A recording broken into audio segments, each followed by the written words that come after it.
Hold! Stop, thief.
and everything fixed.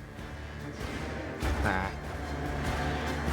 No idea exactly how stuff broke, but stuff broke. But it's fixed Wait. now, I think. Oh. Yay for things being broken and unbroken. Yeah. So, no one heard our various rants and diatribes. Oh, have you already been streaming? Yeah. Oh! I've been just trying to get things working on OBS because, like, just a bunch of, like, settings and stuff went bit.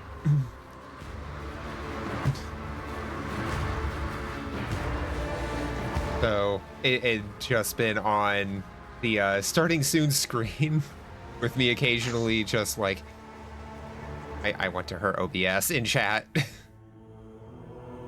Well, hey, if we were spending all that time getting everything up and going, then I hardly consider myself late. Yeah. I was just driving through the technical issues. Yeah. Like, if it had been up and going, we could have just been like chatting on stream or something instead of just on the starting soon screen. Ah. The spooky scream scared me. Gave me a heckin' fright.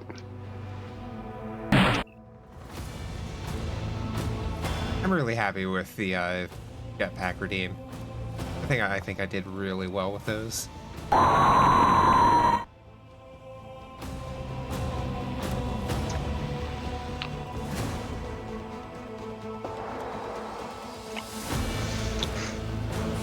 Hi, hello, welcome in everybody. Happy Friday. Hope you're all doing good. Yeah.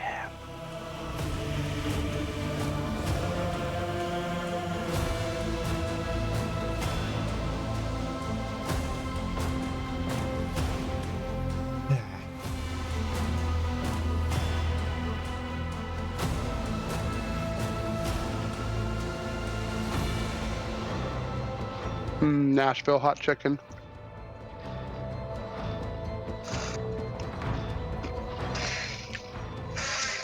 You ever had Nashville hot chicken, sir? Not that I'm aware of. It's quite good. I mean, I'm assuming it's like fried chicken. Yeah. Usually I have it in usually it's in sandwich form. Okay.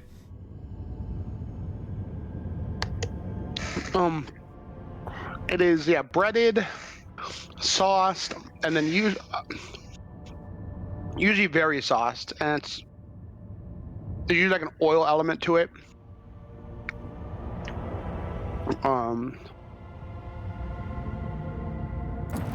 I think we're trying to find that one.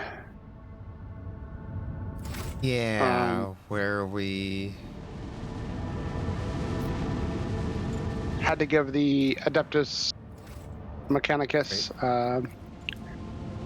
cake. We're also back up to 4 extractors. Yay! Hey. What are you?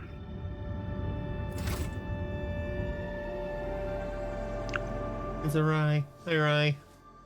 Hi, Rye. Update me on what?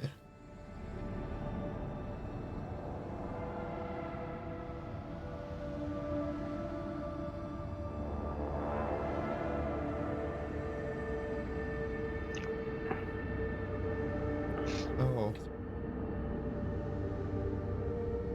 Oh. That's not good. Have you think of anything for food? Hey. Have you?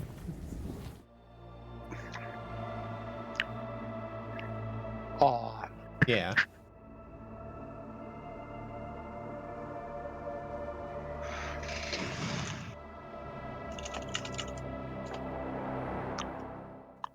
Went to check in on Fry when I woke up and they were at like 49. Oh, hi, friend.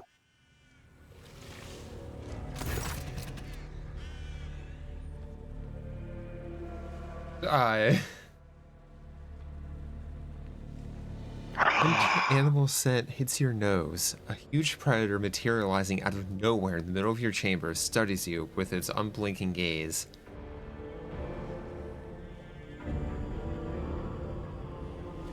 There's our good pet. Beast tentatively flexes its tail.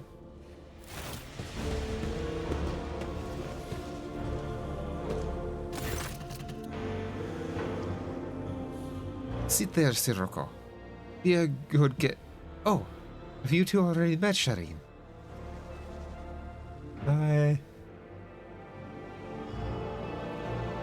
Is this your pet? I want one for myself.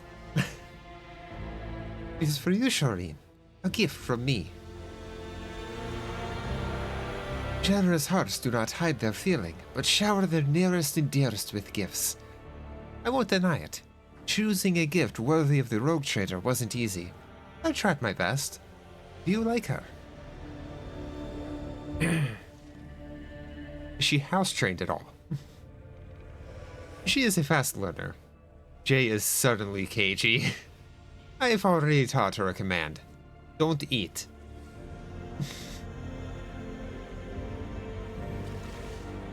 That's a good first command, probably. What is her name? I like the name Sirocco. It is the name of a deadly wind that originates in the hottest deserts of Ifrit. But you are her owner, so you should name her.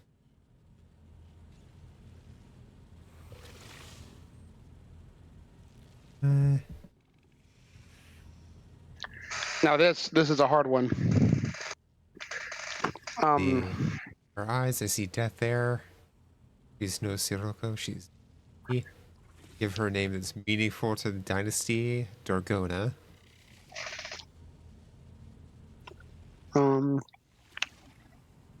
Raxes are dangerous. They hardly sleep, have a nasty temper. Reminds me of someone. Call her Ravora. Man. One sec. Seeing if the name has any impact.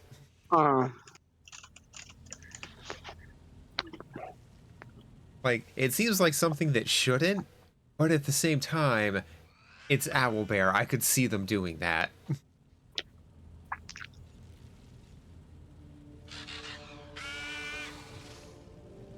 I never Mori. Oh, did you know there's a station that you can modify? I'm sure once we are out of dialogue, I will get that.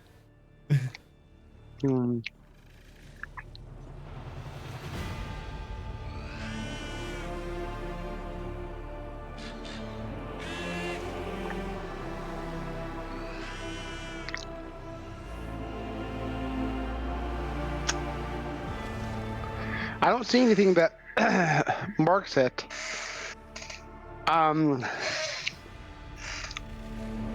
Let's see. I think Dorgona is kind of lame. We're just naming it after like a region. I don't like beauty. That's very weak.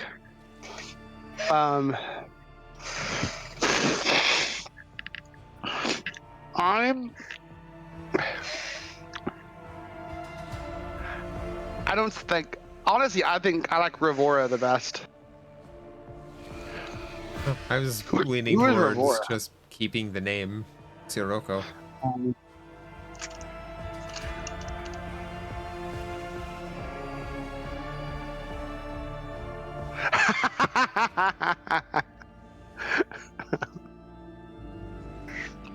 So you know it says it reminds me of someone. I'll call her Ravora.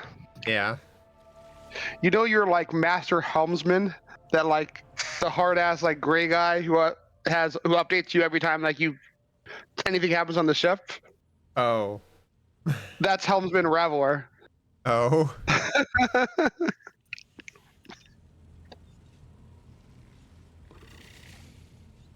I'm okay with Sirocco though. Yeah. Excellent. Proud animal deserves a proud name. Knowledgeable people will hear the name and feel even greater respect for the one who has unleashed this force of nature. Why would you give me a Lacerex? Can you think of a better pet for a rogue trader? Well, I mean, I have the Cyber Raven. Yeah.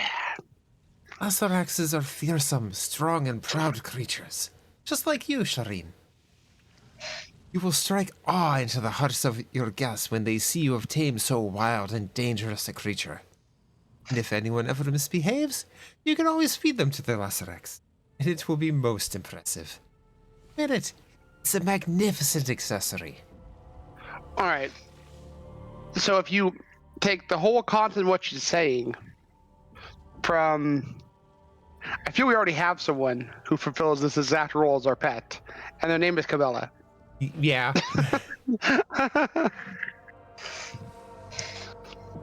Where did you get her?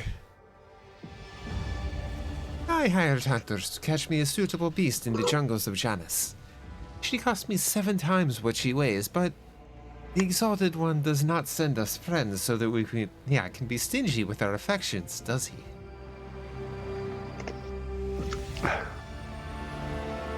Thank you for the gift. I have a feeling this is going to cost us 7 times what he cost her. Oh, quite possibly. I knew you would approve, Shireen. They clasp her hands loudly, and the animal whips around the noise with predatory interest. I think she will be shown off to her best advantage next to your throne. She's not wrong. Until Argenta smells Xenos. Oh, hey, familiar mate in the station. You know.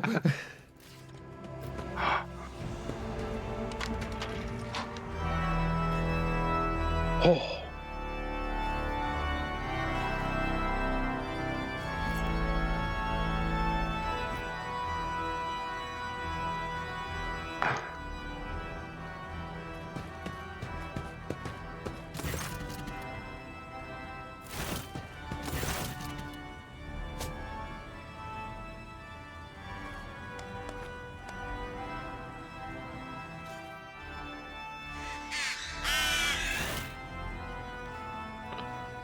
Okay.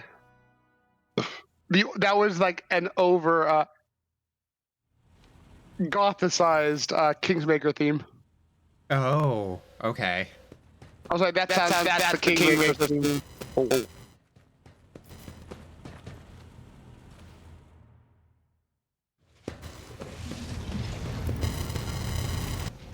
And welcome okay. back. Yeah, thank you. You're very welcome. Sorry. That's awesome. I'm sure everybody on the bridge loves her. Oh, I'm sure the amount of gratitude we have from the commoners will have to walk by her on their way to shift is just...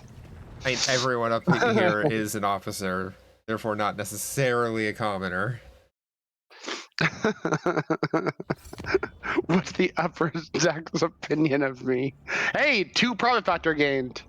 Okay. Oh. Wait, from what? Is that from Sirocco? Or maybe we finished a colony project. Oh. Or I know our colonies do generate money. Yeah. Oh, no, yeah, we just finished one. So yeah. Good tidings. It blocks bottom. Okay, this is the one. Hollowed. We don't have mechanisms for hollowed. On Foulstone.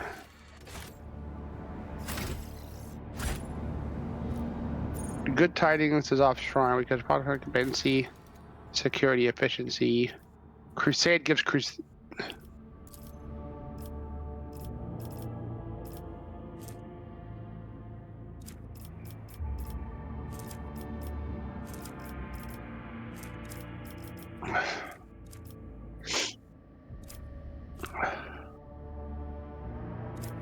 So I think for Foulstone we want to do bonfires of righteousness. Yeah, I think that's what we decided on. We need more efficiency on the planet, though. Which means we need to finish Hollowed Railway first, which means we need net mechanisms.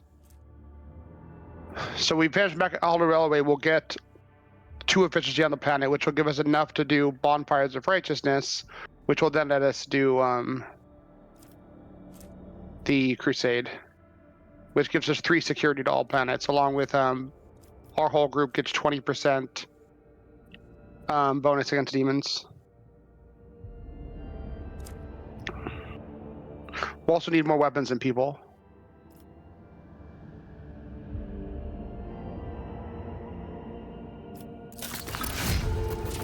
Done.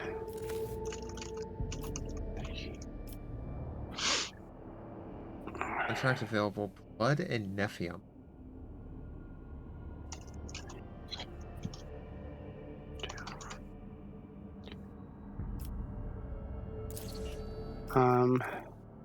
We have shit we can do on Janus also.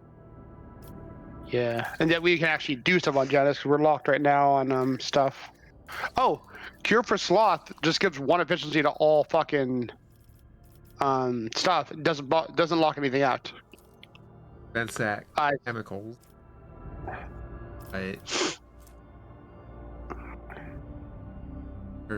then the other one blocks things. I think we just do Cure of Sloth because it's just good. For all colonies. All colonies. And we need more efficiency on Valstone to do the next bit. Yeah. So, Cure for Sloth. And Dargonis is currently still working. Yeah. And when it finishes this thing, it'll give efficiency to all plants as well. So actually, we're probably not far from being able to do the thing on Valstone. When these 2 things finish, we'll have 2 or more efficiency on all of our places.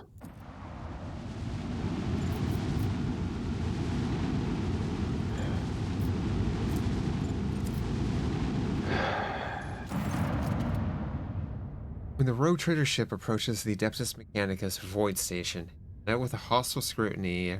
Oh, okay, yeah, this is the place we were at before. And it in. Station thanks the Rogue Trader for his cooperation and presents him with several containers of unused reserves as a token of its gratitude. Mechanicus Respirator. Swear plus 15 bonus to Medicae. Nice. And then 2 things of Mechanicus creations. Neat. Too bad that's only cargo and not actually usable crafting stuff for the things. Yeah.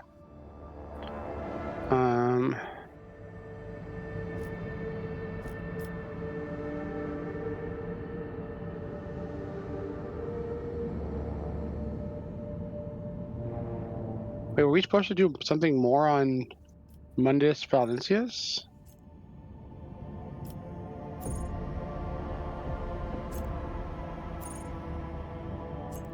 The much on it is waiting. Oh my god. Yes, we were. Oh, yeah, we have the debrief, probably.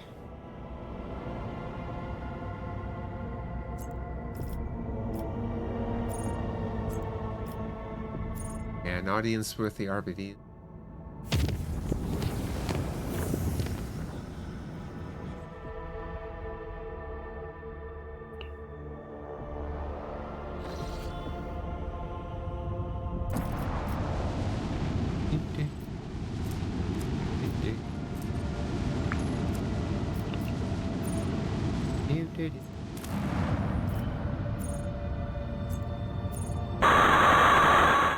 The Von Valencia's throat.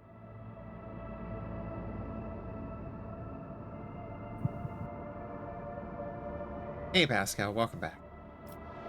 Sorry, Saruman, you're a cool guy, but he's our only smart person. Yeah.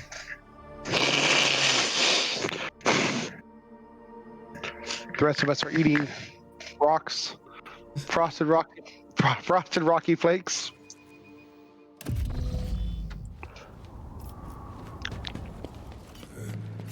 frosted corpse starch flakes. They're gross. Just need more frosting. Rogue Trader, Marshal is ready to meet with you. You wish to commence the audience. I would prefer... I know it's ready.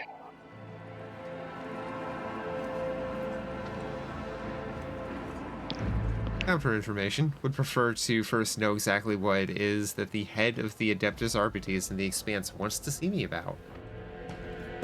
Do not know the details, but I would assume procedure is the same as it was with Lady Theodora's time.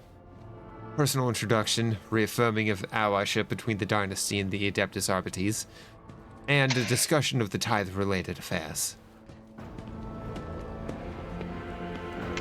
Yep, I'm ready to discuss our business.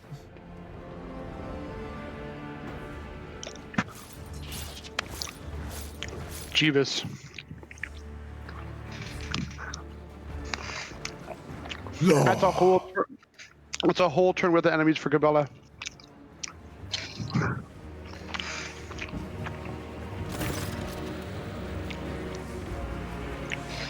Two markedly distinct figures approach your throne. Marching in front is a man clad in Adeptus Arbites armor. He carries his helmet in the crook of his arm, but his stern facade serves him well as any visor could. He bows to you sharply. Marshal Starches, the Adeptus Arbites. A dry shadow follows after the Marshal, an old woman, familiar to you when likely to generations of clerks at the Administratum Palace. The ampleness of her robes gives the illusion that the Master of Seals is hovering rather than walking. The woman bows. Rogue Trader Malachi von Valentius. I, Prefect in Scribia Voltaire, greet you on behalf of the Adeptus Administratum. I now begin the due... What was that? We've met her. Yeah. Much to Jay's chagrin. Mm-hmm. I will now begin the due procedure of official address to the ruler of Dargonis as formalized by Amendment 4N/10 to Law SK-941. May your name be wreathed in glory for centuries to come. May your fortunes ever proliferate. May the God Emperor bestow upon you a duty worthy of his chosen. Her monotonous droning is making you weary. It seems she intends to go on for a good while longer. Get comfortable and listen to the end. The prefect resumes her elaborate formula. You notice a few poorly concealed yawns and frenzied blinking among the crowd. The speech drags on for another 5 minutes, but you pass the test of fortitude honorably. At last, the prefect's address comes to an end.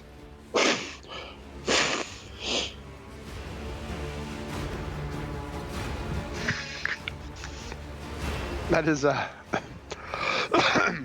want a title that takes 5 minutes to say. Well, that's just so many titles. Is that not too many titles for one official? Oh, wait, no. Okay, that's saying to her. Never mind.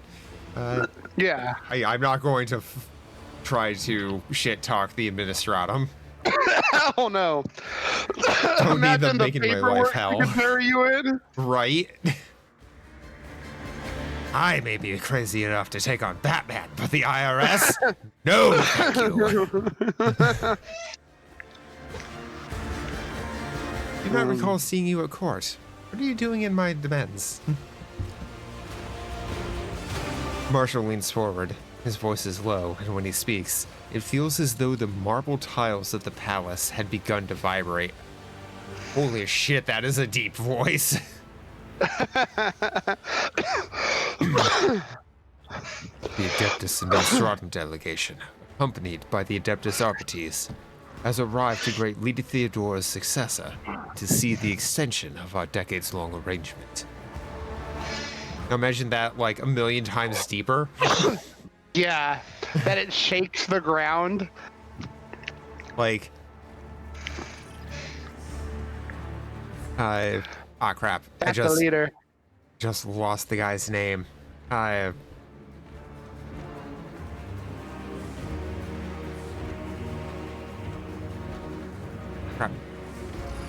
Saruman from Lord of the Rings. So, oh, the actor, you mean? Yeah. Like, did a death metal album about Charlemagne. Yeah. And became the oldest metal singer to make a top a chart of all time. Sir I have a Christopher video on Lee, that, thank man. you. I have a video on that, man, of why Christopher Lee was the main character of our species. He is definitely in the running for that. Also, hey, Bonebreaker, how you doing? But yeah, like, Christopher Lee would do that voice justice. I mean, he was also a great choice to voice Death in the Discworld movies. Both animated and live action. I don't know if you could easily play videos on your stream, but this video slaps. It's a short. It's like a minute long. Oh, hey. Hey, Christopher Lee. What you doing? Yeah, okay, what you yeah, doing, no. buddy? Yeah. What's it called? Ryan's amazing. Yeah. Also special ops during World War II. Yeah. To the point where he just looked at, oh crap. I just lost his director's name. He's like, yeah, no, that's not what someone getting stabbed at the back sounds like. I don't know if I can. I can. Okay, I'll link it in your chat too. I wasn't sure I was able to link things. It's basically it's the right you're video. VIP. Yeah. Yeah, the whole the stabbing thing. Yeah. I'm so fucking high right now. Got some weed? Nice. How you doing aside from that, Eric?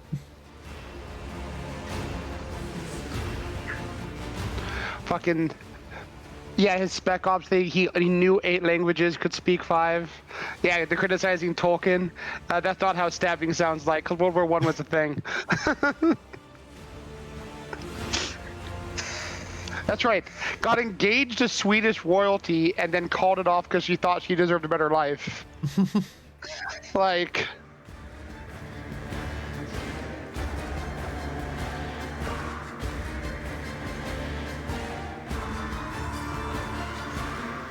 That's right. He was the only person on Lord of the Rings to actually have met what's Tolkien. It called? No Tolkien. Yeah.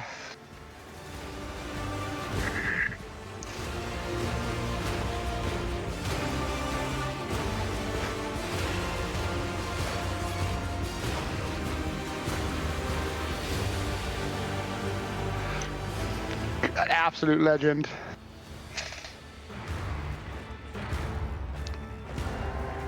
And that was, he was Dooku in his 80s then? Yeah.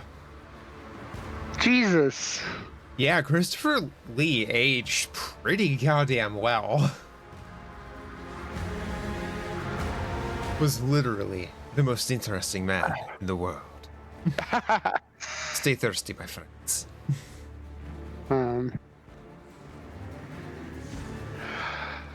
But yeah, Christopher Lee would be perfect for that guy's voice. Yeah. If I may continue for you. The prefect steps forward, dragging her feet slightly. As per the decree of Theodora von Valentius, ORD-037/3N, the representatives of the Adeptus Administratum and the Adeptus Arbites are sanctioned to use the Palace of Justice, oversee tithe collection in the Protectorate, and review any and all cases of tithe avoidance, tithe exceedance, or other irregularities. These rights have been formalized in numerous pacts and statutes under the main decree. Considering your new position, you may have yet to acquaint yourself with all these documents.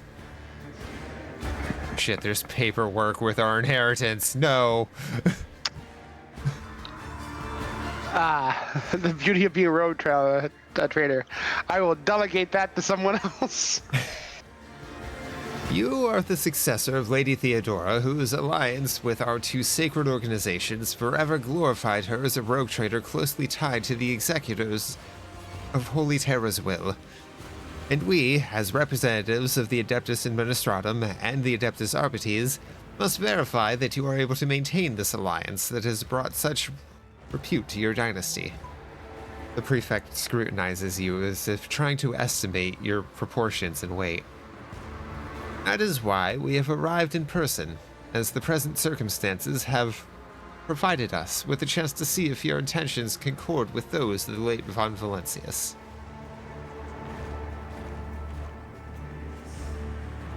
And what circumstances are those? The prefect's lips contort into a twist. Our work was, or has been disturbed by unforeseen setbacks regarding communication and transportation. As our requisitioned assets were not adequately prepared, we have lost some of our personnel and resources as a result.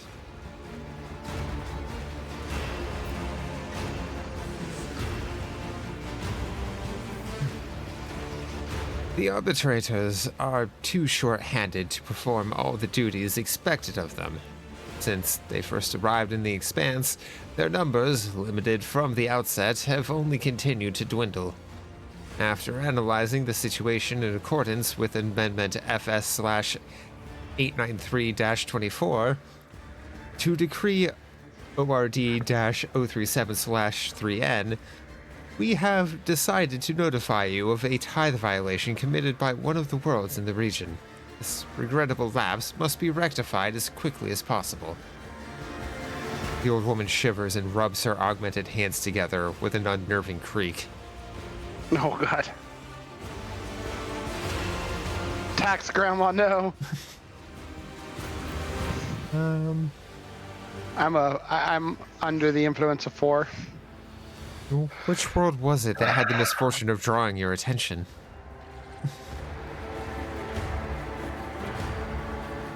Sarah, feudal world far from the main routes that was bereft of the Imperium's light. Then, rediscovered less than 2 centuries ago. Supplies agricultural resources and manpower.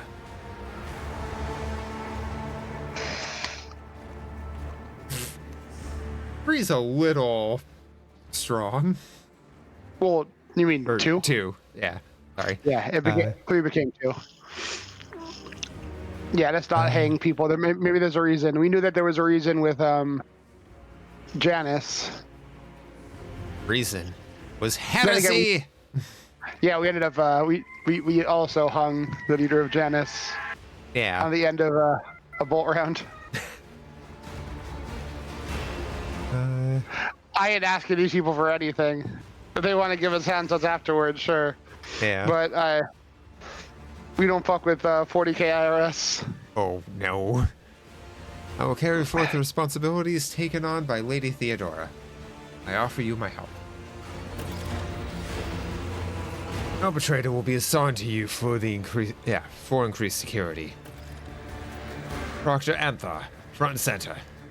Marshal's voice thunders over the arbitrator ranks, and Solomon Anthar marches over to your throne, the cyber mastiff at his heel. Yeah. Damn, I will try not to lose your dog handler. Jesus. Thank you for your support. I will go to Tharasa as soon as I can. The Emperor protects. The Marshal makes the sign of the Aquila in a motion so sharp that you can practically hear it cutting the air. God damn. Man, this guy's intense. Yeah, this is fucking Judge Dredd.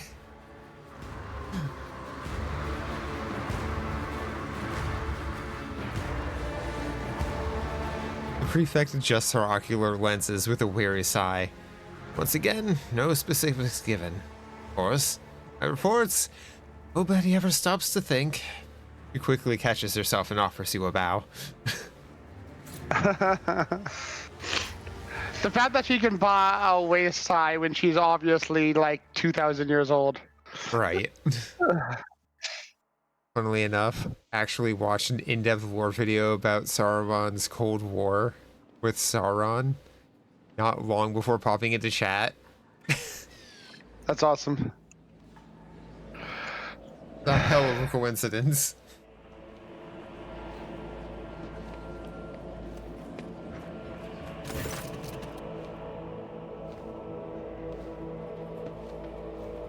All right. Well, we have to go to another world and find out why they're not paying their taxes of people and food.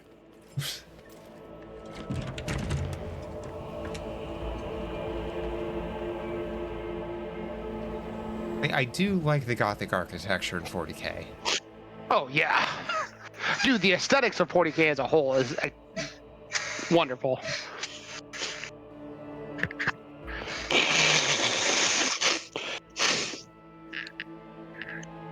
All right.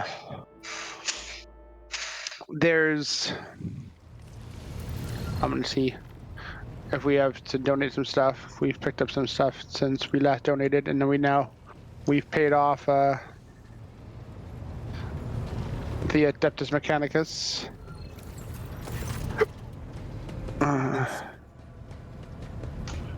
Was by this one Lord of the Rings YouTuber known as Campfire Dunedain?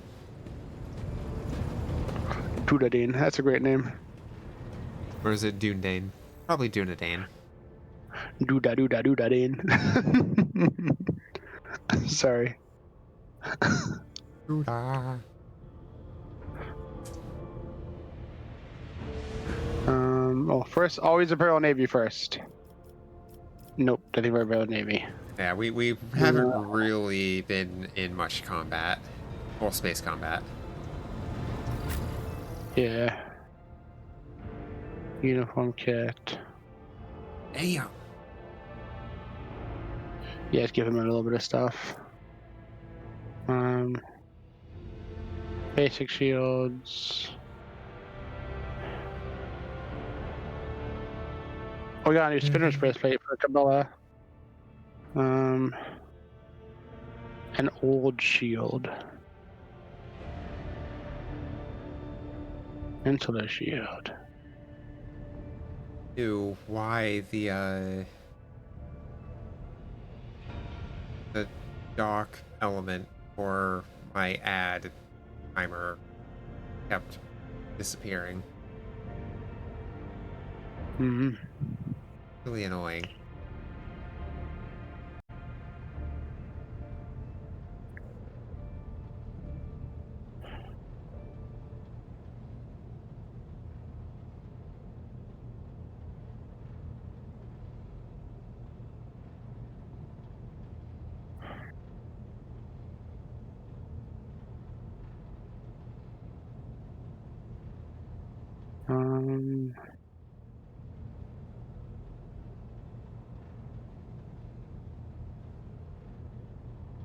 All right.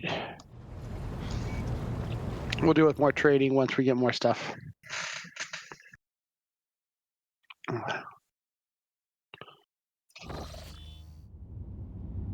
Um,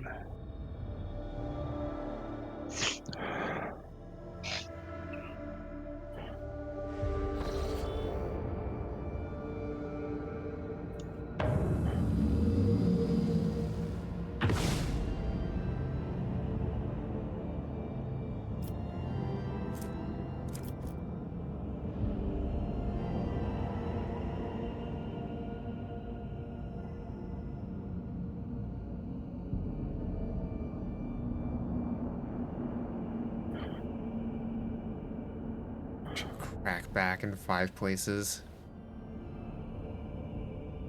Feel like 10 more places that need to be cracked also. Body, why?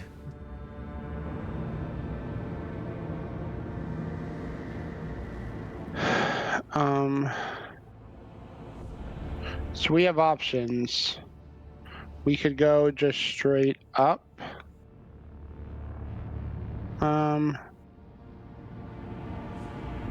From where we're at. And hit that little planar system, and head over to more SEs, and then ultimately curve down and right to Tharissa, or we can go down one to Latoria's Passage, and then to Tharissa, and then just keep curving left.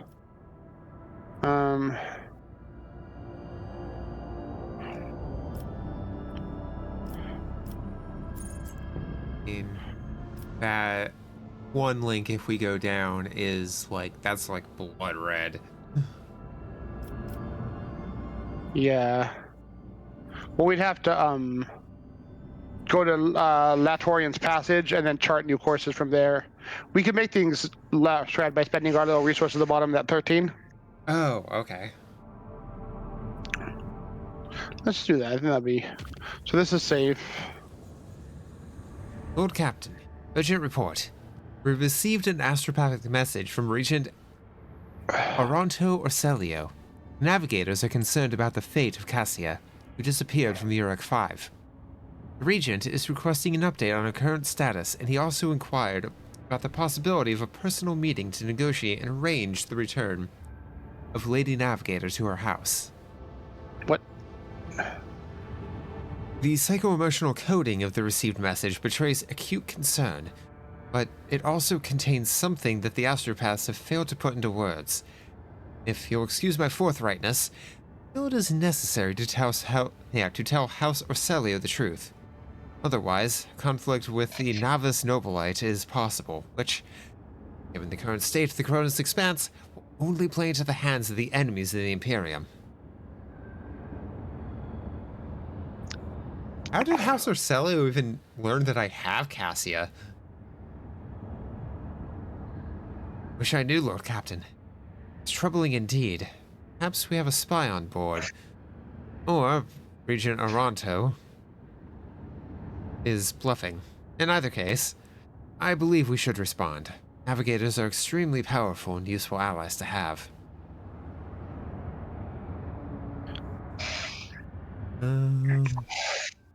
One definitely seems to be. Oh no.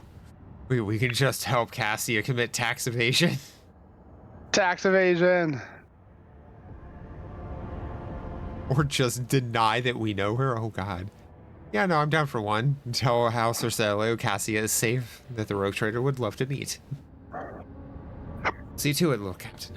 The astropaths will transmit your consent. Representatives of House Orselio will be waiting for you on the capital world, Dragonis. Receiving members of the Navis Nobilite is always a delicate matter. Please make sure to discuss the details of this meeting with your Chancellor upon arrival. But we just left there. Yep. Lord Captain retires to his study to ponder what the future holds. A while later, his thoughts are interrupted by a timid knock on the door.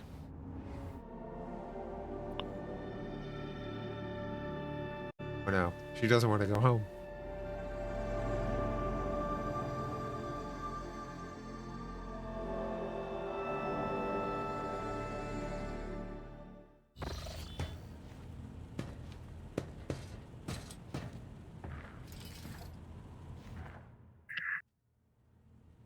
The young servant in fine livery quickly bows to you and places a peculiar object on your desk. A transparent dome with a living flower inside. The servant gestures at the flower. The voxcaster built into his respiratory system lets out a crackle of static. I was instructed to deliver this gift to the Lord Captain only. Examine the dome with the plant inside. 5% chance of failure. Damn, look at that experience. Before you is a fragile branch of Lavandolum. Or Lavandolum quadus. Most rare specimen native to the world of Quadius. In the Calixis sector. Covered in tiny blooms of color of purple sky. The plant has been carefully sealed inside a dome along with the mineral fertilizer modified by the Magus Biologus, which will sustain it for many years.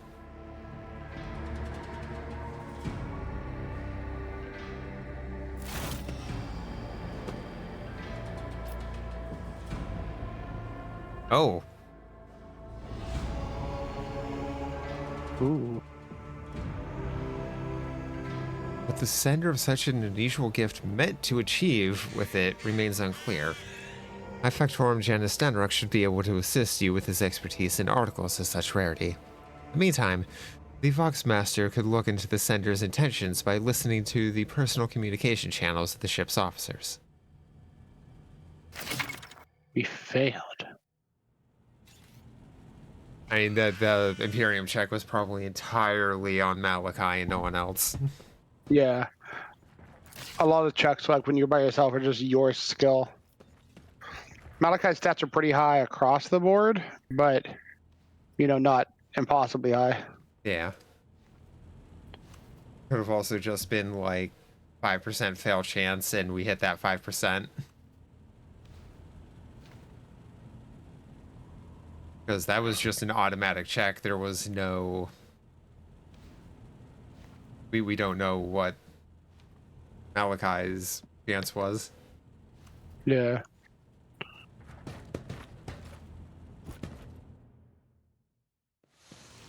Well, let's see what the my two people have to say. Where is our Helms Master? You're our Vox Master. Well, it's Vox Master we wanted to look at, right? Was it? Oh, yeah. Because, yeah, she'd be in charge of comms.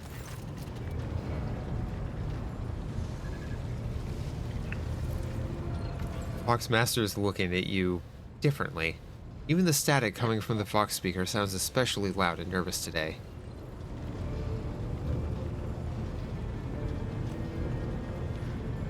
Look around the bridge? An inexplicable tension has gripped not only Victus, but also seemingly the rest of the officers. They stand frozen, their eyes glued to you. Cassian notices your gaze and hastily turns away, shrinking back as if trying to disappear. Voxmaster, it happened. We just had a shipwide broadcast, Lord Captain. What broadcast? There was a shipwide broadcast while you and Mistress Hidari were relaxing. I mean, the broadcast of your relaxation activities. Wait, what?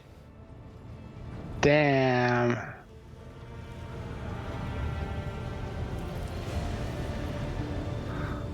Okay, Jay. Not cool. Seems like something she would do. To assert dominance. I say we do 3. Foxmaster, I have a question. Was it sabotage or criminal negligence?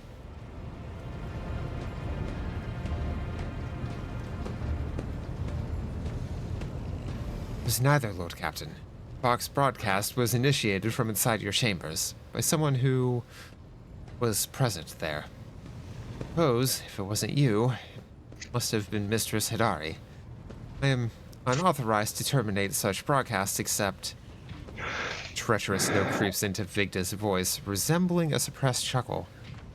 Except in cases where they are explicitly jeopardizing the safety of the vessel and her crew.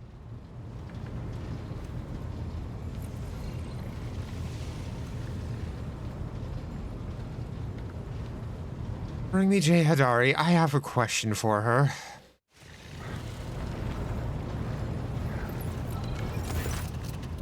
Triumphant smile is as good as any confession.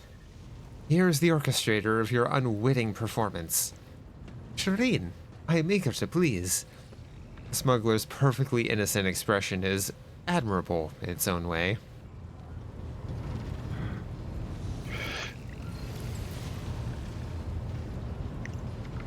I am on board with 2. Do you realize this is not how we do things on my ship? Why? Are you embarrassed? Embarrassed of me, perhaps?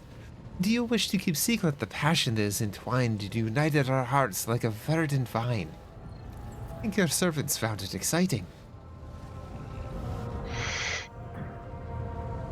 You monkey are remarkably creative when it comes to describing your passions.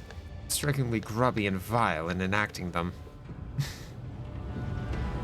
Emotional reasons are unnecessary when rational reasons are present.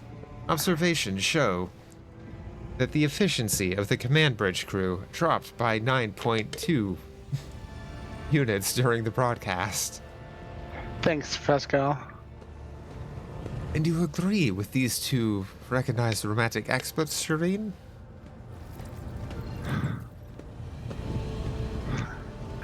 I'm a 4. I am not okay with this. Yeah. It's like, this is something you bring up first. Consent. God damn it. Yeah, we are like a noticeable figure in the galaxy. We have various relationships with various people. Poor Cassia. She looks so embarrassed and hurt. Yeah. You crossed a dangerous line, Jay. Jay imitates a shudder and feigns fear in her voice. I feel a harsh punishment about to befall me. I beg you to show mercy, Shireen. God, she isn't afraid of anything. Damn! Endeavor to avoid broadcasting your punishment, whatever it may be.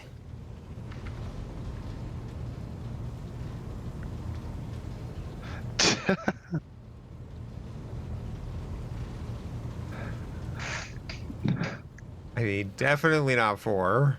Probably. Or 3. Probably. Ooh, damn.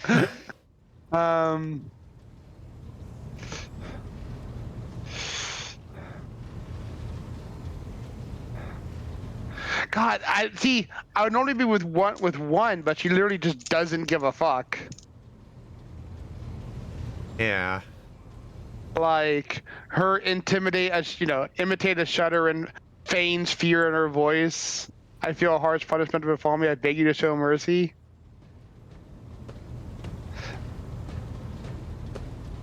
I'm with 2 at this point. Yeah, it's She's upset over. me. You've gone too far. Jay's eyes widened in astonishment. I never meant to offend you, Shireen. It was just a bit of fun, but if it hurt you, I will humbly accept the harshest punishment. Forgive me. No, you don't want the harshest punishment. Trust me, that was 4. Yeah. You're getting as far as harsh as a punishment, you're getting the D- punishment. Trust me, there was a B and an A in there.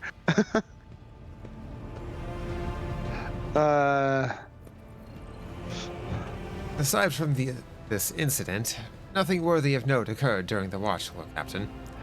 These words, the feverish excitement gripping the bridge officers begins to slowly dissipate. I just came to ask about the goddamn plant. Yeah, I received our unusual gift of living flowers sealed inside a crystal dome. That mean anything to you? My apologies, Lord Captain, but such matters lie in the purview of the High Factorium Denmark. Okay. I'm better served in Vox Communications than gifts. Going to obtain at least some information for me. Right away, Lord Captain. Big disconnects a few wires from the back of her head to the main bridge's Vox system and closes her eyes. An artifact, a similar description, was retrieved from Uric 5 alongside the Lady Navigator's personal effects. However, no one knows its true value or purpose. After all, the fine taste of the novelite far removed from a commoner's understanding. Okay. I'll be all for now. God damn it, Jay. Like, don't get me wrong. Words cannot describe how boring the bridge is without our stimulating conversations. Okay, cool. Gifts. Like, Let's don't give get me her a wrong. gift. I like a brazen lady, but that's way too Jesus fucking Christ. brazen. Holy shit. Yeah. Why don't we Like, talk about gifts if you're not opposed? I just imagine, like, I work at a grocery store that has an intercom. Could you imagine? Oh, yeah, that's Yeah. definitely a scene I've seen played out in like comedy movies and shit. That's some 4chan level shit.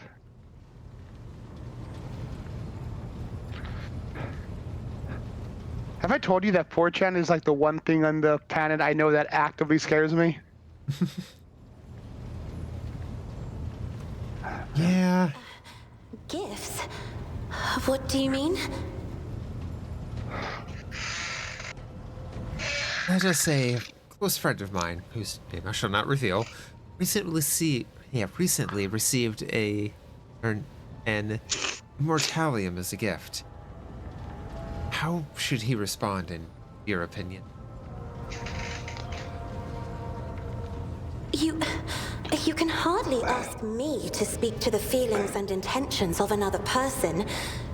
But since you asked, I think your friend should recognize the full gravity of the ritual. An immortalium is a gift of many meanings. It cannot be taken to signify only one thing. Is your friend willing to accept all its facets? Or only one? Or perhaps, is he unwilling to accept it at all? I can't believe we're doing the my friend like middle school stick. I mean, Cassie is adorable. yeah, like Cassia for pretty much all her life has been very closed off from literally everything, so she has zero social skill at all. Sorry, Jay. I like my women with 3 eyes. And, you know, not broadcasting things that should be talked about first. Like, hey, maybe if you talked about it first, that'd be something entirely else, but you didn't. All you don't know is we're gonna pursue the Cassia romance. We're gonna walk out. Everyone's gonna be uncomfortable, and there's gonna be this 20-foot tall painting of graphic detail of me and Cassia just hanging in the bridge. I mean, to be fair though, with Cassia's art, it's all very I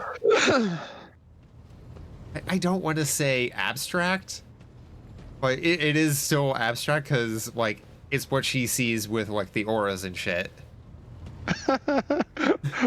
What is that large phallic red smear? I mean, we do have her painting of Malachi naked in the bath. I believe that's in the bathroom. That's tasteful. I mean, that's in our inventory. Um, Uh,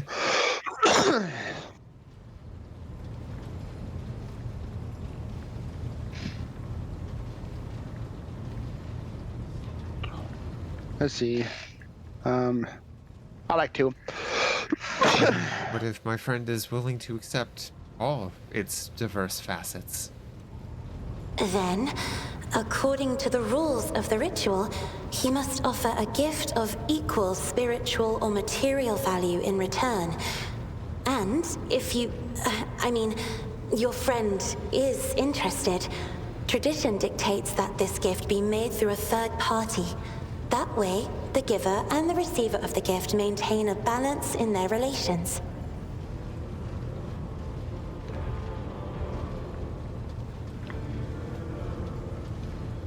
This one's on to you. I'm not sure. I'm kind of between 1 and 3. I need to dress real quick. BRB.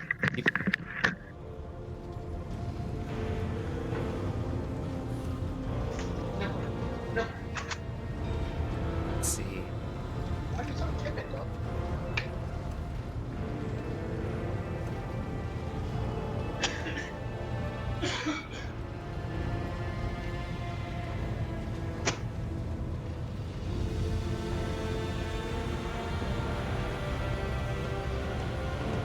What gift would you choose? If you were my friend, of course.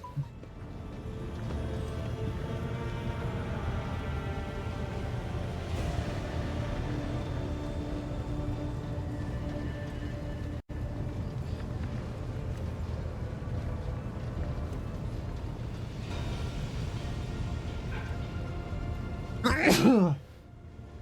Sorry about that.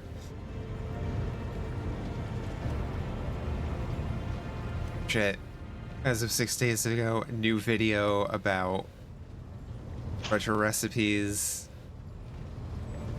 and company acquiring Commodore brand. Holy crap.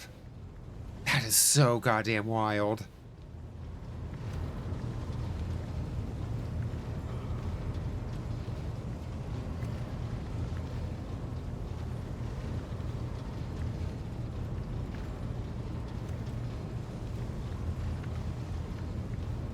Ah, nose, please.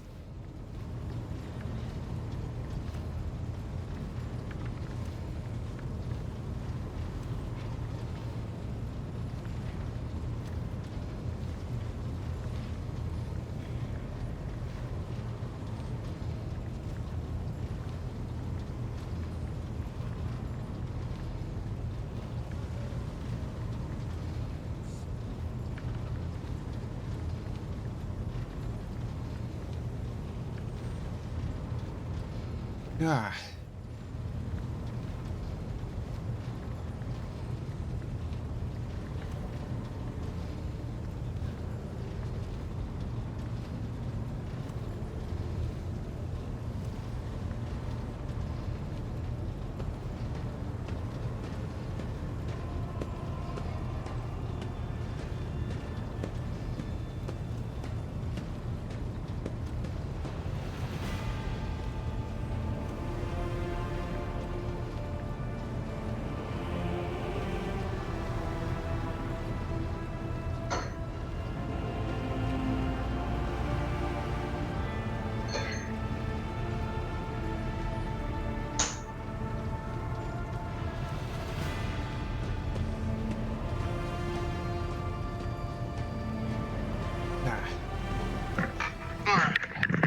Bathroom used, ice obtained, Coke Zeros being poured. The receiver's heart. Something that he or she often talks about or dreams of. Edible paint. No. Paint you could inject into the veins. I mean, I would argue that all paints can be injected in veins.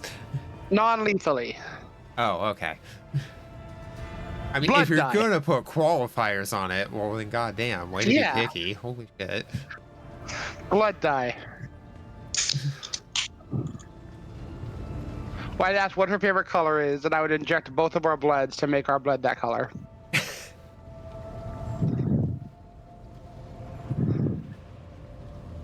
If that's not romantic, I don't know what is.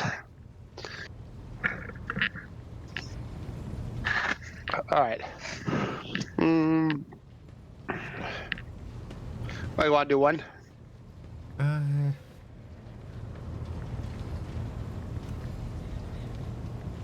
Because we don't want to do 4 or 5. We already implied that we want to do 3. Or 2. I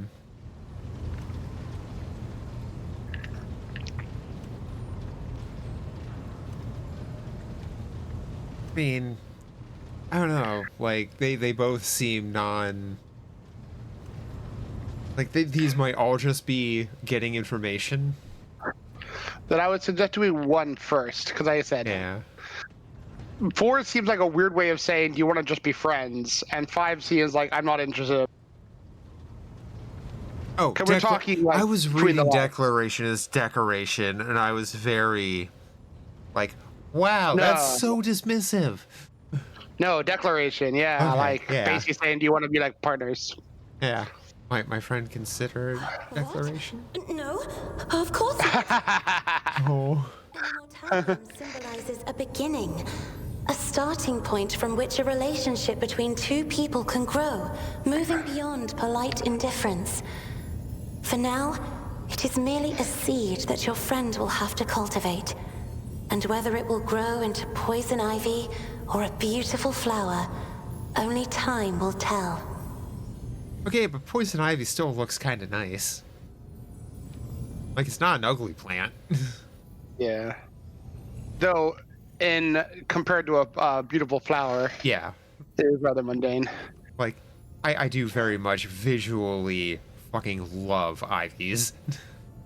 Yeah, they have a geometric allure to them. I guess 4 now. Yeah, 1 second. One of the facets of an immortalium is an offer of friendship. If your friend intends to accept only this part, then he must, by tradition, make this known in a private conversation with the giver. I think I heard you say, wait 1 sec.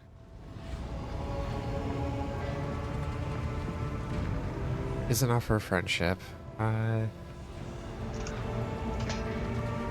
Oh, okay.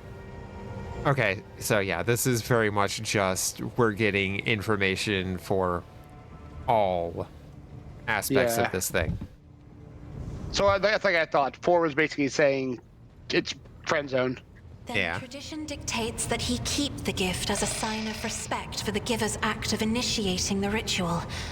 Apart from that, your friend should make no response. Sometimes silence speaks more eloquently than any rejection. Thank you for sharing your thoughts with me. My friend has much to consider.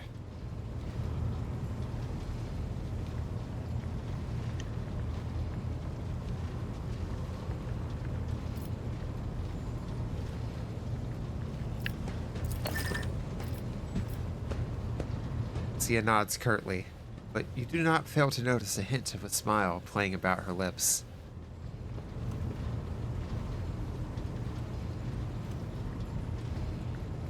Should we? Do we put her on the spot? Yeah, fuck it. That's what the only see what she says. You do really that I do. Or right. I see people's emotions in the vivid spectrum of hues surrounding their essence, Lord Captain. And I understand everything. However, I have enjoyed this little game. I hope you have too. Oh, have we did.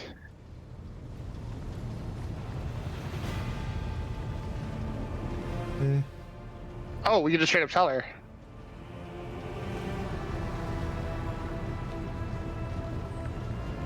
Oh.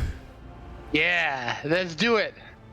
Jay's, So my Jay's in ardent the rearview feelings mirror. is a gift equal to yours. A second later, an invisible force envelops you in a swirling torrent of emotions. Your heart skips every other beat. In time, with the Lady Navigator's breathing. When Cassia's powers recede, the austere reserve on her face is replaced for the first time by passion.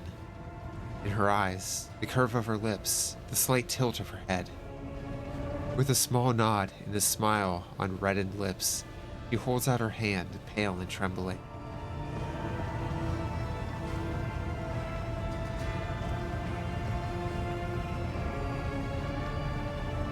These are all good, but I think one's the way. We just go super suave.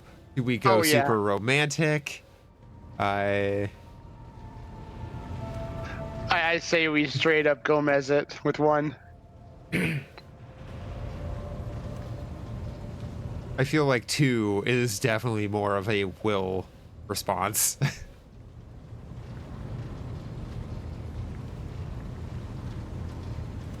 Malachi is more suave. I did not dare hope. It's the kiss gesture I really like. Yeah. By your leave, Lord Captain, I would like to spend some time alone and think about what has transpired. Thank you.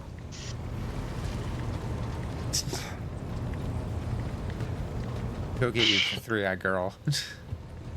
Yeah. Speaking of romancing people, where's Cabela? Yeah, Cabela will at least say, Take heed, Nemo. Oh. Our blessed Domin honors us with a visit. Oh, that's right. She has her friend, the skull. Yeah. I hope that's not where that ends. May the undone. I'm sure it doesn't.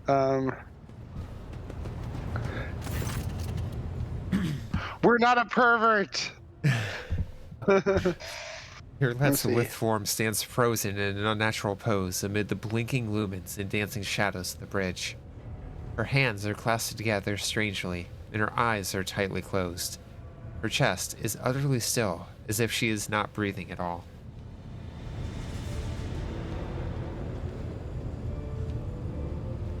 I don't think she's in trouble. I think we know that. Three feels kind of dumb. 4 is insulting. Observe kind of silently. Yeah. Yurlet remains unmoving for the entire time that you watch her, and only the barest flicker of her eyes beneath the closed lids lets you know that she is still alive at least. Wait a while.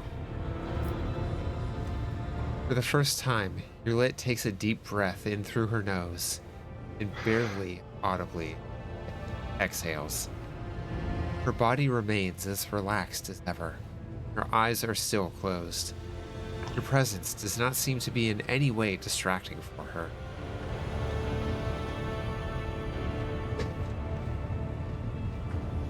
I can play this game too. Fucking Eldar.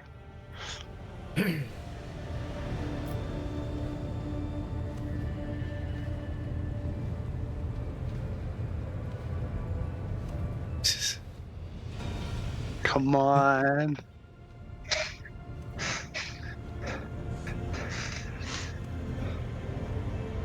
Show him the patience of a monkey. Yep. Sit down and wait. Just a while. Find a somewhat comfortable spot and get yourself settled. Yurlet still does not react to your presence. As time passes, you get to sink into your own thoughts. Fuck yeah! The Gilded I Crow- would just guess, but I'm like, I'm as stubborn as an elf. I can make this happen. I play elf character. Right? I mean, not just elf. High elf. Uh-huh. I mean, she's still a far better elf than Carillion. When the bar is abysmally low, all Wait. people need to do is not dig a hole.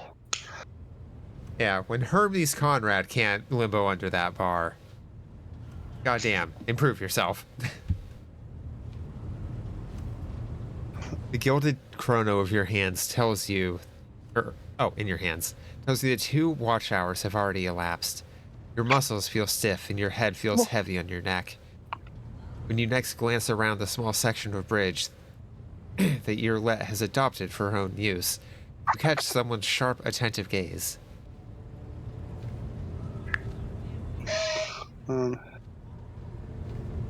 You are still here, Elantark. Yurlet's words do not sound like a question or an expression of surprise. Her eyes quickly sweep over you and she nods in greeting.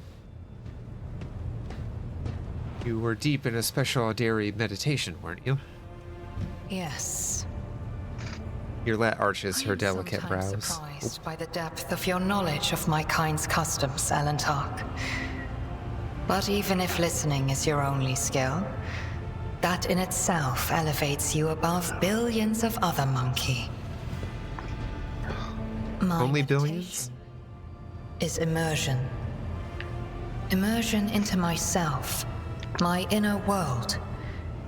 It is my chance to speak to myself, but without words, or to heal wounds that cannot be seen with ordinary sight. It is difficult to explain, even in the language of the children of Asurian. There are so many meanings and shades in its sound alone, and the monkey tongue is too sparse and awkward. No. Immersion must be seen to be realized. Can we do it? I should say, Elantark, that during meditation, the mind does not leave the body. Part of it remains vigilant, monitoring what is taking place outside. So I heard every word you said, and I saw everything you did. Restraint is not a trait that your kind is known for. And yet, you did not interrupt my immersion, Elentark. A worthy act. I will remember this. Oh shit, we're suddenly a Telltale game? Yes! Roulette will remember this. I had such a hunch. Like, I don't know much about Eldar, but I know a lot about elves. So Yeah. I'm like, guess this is an equivalency. I'm so happy that paid off. Roulette nods to you, curtly but gratefully. You knew I was here the whole time. Did not even bat an eye. Immersion requires concentration and unity of mind, body, and spirit. Entering this state unprepared, or coming out of it suddenly, can be harmful. Ooh. Shit, she's Definitely a not sleepwalker. We have pressing matters to discuss.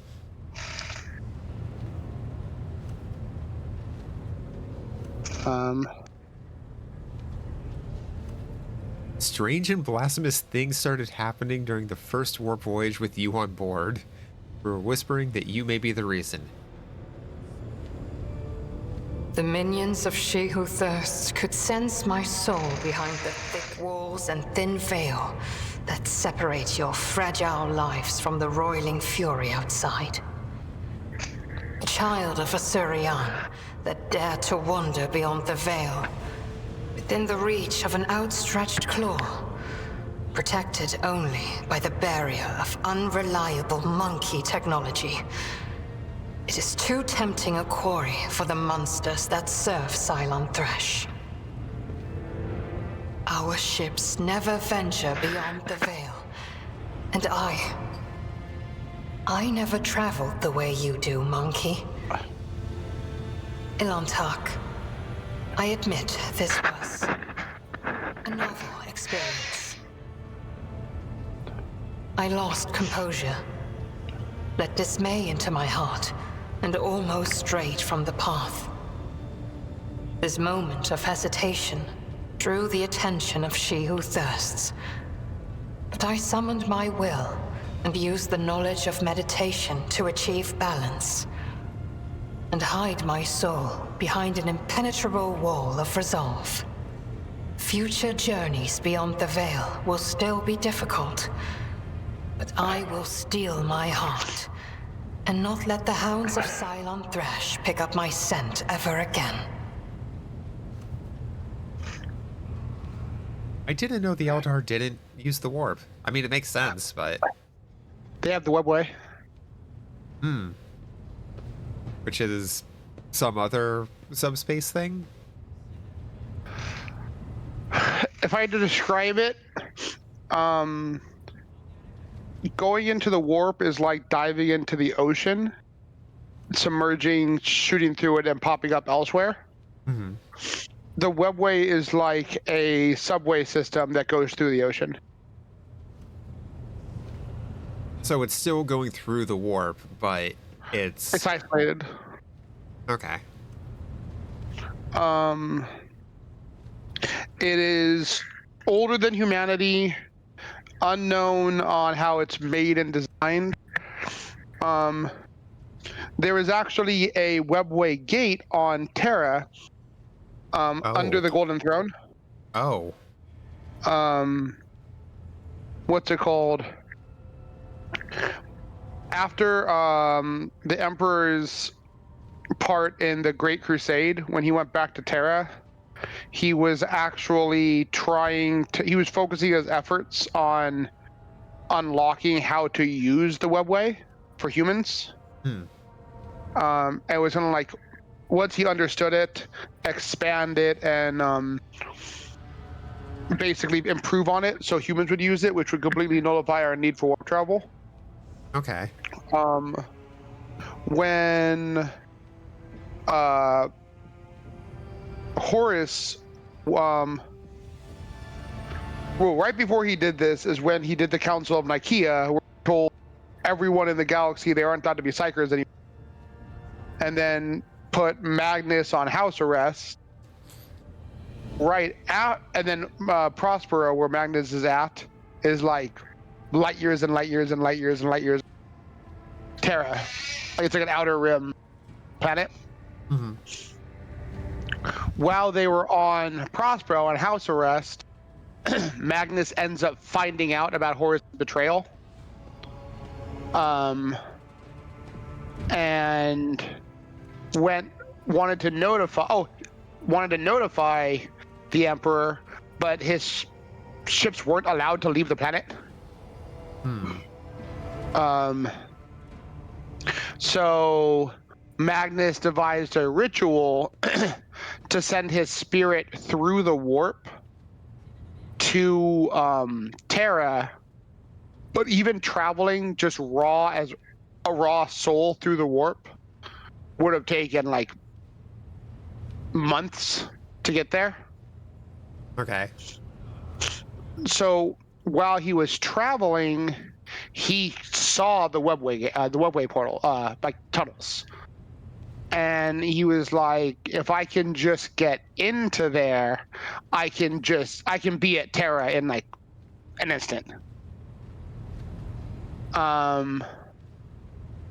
So he broke into the webway, like from existing in the warp, like, as like a raw soul, and was able to flash speed to Terra. But when he emerged, he destroyed the gate on Terra and manifested as almost like a demon. Like literally his raw soul appeared in raw form in front of the gate. The gate broke. I think all the psychers working on it just insta-died. From just exposure to Magnus. Magnus is insanely powerful. He was one of, if not the strongest Primarch. And the Emperor saw him, and before he could even relay his message, just banished him back. And then sent the Space Wolves to kill him and all of his people. Basically kill everyone on Prospero.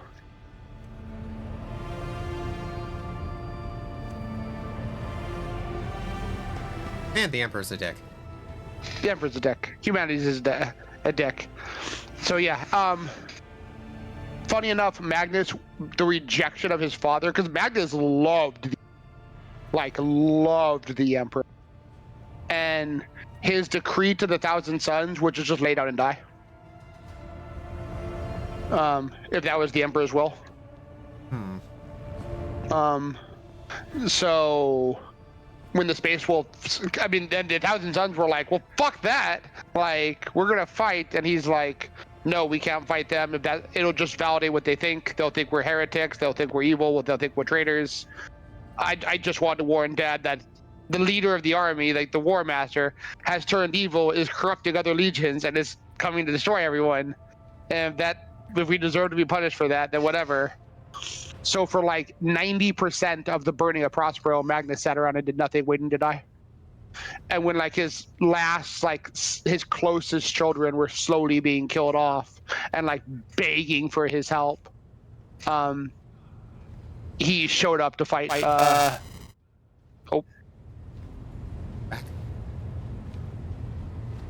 Hello? Hello? Okay. Sorry, I did the echo thing. Yeah. But yeah, he showed up to fight Lemon Russ, and barely lost the fight. The process of him also traveling there, like basically releasing his soul from his body, like almost killed him itself. And then the banishment. I think when he finished, like, he couldn't even stand, and like I think was unconscious. I think pretty much until just before. Oh no, he was incapacitated and when he knew that the Space Wolves were coming, he actually masked their approach from the Thousand Suns, so the Thousand Suns wouldn't shoot at him. Because he wanted to respect the Emperor's decree and let his people be killed. So he actually hid their arrival, so they were able to appear without being on radar.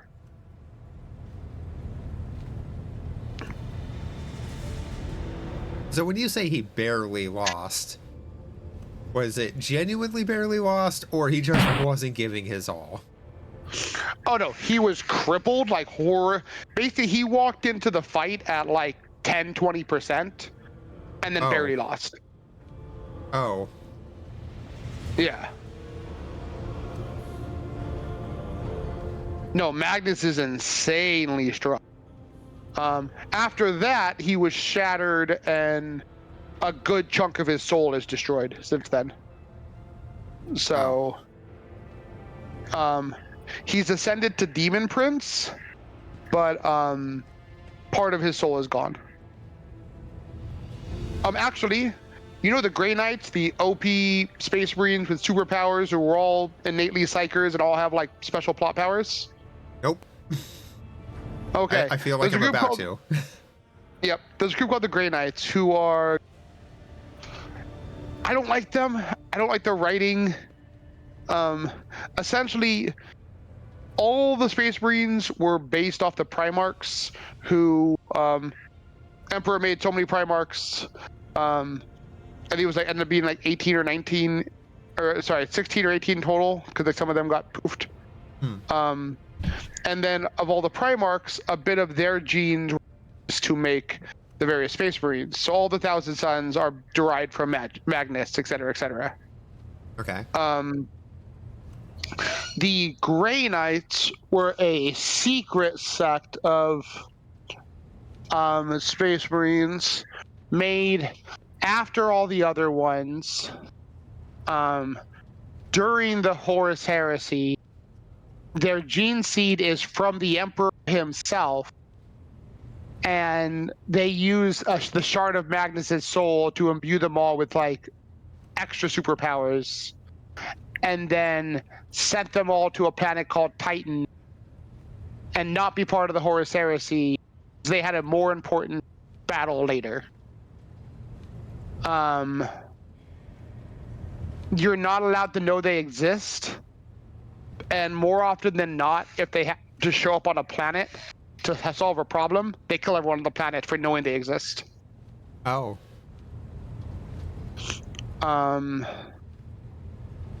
Yeah. They're dumb.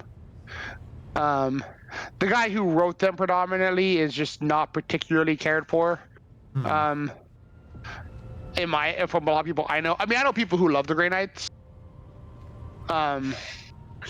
But for a long time, they were just better Space Marines. The guy who was the lead writer of them got demoted or like pushed to some other part of the company, and then they got toned back to be like more in line with everyone else. Now they're just anti-psyker, anti-demon Space Marines. So if you field them against like demons or psyker armies, you probably win. Otherwise, they're like mediocre. Okay. But the guy who did all the initial writing just recently got put back on the writing team, and their most recent codex, which came out like last month, sucked and had a bit of lore called the Terminus Decree that everyone hates. Long story short, they've known for ever since the Grey Knights were a thing that there is a ordinary wooden box that only the leader of the Grey Knights knows even exists, and it has information in it that is only to be used at humanity's darkest hour that will either save the Imperium or destroy it. And it's passed on to the new Grandmaster when new Grandmaster changes, which only happened once. And no one knows what it is. It's just it's to be used like, you know, it's the big red button humanity is about to lose. The overwhelming theory is that in one of the book series that came out a little while ago, there was a mad scientist dude who made like insanely powerful bioweapons and whatnot, like one of the greatest minds humanity's ever had. Okay. But, you know, and he was captured, imprisoned, and when the Horus Heresy was happening, he basically believed he could make a disease that, if unleashed, would destroy the souls of all Adeptus Astartes in the galaxy. Oh. Basically, this gets released, all Space Marines die on a soul level. And that was termed the Terminus Sanction, or Sanctum, like that. Yeah, Terminus Sanction, which everyone's like, that's what the Terminus decree is. When humanity's about to lose, you just off all Space Marines. Because a lot of people, literally half the Space Marines went traitor. Like 9 were loyal, 9 were non-loyal. And there's huge liability, So that if that went out, it would literally just immediately destroy all Chaos Space Marines. Or all Space Marines if they were the threat as well, this and that. Which made sense, and everyone was like pretty okay with it. The book that came out last month, literally on some page says, oh yeah, by the way, the Grey Knights have the Terminus Decree. And it basically says if the Emperor ever reincarnates, they're to siege Terra, fight their way through the Custodians, and put the Emperor back on the chair. What? Correct. Despite the fact that if the Emperor just woke up, he could backhand them? Yes. The Emperor could backhand them. The Custodians could backhand them. Half the strength of either of those things could backhand them.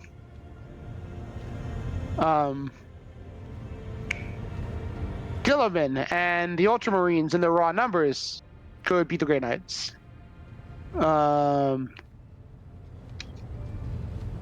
Yeah. In no way do the Grey Knights ever win that. Ever.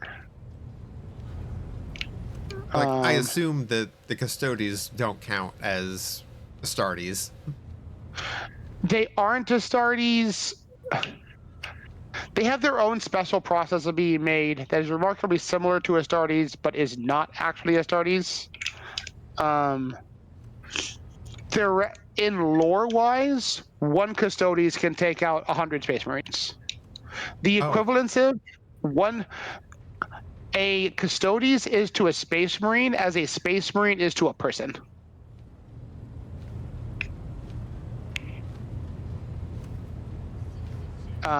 Just trying to picture Kit and just actually taking on Space Marines. Yeah. And so, like, yeah, the same reason you'd see a guardsman try to fight a Space Marine would be like a Space Marine fighting a Custodian. The reality is, if a Space Marine saw, in lore-wise, if a Space Marine saw Custodians coming, he would start to raise his bolter and die. Probably because the Custodians already cleared the distance to him, severed his head or other body parts, and was on their way to the next target. They are dumb strong. All of their gear is better in every way.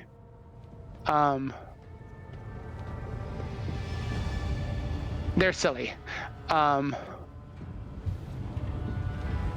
What's it called? So to become a Space Marine, to become an Astartes as a child, only like the top 1% most physically primed humans can become a Space Marine. Okay. It has a horrifically high fatality rate. And most of the time they pick like pretty much the best of the best, and the implanting of the gene seed and whatnot is usually fatal. It's just you're taking like your Dave Bautista's children, or like you're basically your progenital children who were born like Greek gods, harsher than the Spartan laws, and then turning them into Space Marines. What's it called? The Custodes is harsher than that.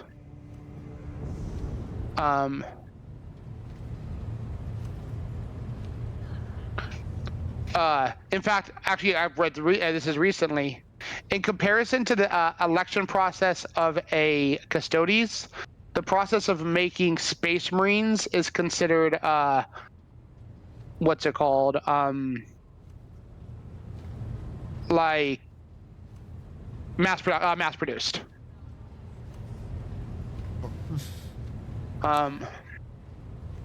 What's it called? The Emperor himself knew every Custodes by name.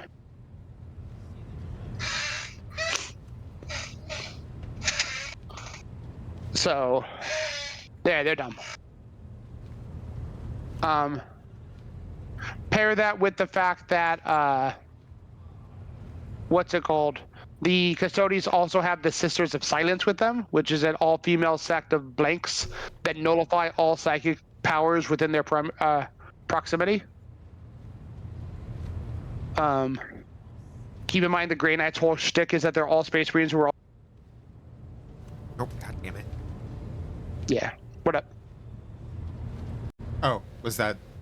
Did you just cut out, or did it do the echo? I didn't do the echo. Okay. I didn't cut out, though. You just cut out a little bit, then? Okay.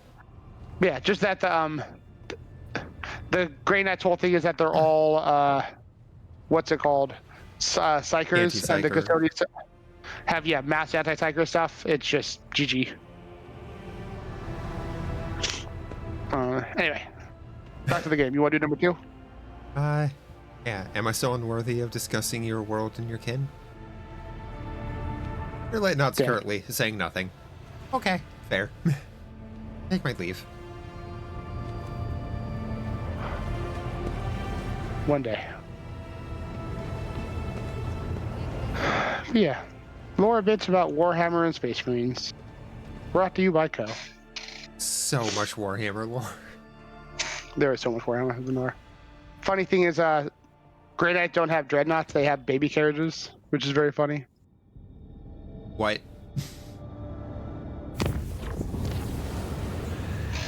I can't tell if you're being serious or if you're just taking a shot at them.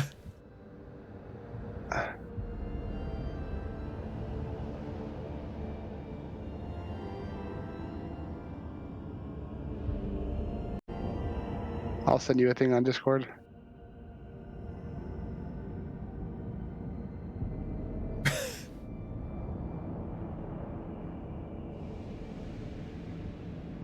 So, effectively, it's just more of an exosuit than a dreadnought. Yeah. Like... Oh my god, they're all Reddit pictures. I hate Reddit pictures because they link horribly. Like, Ripley can pop into this thing and just fight the alien queen.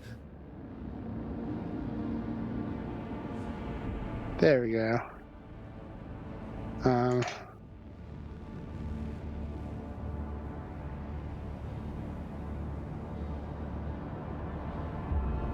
Like, by itself, cool design, but if you're saying that's supposed to be on equal footing with a dreadnought, I'm going to wholeheartedly disagree.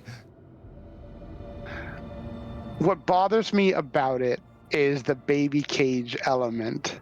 Like, you're saying it's an exosuit, but you didn't want to cover up the exosuit. You want to make sure we could see the whole Space Marine exposed in front of the exosuit with the little harness over his shoulders like a roller coaster. But everything else is just there. For the group that is supposed to be secretive.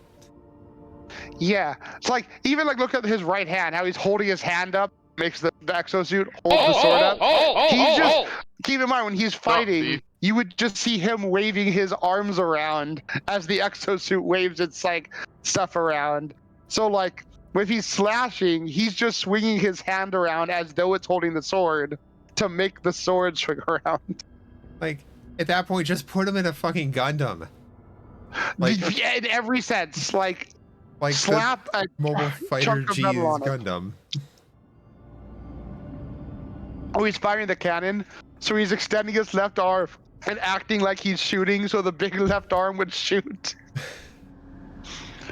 And then when he's walking, yeah, when he's walking, he has to lift his little legs on this to lift the big legs up to the baby cage. Like, if you want to make an exosuit, make an exosuit.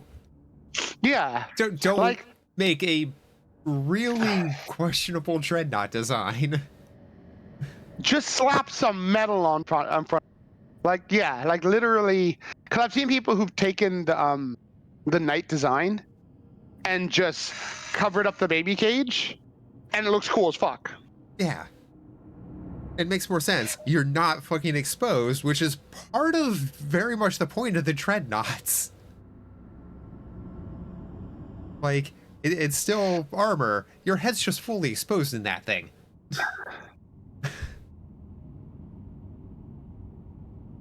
Not to mention your limbs, so, you know, if something just severs, you're kind of fucked.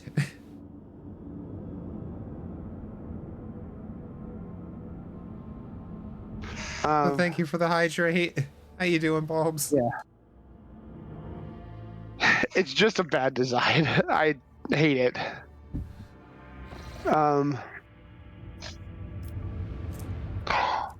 We will go to the ship. Yeah, I know. We're gonna put all these new ship things we have to the test.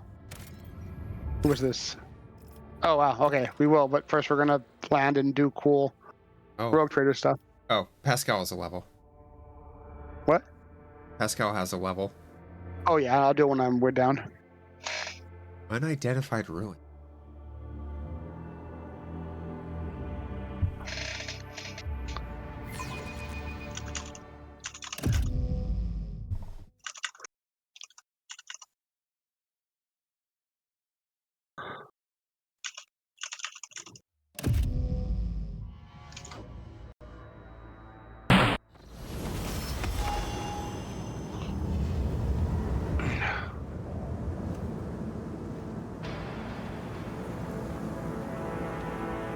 Looks possibly Imperial? I'm gonna say Imperial.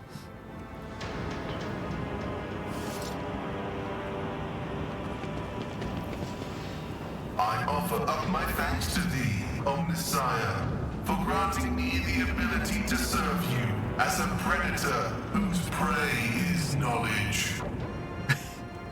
Nerd! Thanks, Pascal.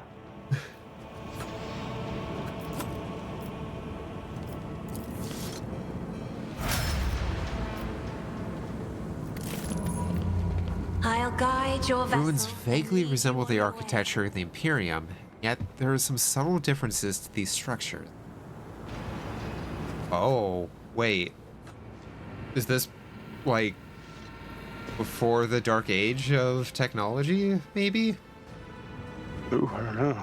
Like, if there's similarities, but it's, like, also still different? Justice feel dead. Oh, you just blew a thing open. Okay.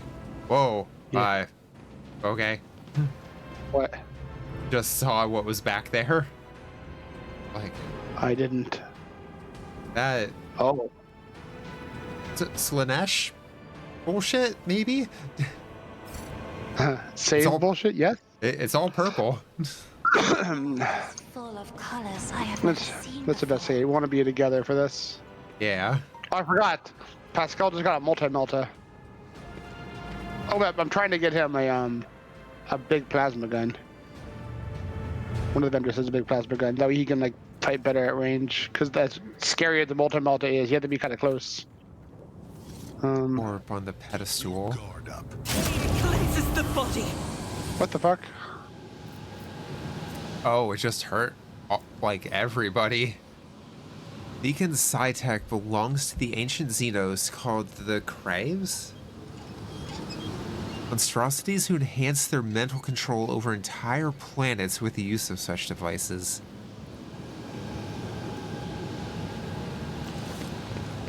Ooh. Percent athletics. Nothing escapes my sight.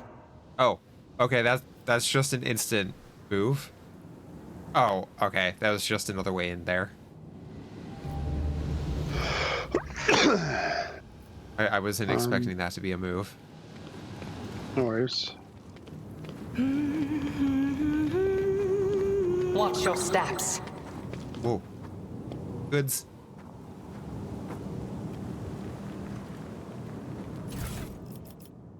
Ooh, cracked Xeno chest. Small chest made from strange material, no keyhole or other openings. Murky crystal on the lid, cracked, but continues to glow inscrutably.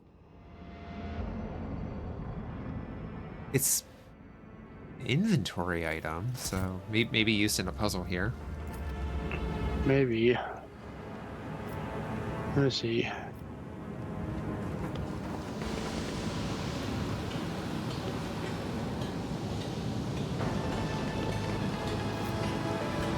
Oh, there's a warp ghost over there. Yeah.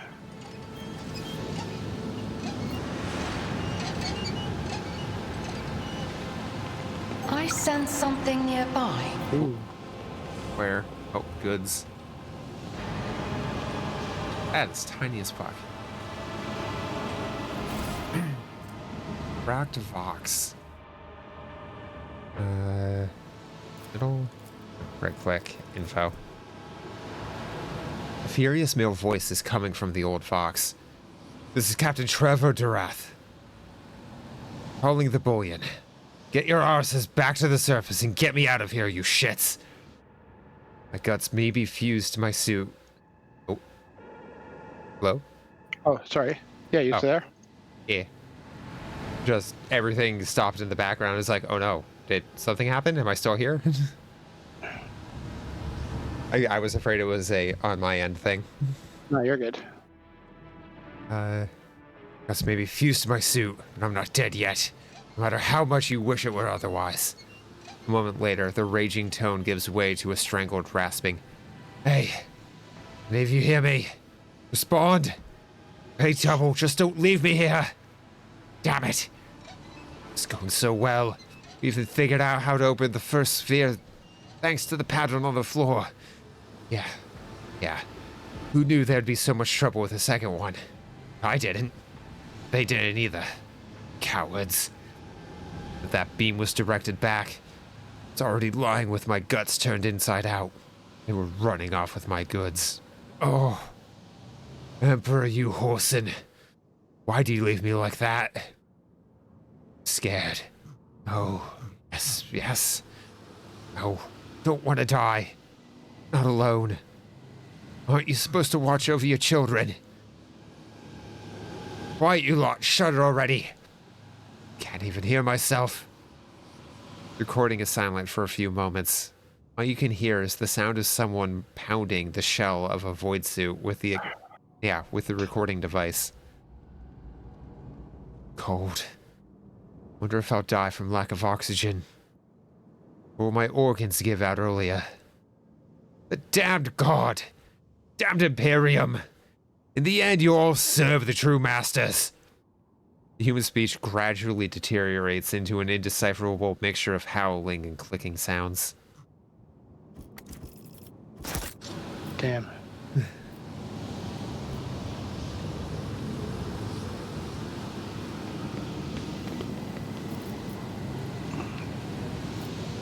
I walk the path less traveled. You might want to use that targeting visor on your let.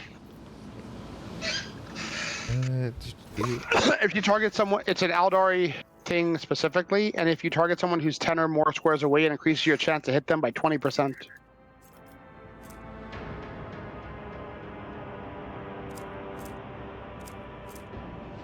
Oh. Her current thing is if she happens to kill someone, the nearest person gets 1 extra. But I think the 20% accuracy is way more useful. Yeah. Okay, can I not hiccup, please?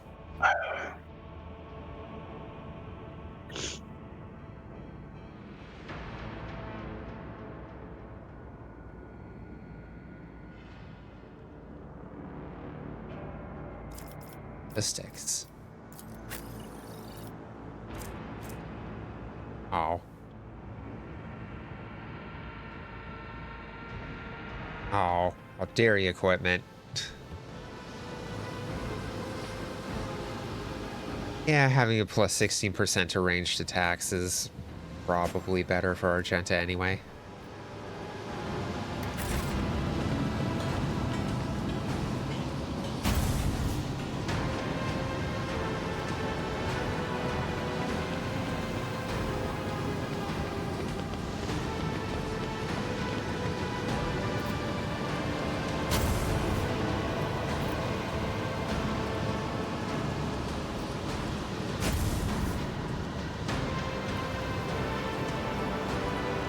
Seems the pattern no longer works.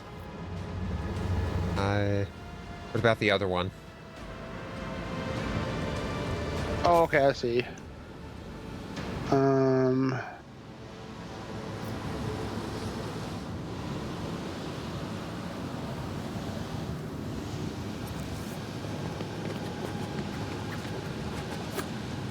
What deeds await us?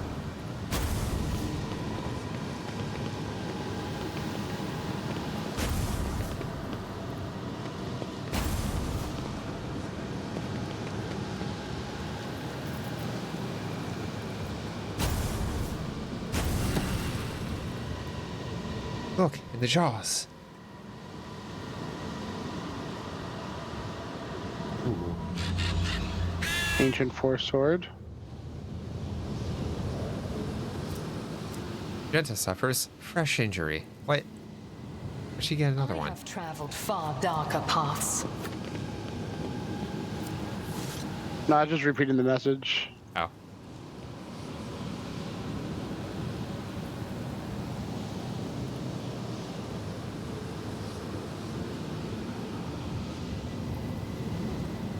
One second.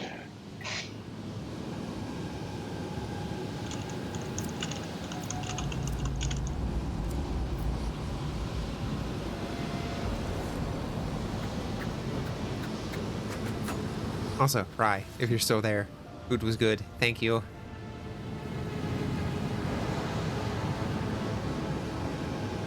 Personally, I would have liked a higher sauce to rice ratio, but no, taste was spot on.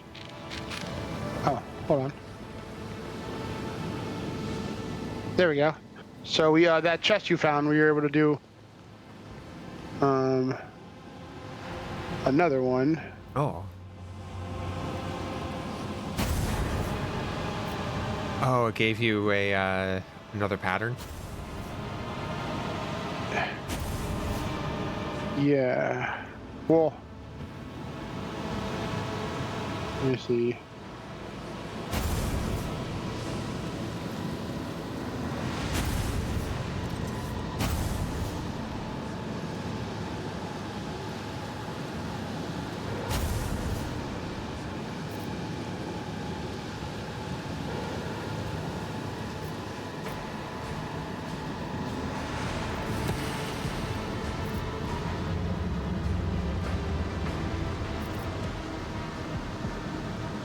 There we go.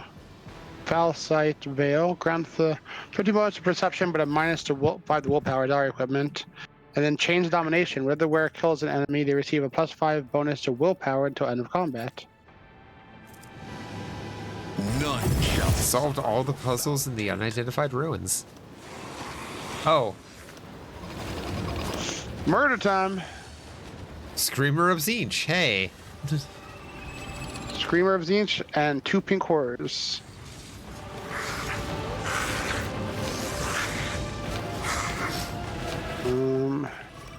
How long till Malachi goes? A long time. So Malachi's gonna go back here. There's another like upper statue you can probably put your on back here. Put Pascal over there. And then you can set everyone else up. I'll set up Cabela appropriately afterwards. Oh, can't get Argenta there. Can't get Argenta there.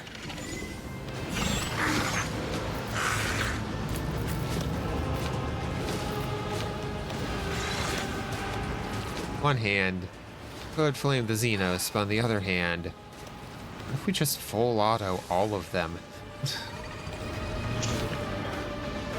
gonna be bad, but if you could hit all 3 with your heavy flamer, it'd probably do more. I'd hope it'd do more. Who knows?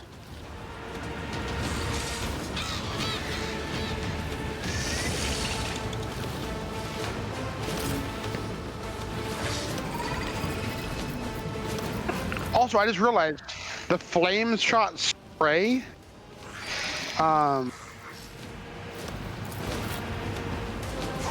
is only 1 AP to use. Oh, but Scorcher Retribution lights the ground on. Ooh. Still, though, I didn't notice that the huge 10 square long fucking cone is only 1. Which means, yeah. And I don't think we've really had a chance to make use of the heavy flamer since Argenta got it. Nope. It might be worth putting Cass in cover just because they're gonna go before. Well, Cass will go before they do. Never mind. Yeah.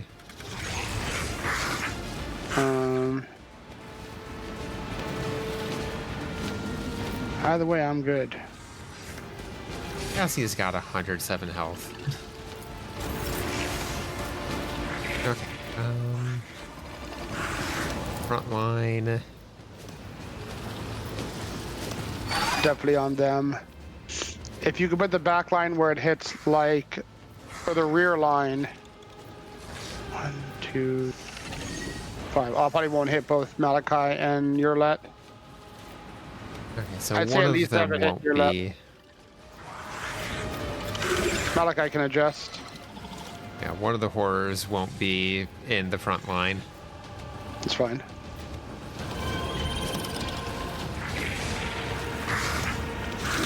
Stay there. And said back line.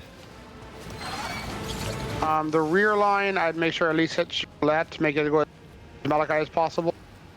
Oh, And then rear. the back line that gives the cover bonus, I'd make sure it hits Argenta and Pascal.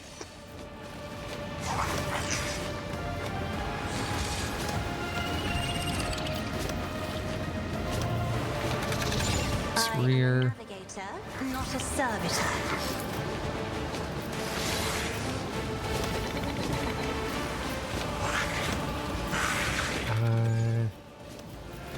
You might need to move it a little bit to put it, but I could also just put it on Pascal and Argenta myself, because Pascal goes next. Yeah.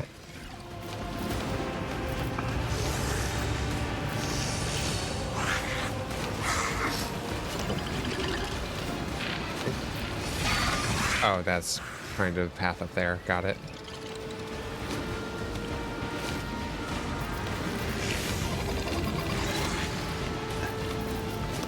With their grouping though, fucking, I imagine Cassie has some strong things she'll be able to do.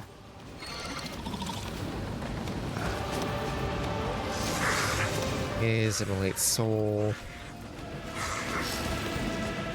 Good Scourge of the Red Tide. Yeah.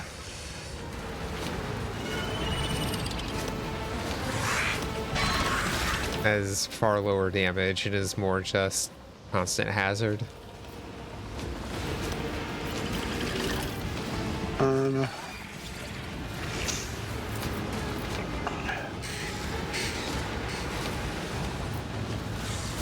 what's it called? It might be worth Warp Curse Unleashed on the pink horror that goes first.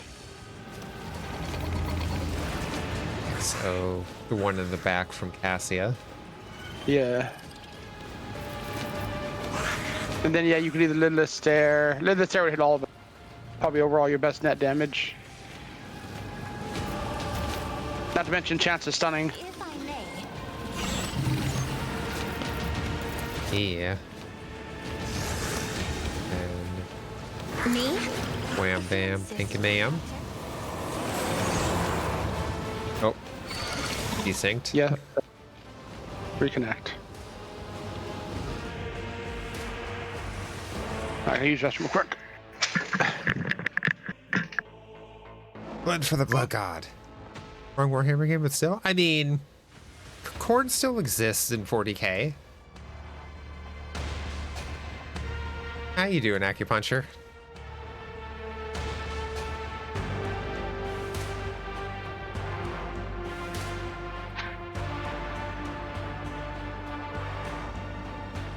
Doing well? Nice. Doing all right. Oh God, excuse me. Okay.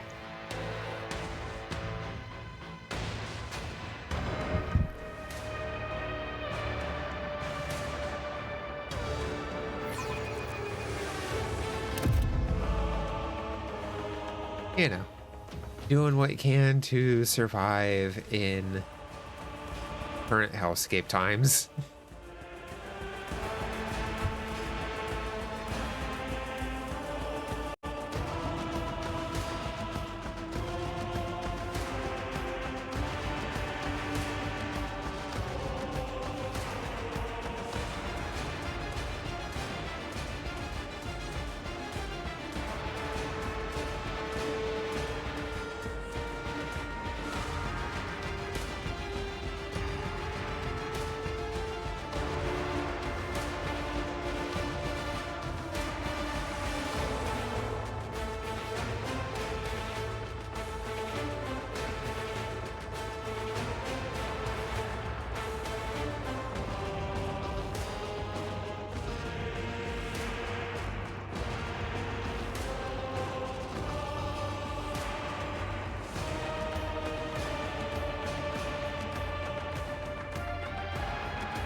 Music in this is really good.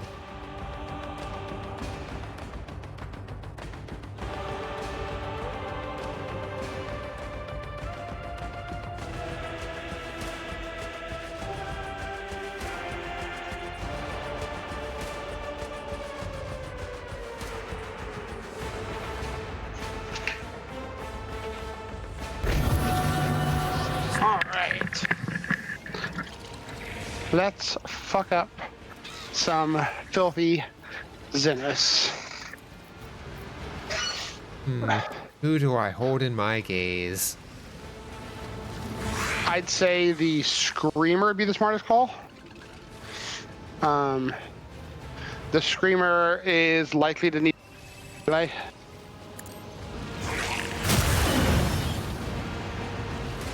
68 damage, nice. And if it mobilizes them, that's huge. Alright. First Yeah, things don't forget first. to zone. I won't. Thank you for reminding me, though.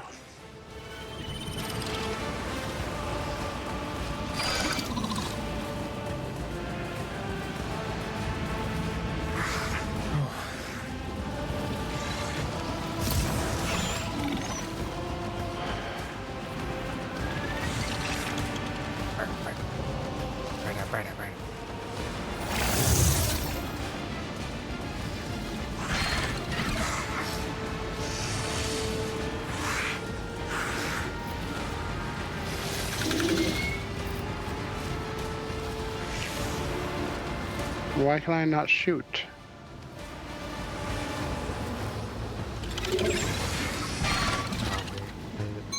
Because of that being cover What? technically. I can't even attempt to shoot. Huh.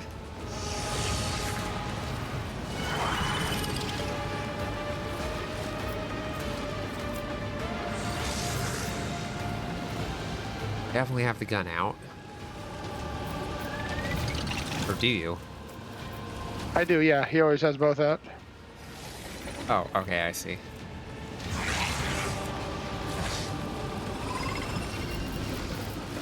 Oh.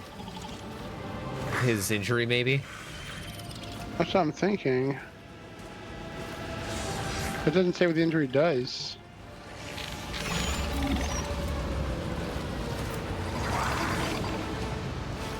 Wasn't healed in time. Can you go the kit? Yeah, it doesn't like specifically say what kind of injury it is. Yeah.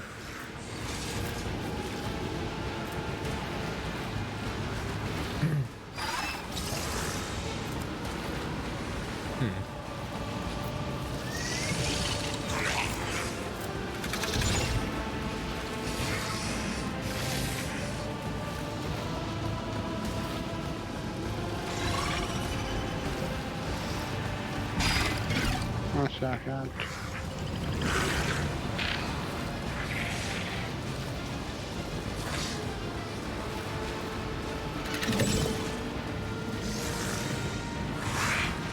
Yeah, it's not a strength thing because he has heavy weapon proficiency, which lowers the requirement for strength by 25. You would be able to equip it otherwise.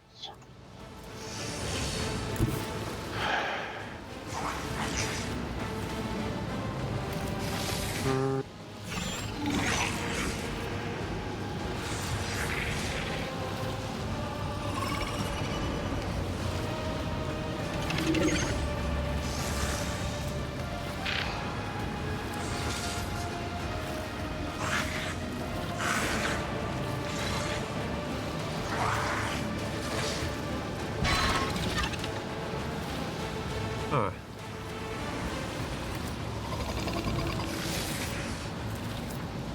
Yeah, I don't see any reason why he wouldn't attack. He can swing with his fucking weapon.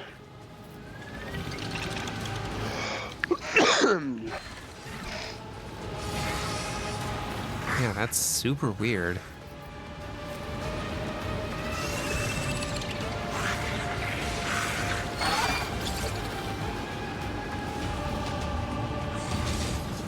Oh, the attack takes 3 AP. I forgot I need to start shooting this thing early. That's why it is what it is.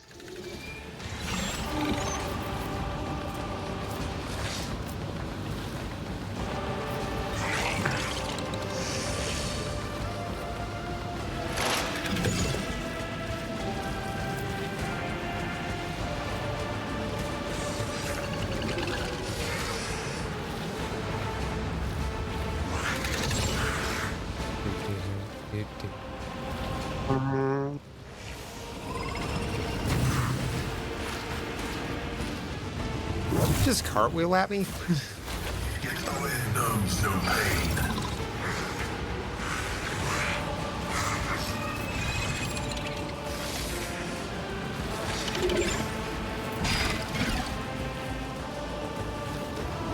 Oh.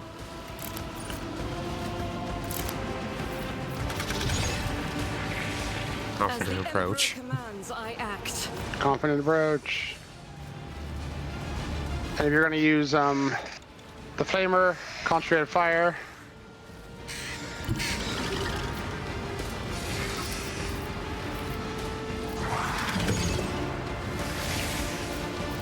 And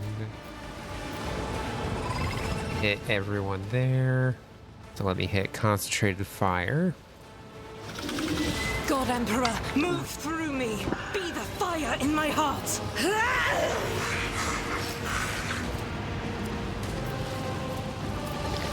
And scorching retribution. Do it. gotta find. There we are. Just finding the right area.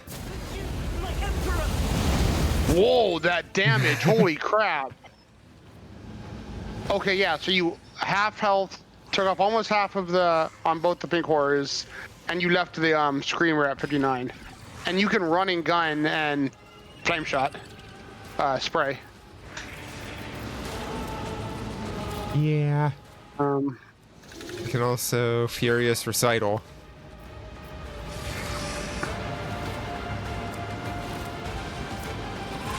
Zero AP. Yeah.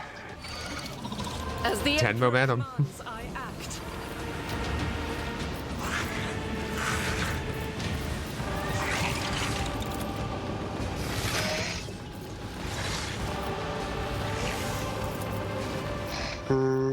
Burn, baby, burn. Eradicated. Disco Inferno.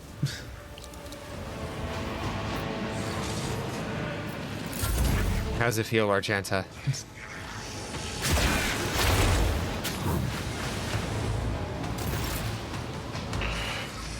All right. Time to end this farce.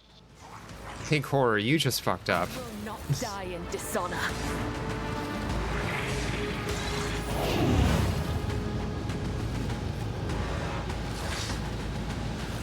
I like how they just roll up into somebody's face and don't even attack that person.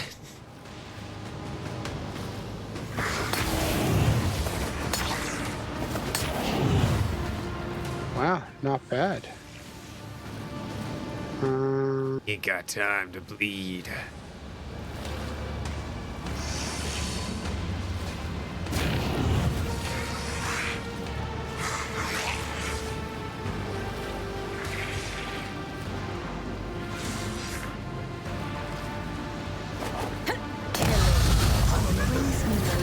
Blue horrors. Yep.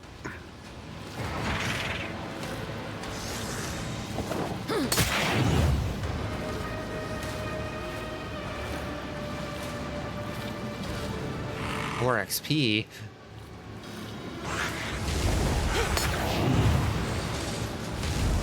Let your soul be purged. Death is a blessing. My blade whispers your name. Killing brings me no pleasure.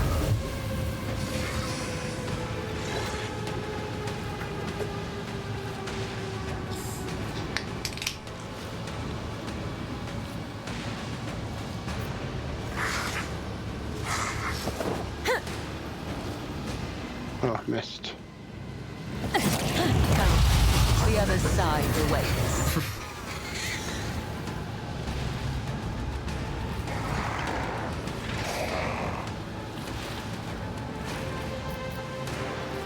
What do you mean they get a turn in the turn order? Next time. My blade whispers your name. I feel nothing, fear nothing. Killing brings me no pleasure. Death is a blessing. Cabela is absurd. Cabela likes the part where they die. There. Although, It's her favorite part. the downside with them being extraplanar entities, we don't get loot. Fucking lame. We did get levels, though.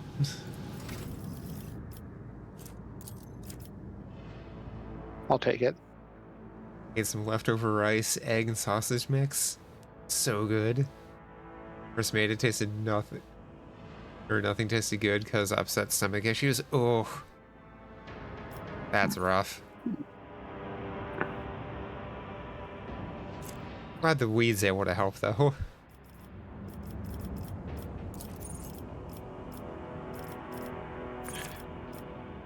This is... Oh, ability.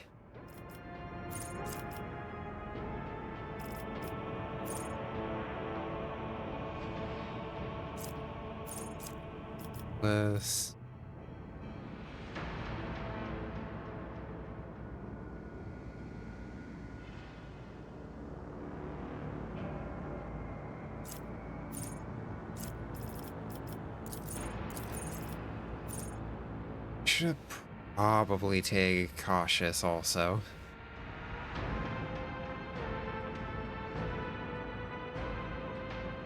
Oh, yeah. No, that'd be good. 4 more stacks of versatility. Moves. All slowed, blind, bleed, burn, and toxin. It becomes immune to those effects as well as stunned and prone. For as long as cautious is active.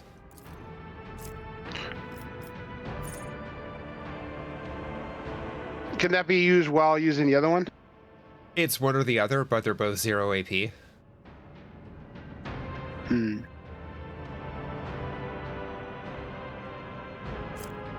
Like, just as a quick, oh shit, I need to not be bleeding or something.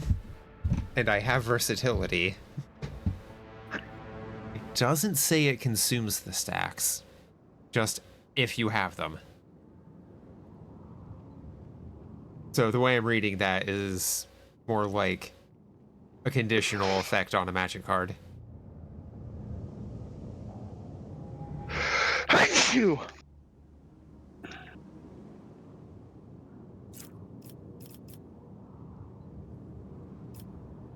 My other options are devastating attack, which Let's see. pretty sure everything else is pretty much melee.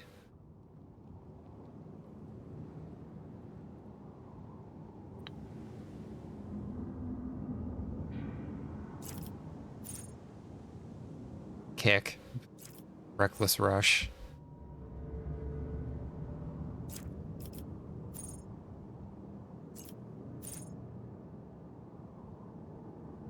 Hi.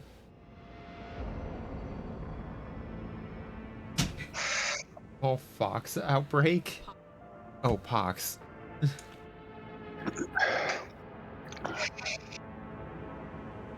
Nice of them. Not scheduled.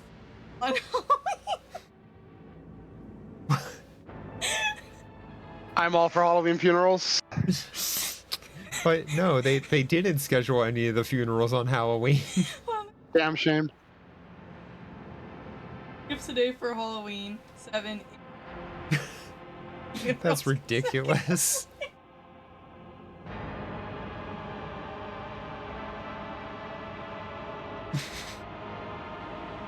Get vaccinated for everything.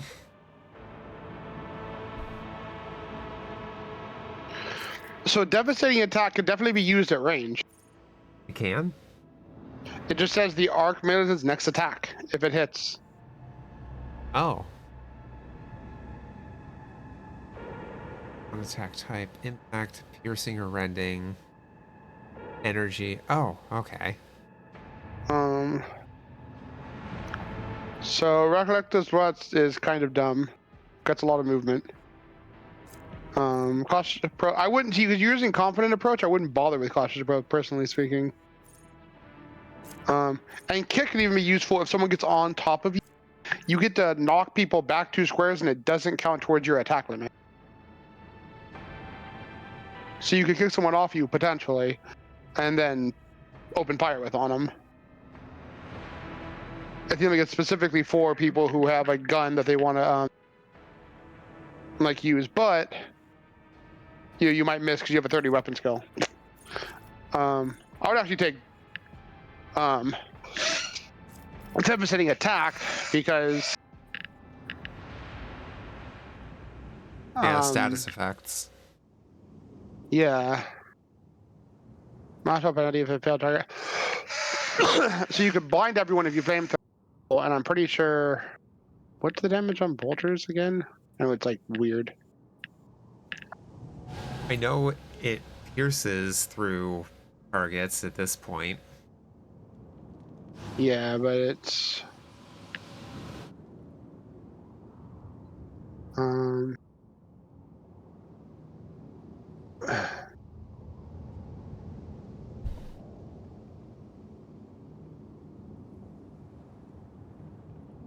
Could see rending because fucking bolter. I could also see impact because it's a fucking bolter.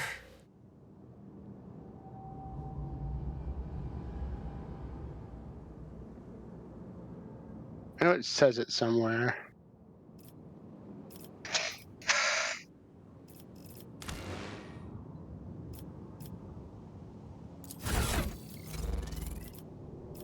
Yeah.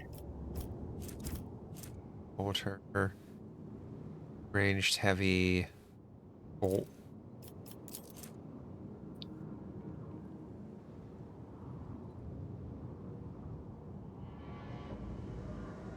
Huh. Yeah. I would assume it's probably the piercing.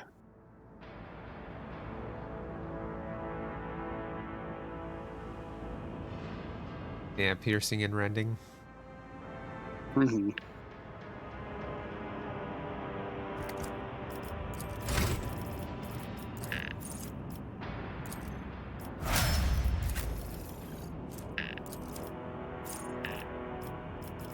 What about Cassia?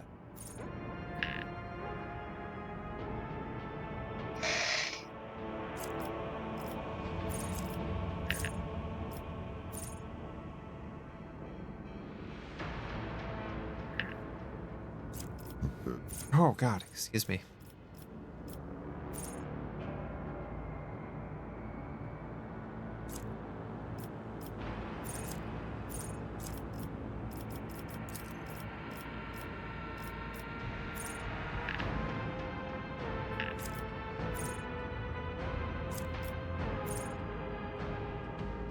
All enemies in the area suffer a minus 26 penalty to willpower and toughness until the end of combat. Oh. 12 cell radius.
Dodge, next dodge tab.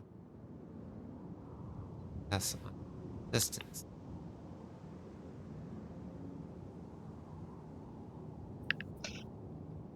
Dang.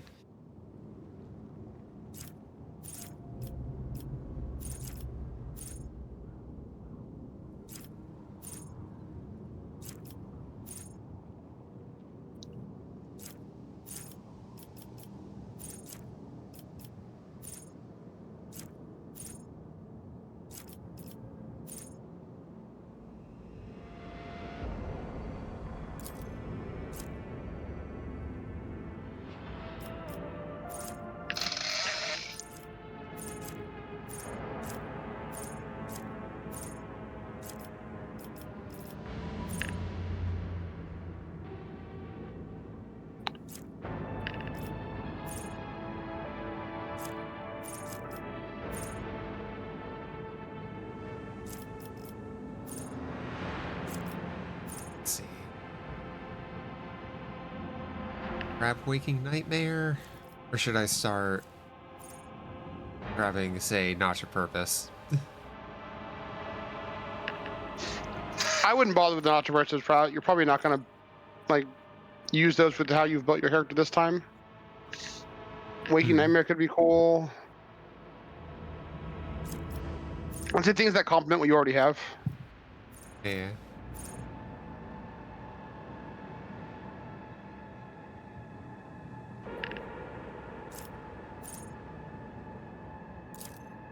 Just nuke their resistance, or their willpower and toughness, rather, not resistance.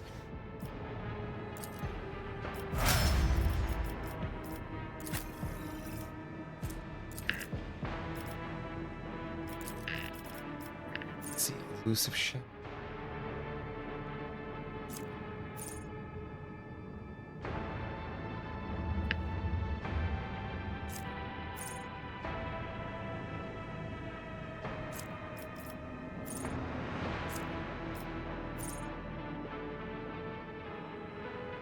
Well, definitely not Dance Macabre.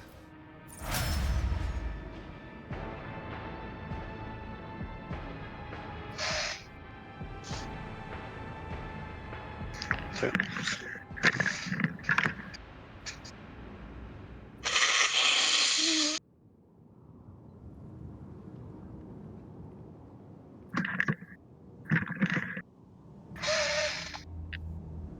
Pulling Edge. The assassin attacks, granting a plus 40% dodge to the target of the attack. This attack hits, it deals an additional 16 rounded down damage increased by twice the percentage of that creature's, or target's rather, missing wounds. So, the weaker they are, the more this is going to do.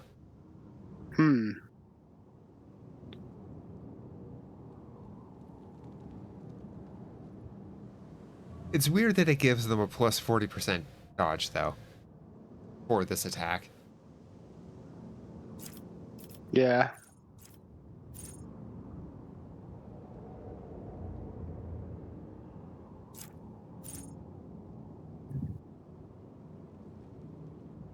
Assassin makes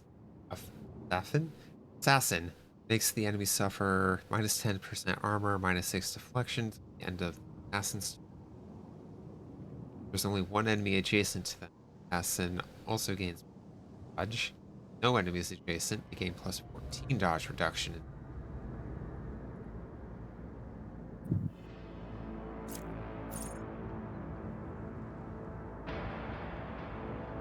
Round assassin becomes the lowest priority target.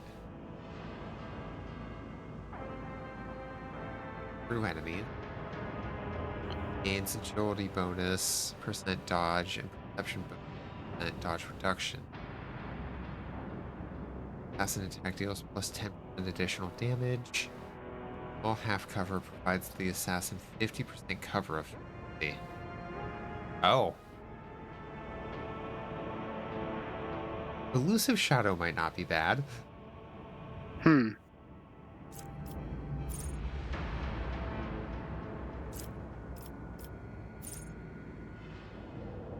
The damage potential for Killing Edge, though. Yeah.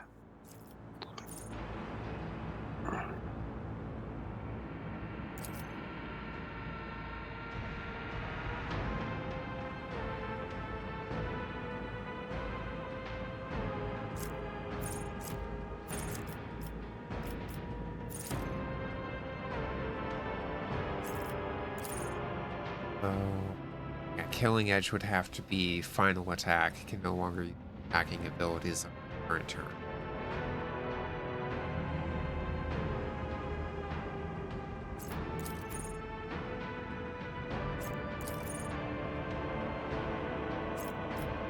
Go with the loose.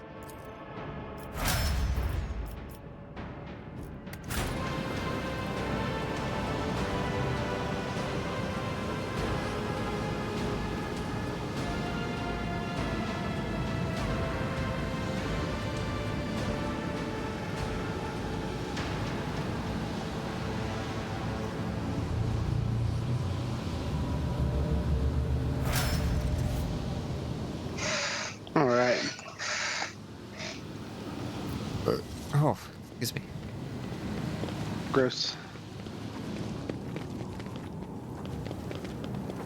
I think we've fully explored everything, right?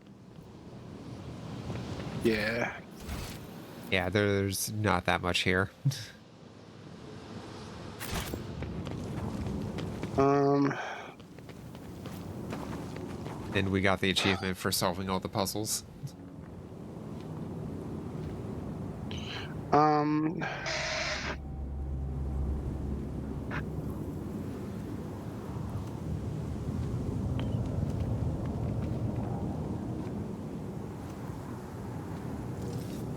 I like that. Onward. There's a necklace that might be good for Cassia. Whenever I work, stacking +5 bonus to willpower into combat. Ooh. The two Malachi I have are good. Basically, Heart of the Nameless, if counter which +10 to all. You are Either cutting one. out randomly. That's weird. Better? Yeah. Alright, might have been my mic too far away. Heart of the Nameless gives Malachi +10 to all skills if he's an iconoclast adherent. Hmm. And then the other one is like his first psychic power counts as one psychic rating higher, which is insane. The second one is Eldari Helmet that gives +15 perception but -5 willpower, which is up to you if you want that over the range accuracy.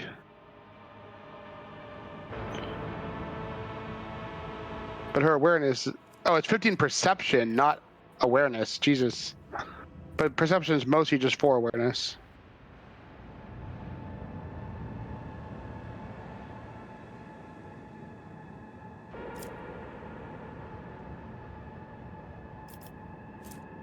Reduces enemies' dodge chance. So if I put on the Chains of Domination, Cassia is going to be losing Lore Imperium and maybe Commerce, depending on which one I replace. Well, her commerce is at 123, so I think she could lose 10 commerce. Oh, she'll lose 10 more Imperium as well. But that's also 121. Yeah, that's fine. Yeah. Honestly, though, at that point,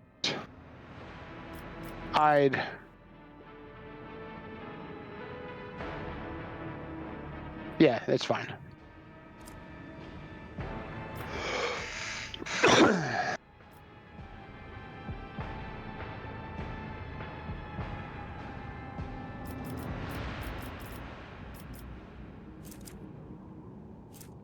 Then what was the other one you were mentioning?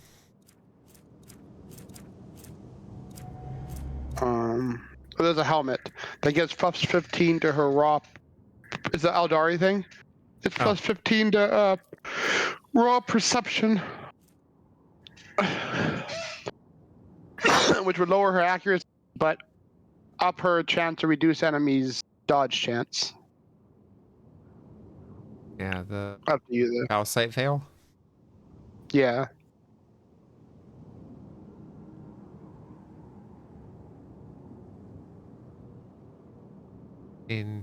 He's not particularly willpower, right?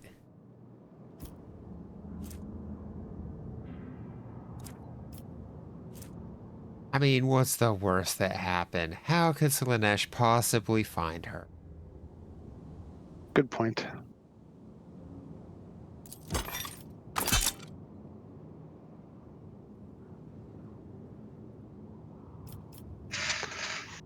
All right. Back to the boat. What's up, Nibbles? What's up, Nibbles? Nibbly. It's Anthony's girlfriend's dog. Ah. Named after Futurama. Good boy. Good boy. Good boy.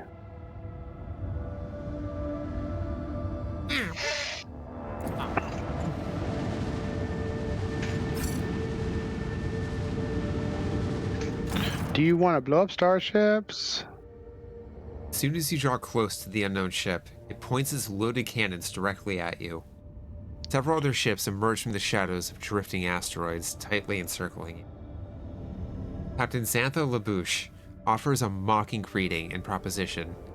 You can buy your way out of this, but the price must be her soul's satisfaction. The outrageous suggestion sends your crew into a fury. You're in a no-win scenario. You can enter an uneven fight and lose everything, or shamefully pay to save your skin, sacrificing only your pride. I just saved. Do you want to try to kill these motherfuckers?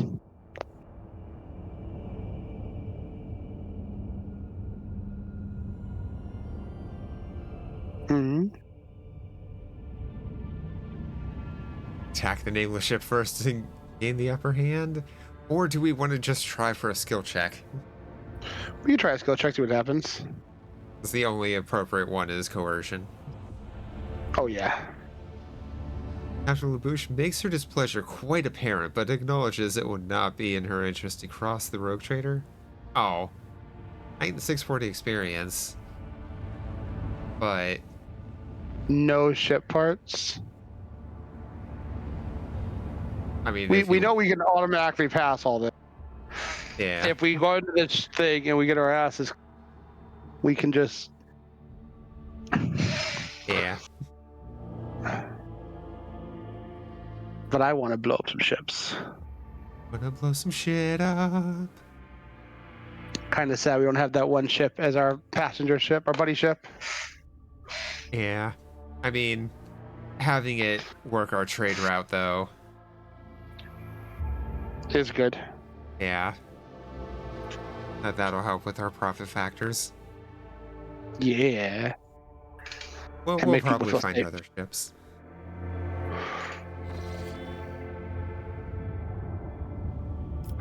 All right. Let's do this. I kick him in the deck. I roll to Ukum in the Duker.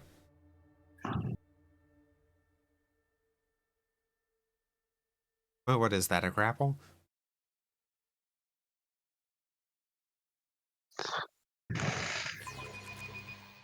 I roll to Ook. I take the Dookie response.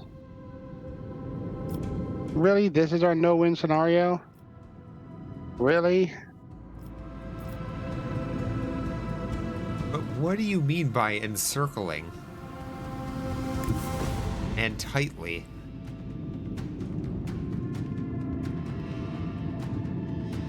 Owlcat, we clearly have very different ideas of what these words mean.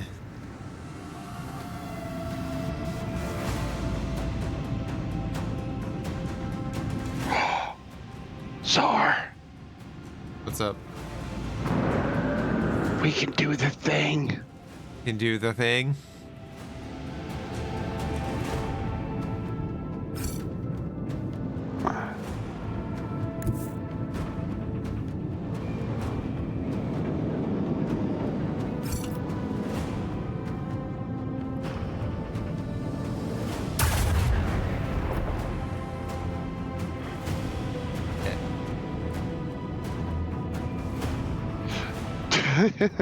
Ramming speed.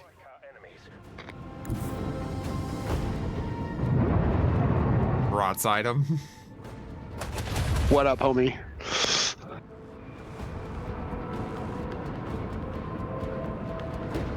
Changing course. Disengage. Let's move to fight another day. Yeah, I don't think that's gonna go well for you.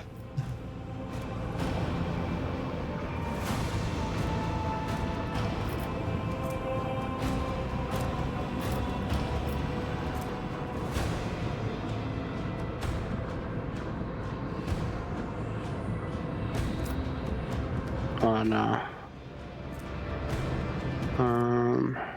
Engaging 4 rounds. They're gonna make it. Oh my god. Oh, they have 1 HP. 1 HP in a dream.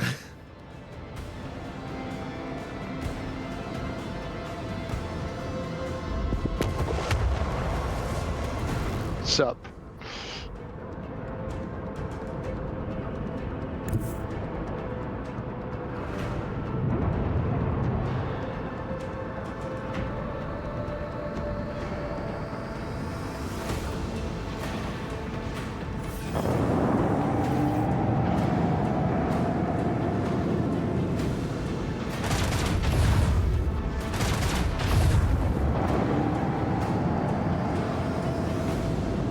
Yes, cut your friend off.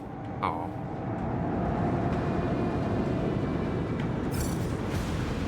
We have something that lets us, like, turn super sharp, right?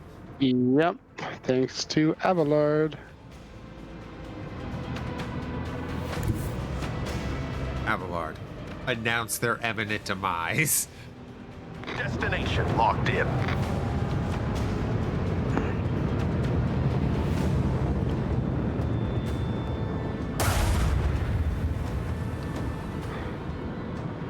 Oh, because we got to get through the shield like that.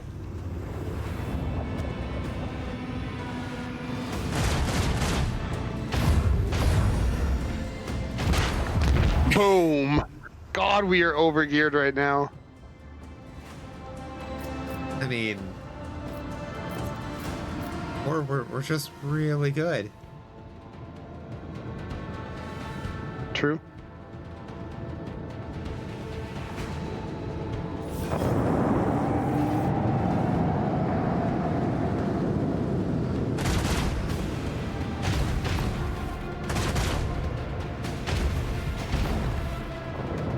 Good job, you managed to kill one of our 5 torpedoes.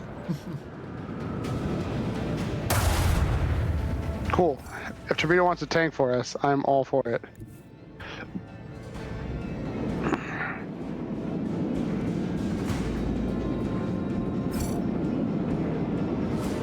Oh, they get to go again. Surprise!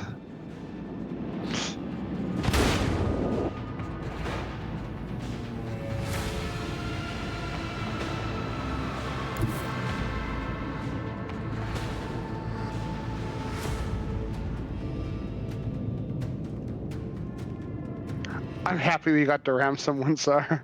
Right? Adjust heading. I've been wanting to do that for a while. Do the thing. Sir! Do we get to do it twice? We get to do it twice.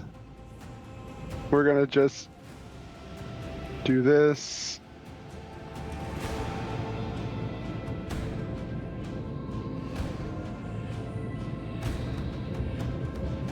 Sup. Destination locked in. Shield, Lord Captain.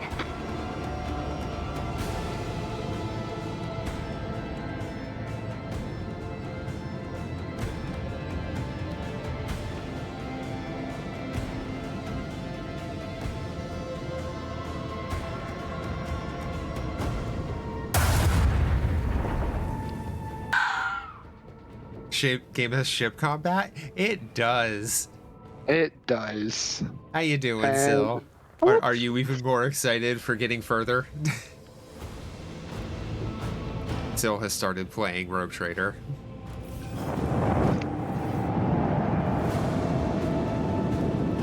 She just got done with Rykat Venoris and is on her way to the first place we did. Nice.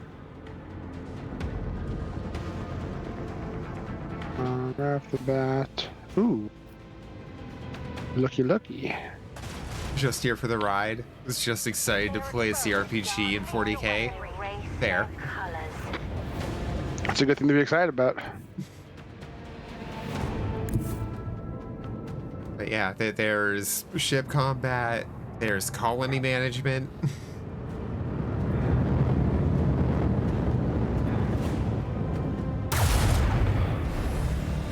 I'm sure I'm happy we put ourselves in this no-win scenario. Sorry. Right?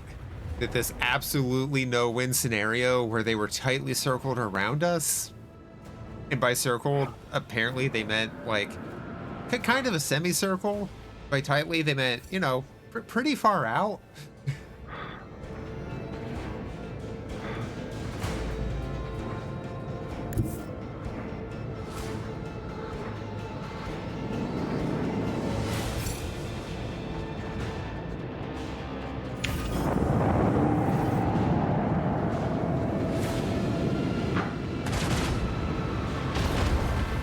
They actually got a couple hits on us. It's okay. We just want them to think that they're doing well. You do feel you're doing well. And the fact that I can just use my swing run, Can we ram them again? over and over. I don't think we can ram them again. There's no way. No, but we can just No. Damn. rants. Target must be at least 2 cells. So they were 2 cells away. We weren't in our acceleration phase. Oh, okay.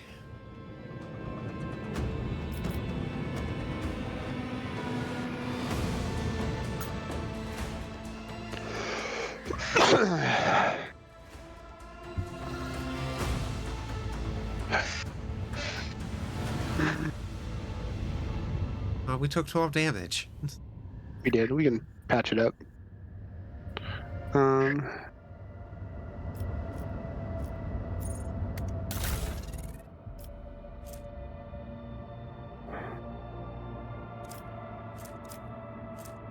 also upgrade our RAM. We can.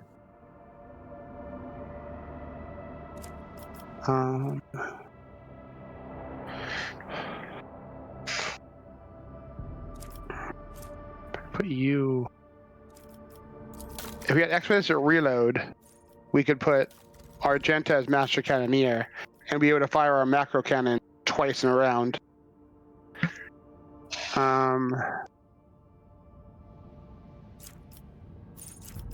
What is focused efforts? Allows use of both abilities of one selected post per turn.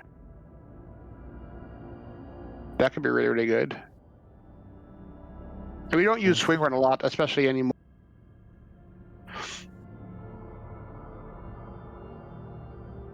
I feel like we used it more than a few times there.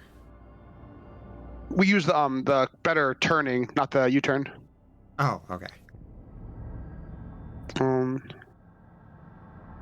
Overload the enemy shield restricting the weakest side facing the flagship. If the enemy has a hollow field, it loses 7. Okay. But we use our reinforced shields a lot.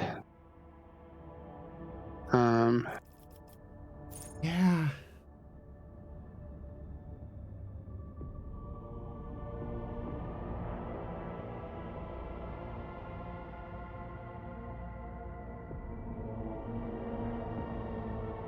And it's only Malachi. I guess now Solomon who get that.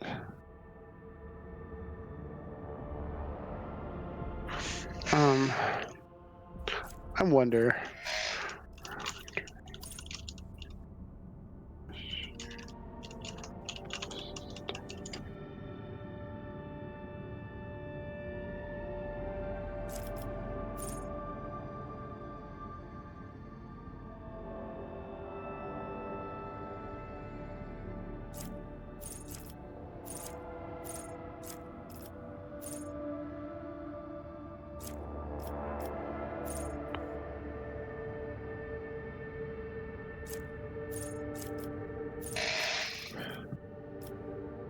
Vulnerability scan.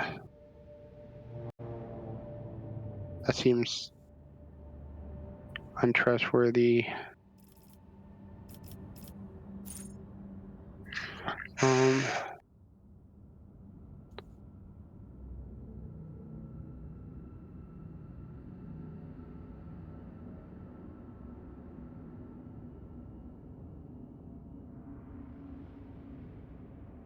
Imagine if we had done 30% more damage with those rams. Yeah. We're definitely gonna want to repair. Yeah. That's for sure. Repair.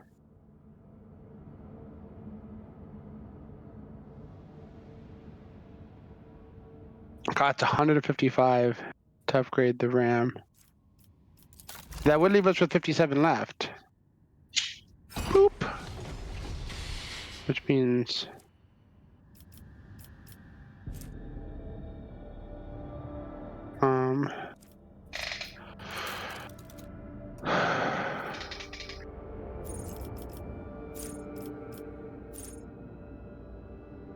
Feel like Expeditious would be really good.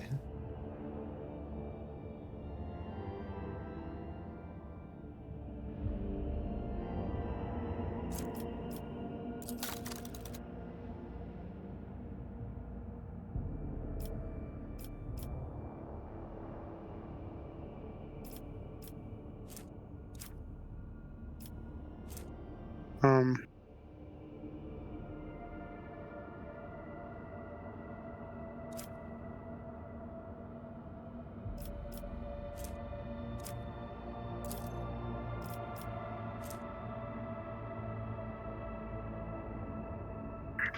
Okay, so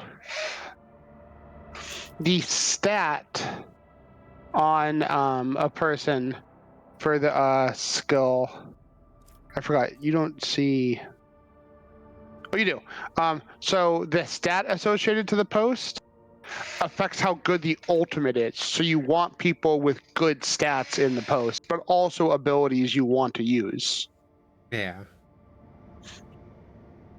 So, Okay. like, for instance, for Master Cannoneer, your let gives the torpedo thing, which is pretty neat, but she only has a 50 stat, which makes her ultimate will probably suck. Cabela has 100 in that, but she has no skill she gives you. Argenta, meanwhile, has 80 demolition and expeditious reload. Yeah, that could be really, really good.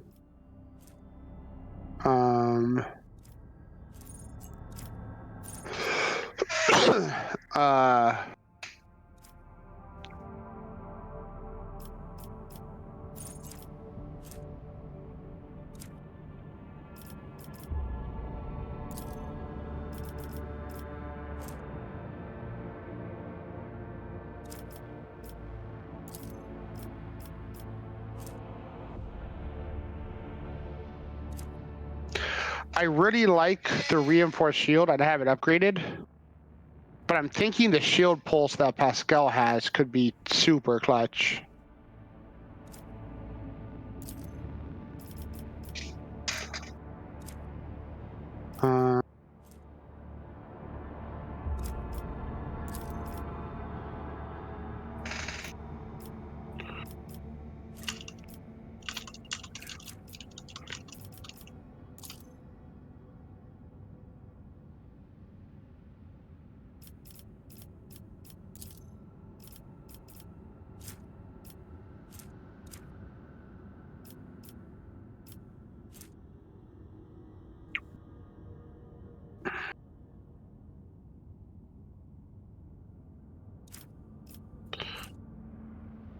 So if we were to move Malachi there, move Argenta there, move... Oh, Pascal still gets reinforced shield.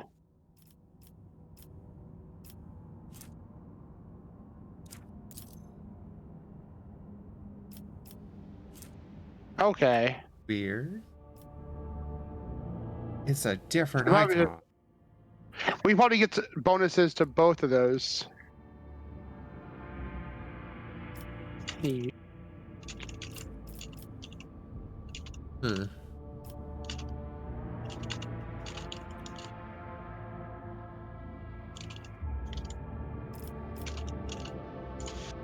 Cool. That's a win-win then in my book.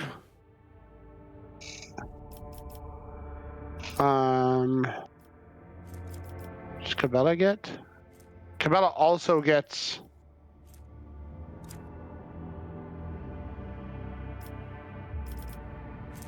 Oh, so Malachi just gets the ability to upgrade that ability. So you wouldn't have the upgraded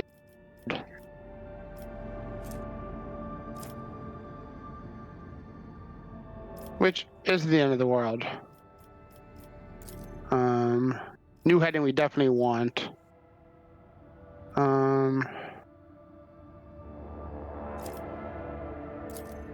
The warp jump thing is really, really neat. But I can also see benefits in the shallow jump. We already have the I'll leave that where it is. I'll I'll stick you there because you already have that. I don't have you.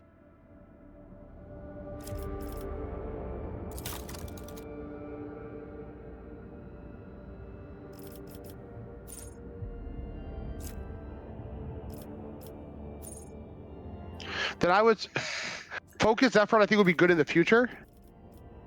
But I think Expeditious Reload would be beneficial right now.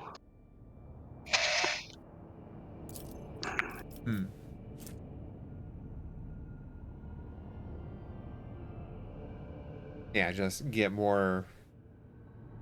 Whatever it is we're launching at people downrange. Yeah, it doesn't help our main cannon, but both our side cannons we can double fire. Yeah. And as we start getting more secondary abilities for people, we'll want Expeditious. I think Shield Pulse is going to end up being clutch. So we blow the crap out of enemies' side, and then they turn and put their strong shields to us. We can just Shield Pulse and bring the side we've already destroyed back to facing us, which pretty much guarantees we kill a ship. And then if they use that shitty little Eldar like mirror image, we just hit boop, a bunch of the mirror or several of the mirror images are gone.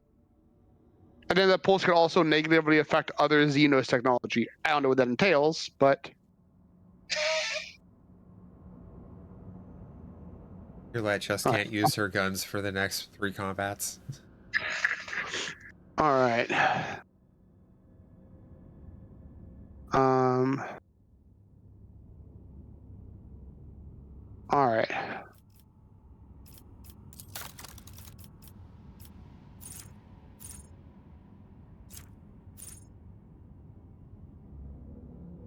So now ultimate.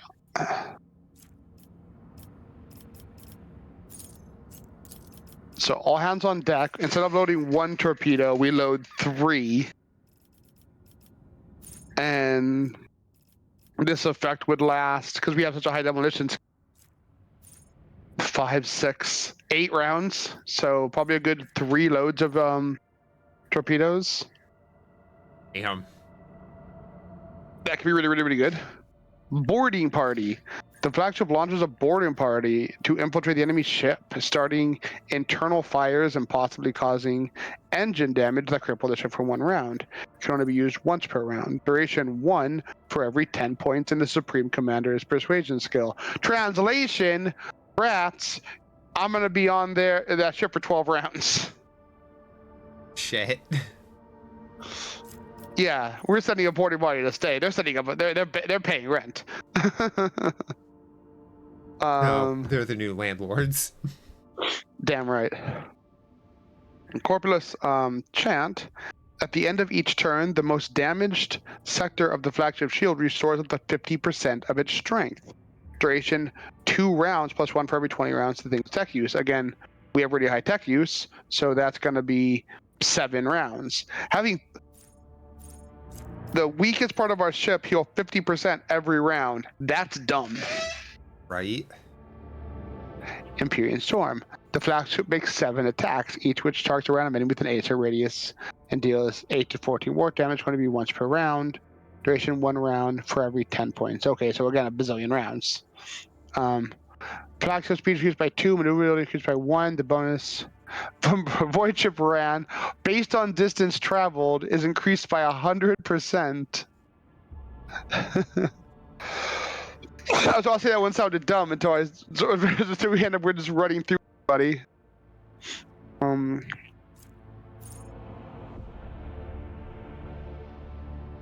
I will let you pick this. I like all of these. Your call. This streamer. What is our first ultimate ability for our flagship?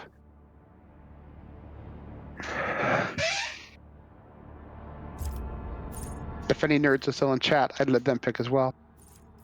I'm here for the red frequency. Oh yeah.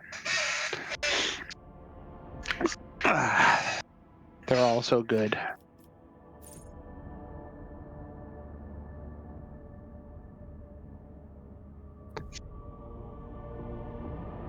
For survivability, that Corpus Sakari chant is silly. Yeah.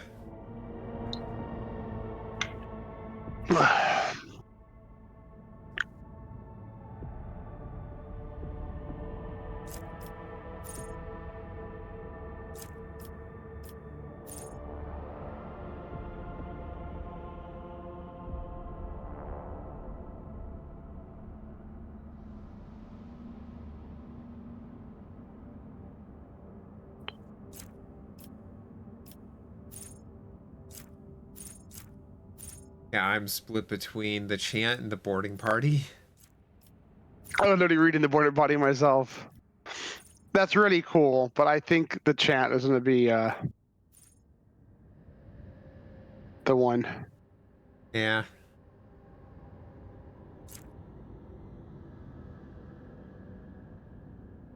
We need more scraps. Find more things to blow the fuck out of.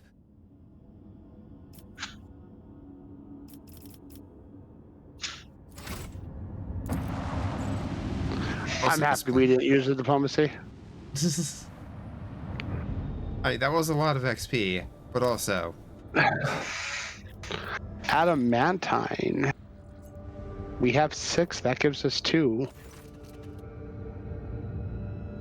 Lone Mountain Chain is composed entirely of a mineral with shiny mirror-like surface.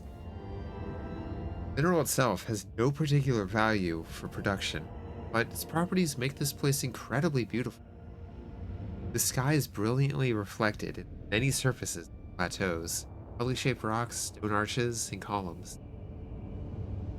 The view is especially stunning on clear, starry nights, or when aurora trails dance in the sky.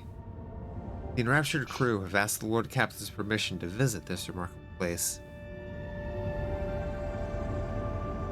This place screams Slaneshi crap. Do we grant shore leave? It's up to you. I think it's Slaneshi corrupted to hell. I could be wrong. But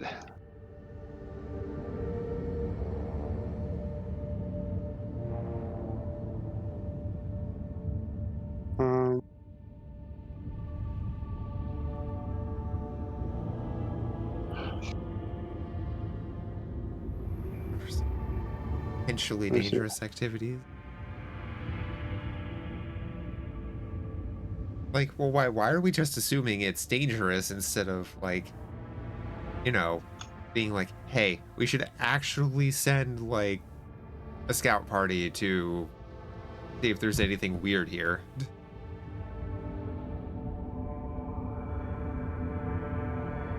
let's see. Plus, the shore leave crew is the scouting party.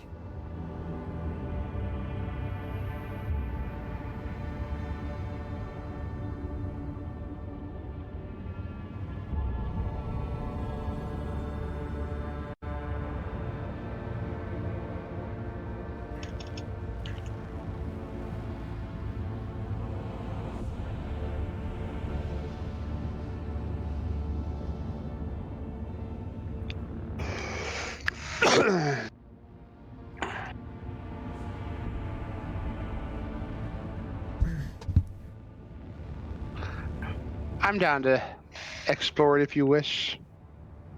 Yeah, grant shore leave. We're good, guys. Shore leave passed without incident. The ship's officers talked about it for weeks afterward. Lady Cassia spent a great deal of time in the Mirror Mountains. One cannot say whether it was in awe or contemplation. Upon her return to the ship, she spent several days in her quarters in front of her easel. Canvas remained unmarked.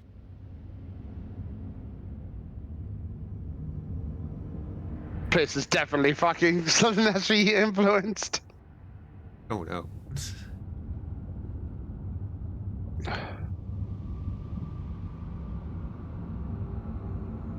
Do we need more adamantine?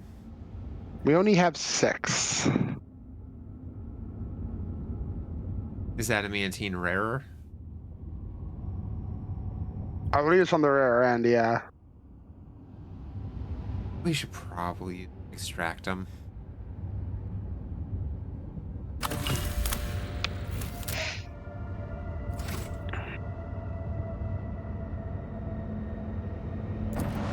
there anything else here? Nope, it's just those unidentified ruins. Alright. The closest expansion.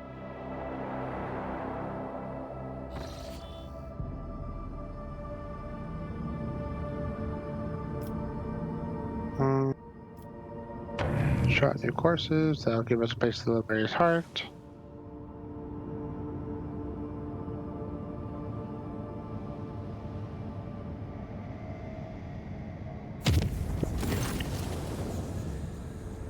Mission to report. Your proctor has arrested my voidsman and is demanding his execution. A repeat offender, he says. Please do so. Captain? Who is the voidsman? One of mine. Not as big an idiot as the rest of the idlers. Understands the control systems. Makes sense of the readouts. Him? The defender?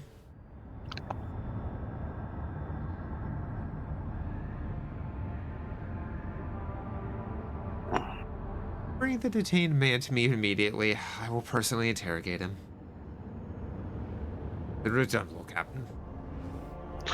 Why are we executing people? And suddenly Solomon is Judge Dredd. I've been talking to Solomon for for a while.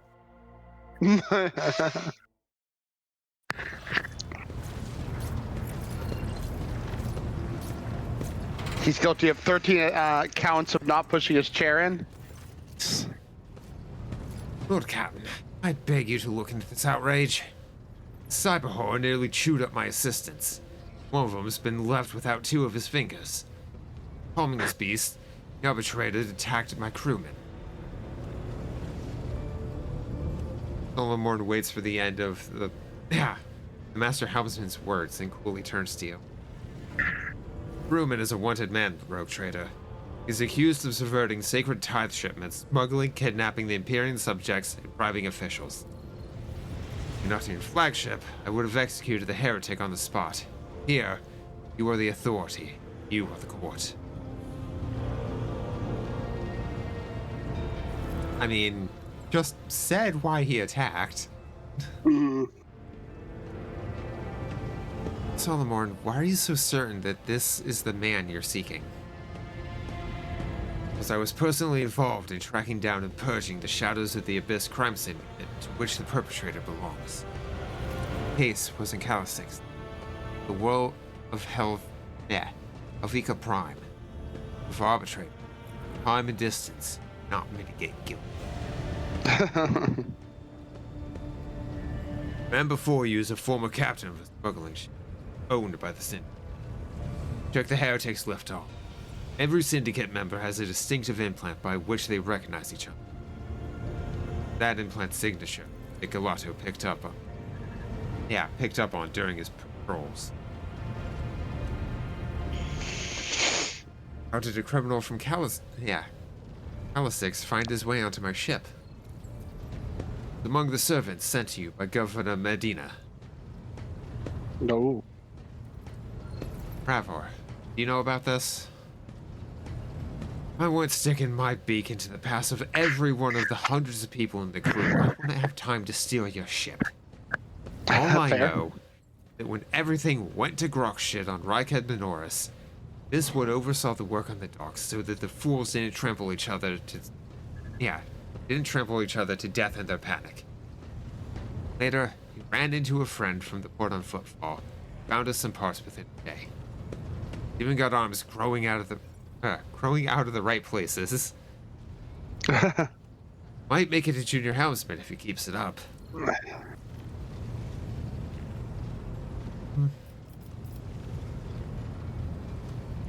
Accused, you have anything to say? Long-haired voidsman flinches when you address him. Yes, your lordship. Governor of Helvetica Prime was a scumbag who abhorred the fight of the God Emperor. Things he did to the people under him was survived by stealing from him. But we'd have ended up in a pit. Like 1 in 4 did after distribution's accident. Once I got out of there, that was it. Out of that business for good. I found myself in your service, realized it was a gift of fate. You're a fool if I didn't repay such good fortune with my wholehearted toil.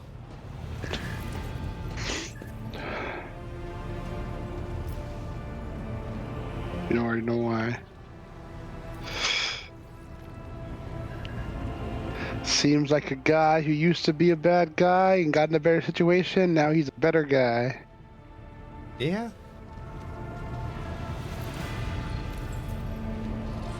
I mean, being in the service of the God Emperor is penance, right? Yeah. I've made my decision. Wait your orders, Rogue Trader. Master Houseman shoots a look of naked dislike at Solomorn. What's this? Capable hands. I see that. 15% less scrap to repair. That's neat.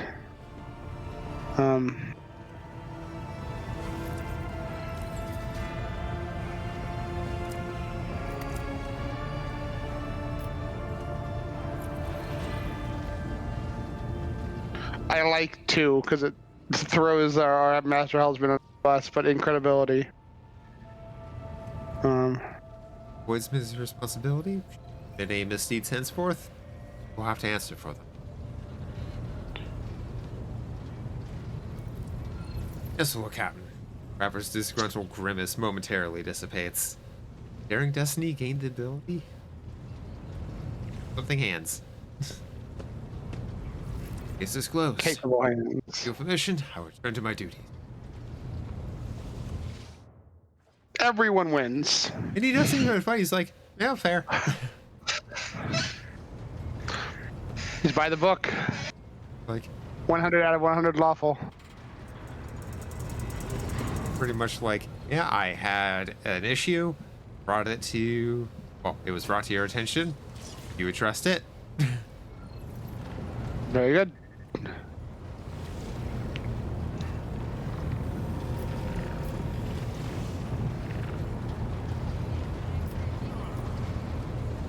Well, alrighty then.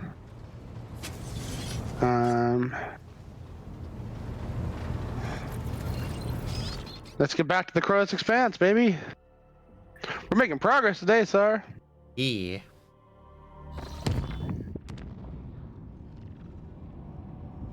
Lost 1 profit factor? What?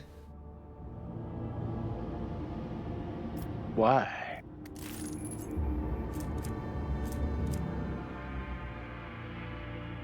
I don't know.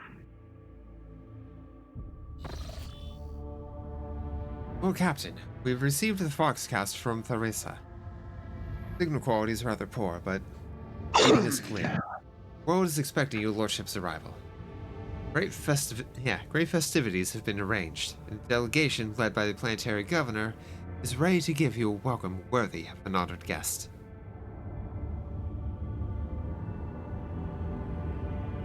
Did something maybe happen at one of our outposts? Yeah, one of our project, colony project restoration finished. It was the one that we did that cost profit factor. Oh. I just looked up. If you click on profit factor, you can then right click to expand and see all the benefits we've got. We have -5 for 1 dialogue and -1 for 1 colony project. Okay. Our Janus one finished.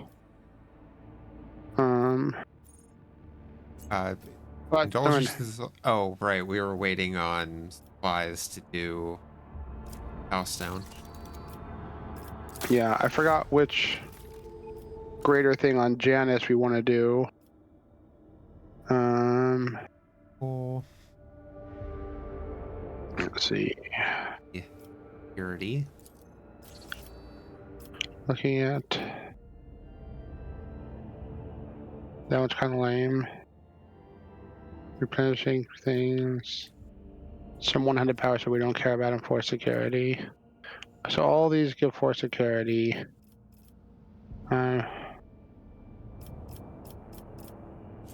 Monstrous servants.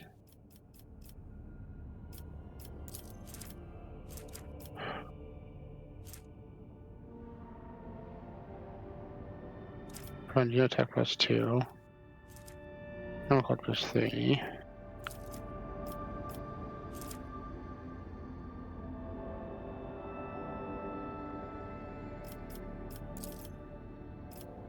Replenishing medkit, which is nice.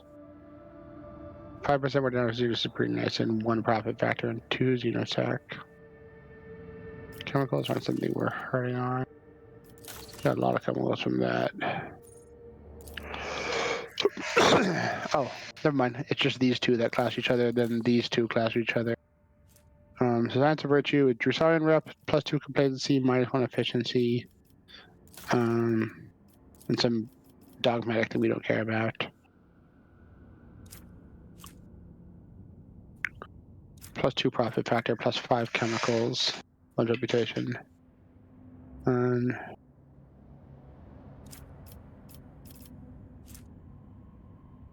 sizes we don't care about.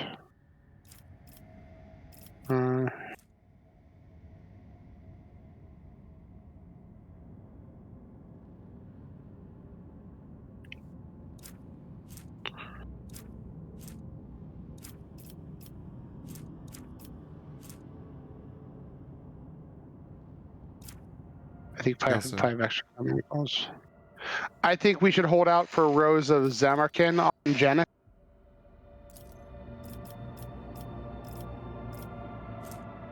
This will serve a couple different purposes. So both of them give 3,500 reputation, so we're going to just call that a wash on either. So the gear is useless on Science of.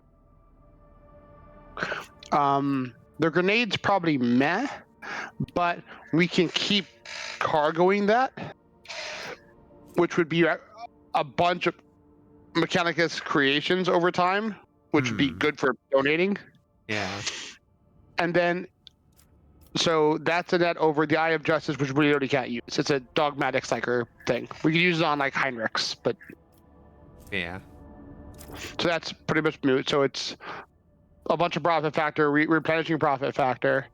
And then the other difference is, do we want essentially 1 complacency?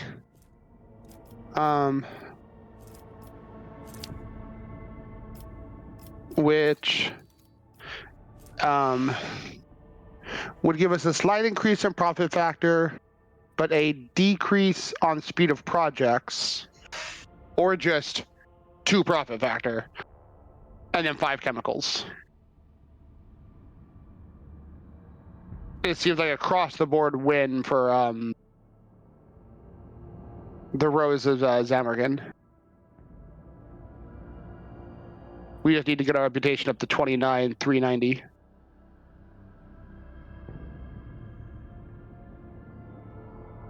Thoughts? Oh, the only other, well, okay, no, my bad. The difference also is doing the Rose will cost us 3 people and 1 xenotac, but we'll get the 5 chemicals. So we'll be up 1 resource as a whole. But we're down people and xenotac. Well, Science of Virtue doesn't cost anything.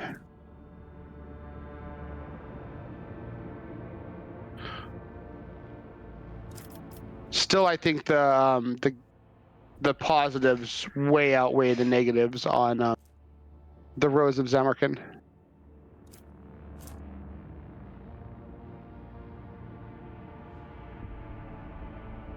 Yeah, I mean, just that replenishing consumable. Yeah.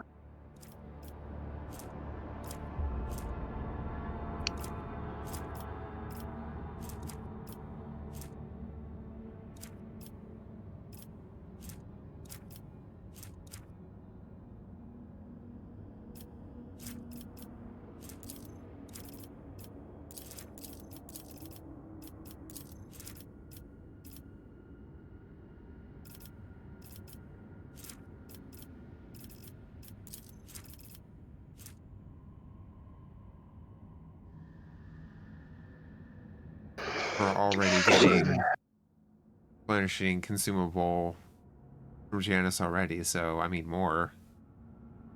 Definitely isn't gonna hurt. Yeah.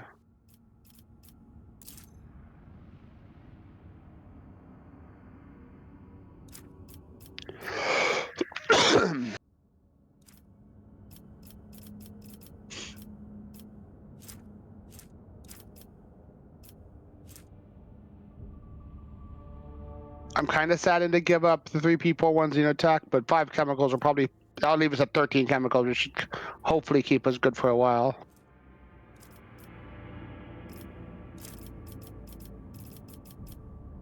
We're 8 currently.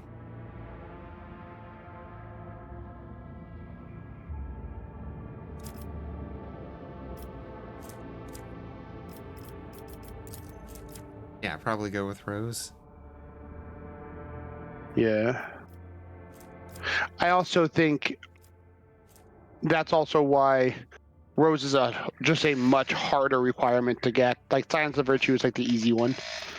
It's 28, 310, and that for Drusian, which is the only requirement. Yeah. Other one we need 29, 390, plus 3 people, plus 1 xenotac.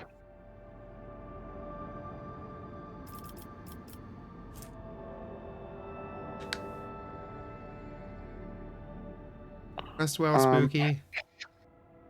Thanks for hanging out.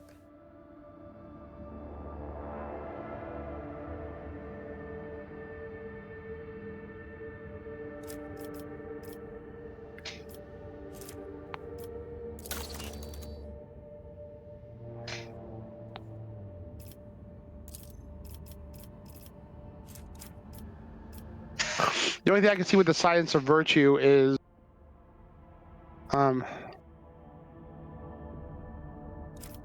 it has a slightly better RP benefit, but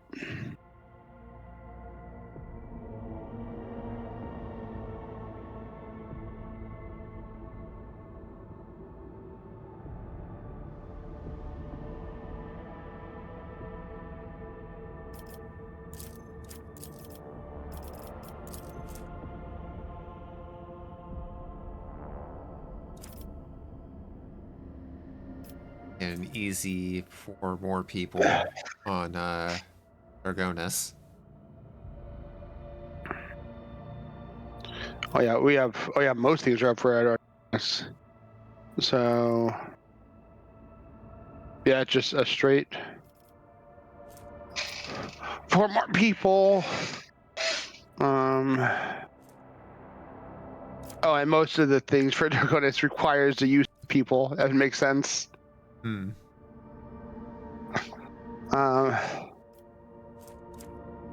If you look at like Decree of Diligence requires 3, Doctrine of Rationality requires 2, Yeah. Sorority of Goods requires 4.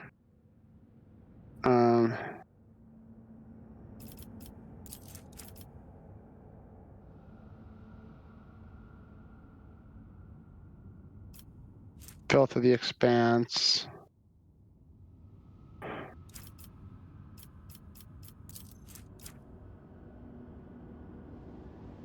Shield of the Emperor.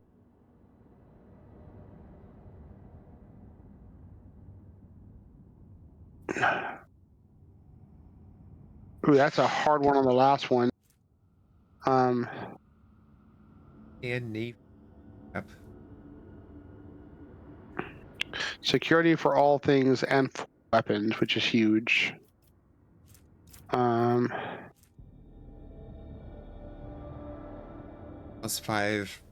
crit chance against pirates. Oh, Filth of the Expanse, we just basically ally with pirates.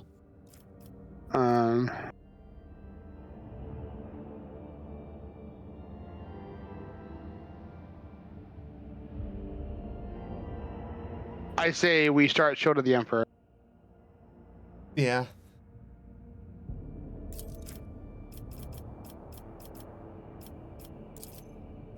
Go through the Expanse, we get 3 profit factor. But we lose Yeah. security. Well, yeah, we ally with pirates. We get an escort ship. We get 20% more scrap from space battles. We get 2 Xenotech, 2 adamantium, 2 frogstone, 1,000 void ship rep, and then 3 security. But I think the 1 security in all provinces is going to be better.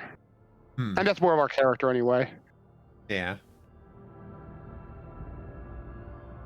And we're waiting for enough stuff to get.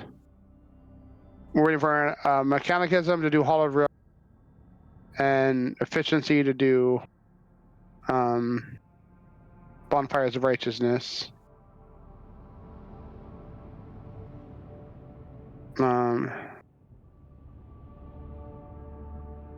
We're waiting on Cabascalan mission reputation to do Xanarkin. And then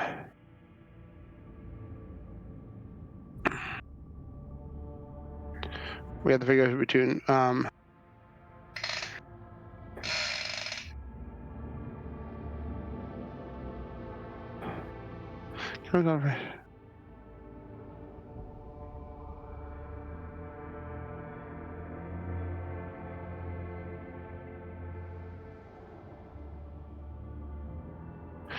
actually kind of shifting towards science of. Oh.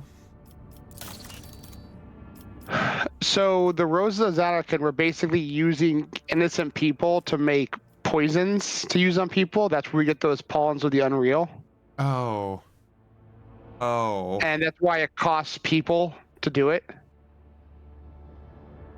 The clandestine cultivation of a xenoplant that feeds on the blood of serfs and allows the production of a hallucinogenic poison that contaminates the victim's genes.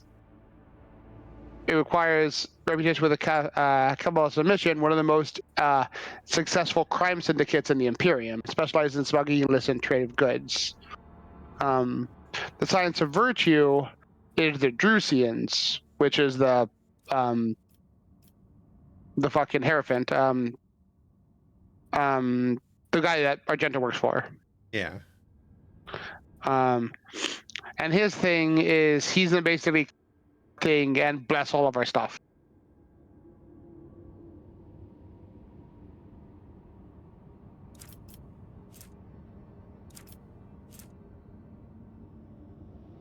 So mechanically, I like Rose of Zamarkand, but thematically, I like the Science of Virtue.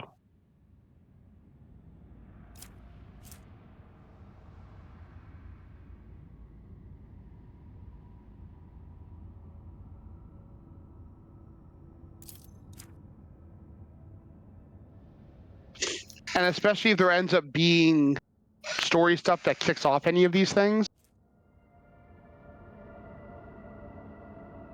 Yeah.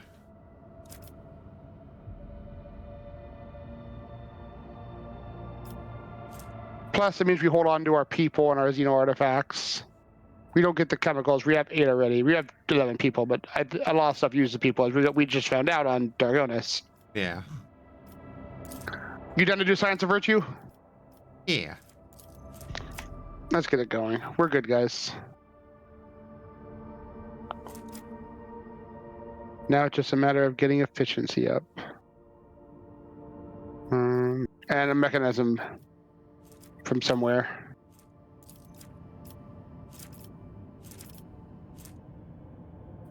Oh, right here. Let's look at the destroyed ship. Maybe it has a mechanism on it. 3 scrap bolts. Hey! Collect. That's scrap.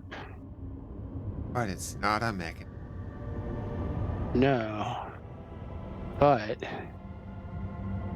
it does mean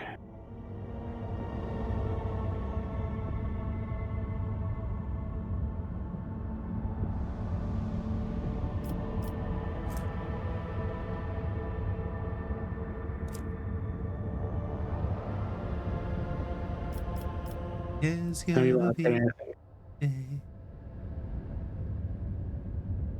Let's do this planet. Oh, the rest is what we need. Let's do that one last. Yeah.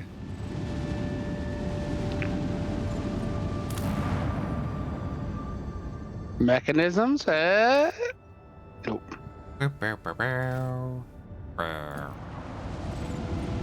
Scans are in. Panda's lame. Do. Oh. Amid the lifeless rocks in Lava Lake, the ship's augurs have detected something resembling buildings.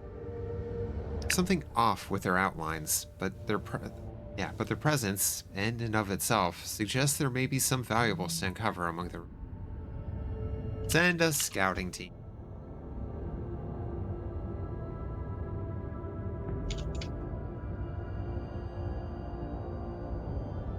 Scouts are able to discern symbols of the Imperium on the buildings. Deformed and fused together by high temperature, the ore mining structures tell a sad story. Centuries ago, the planet and all its riches perished beneath the radiance of the system's expanding sun.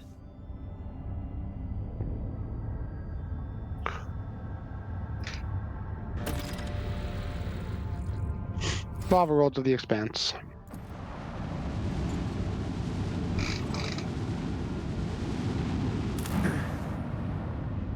Mechanism under the ice? Eh? Nope. Oh.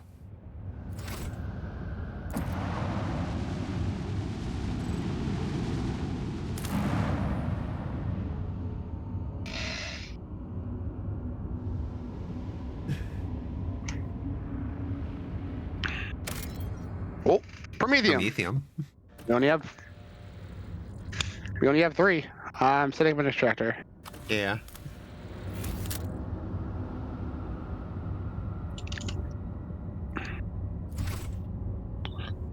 Alright, throw us in. Wait, have we been to the gas? Oh, we've been to the gas giant. Begin scan. Oh, this is a pretty planet.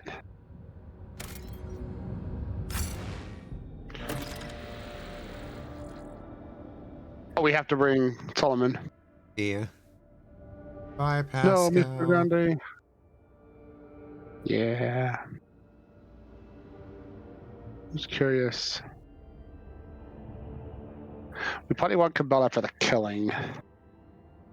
But I almost worry about not having Pascal for the.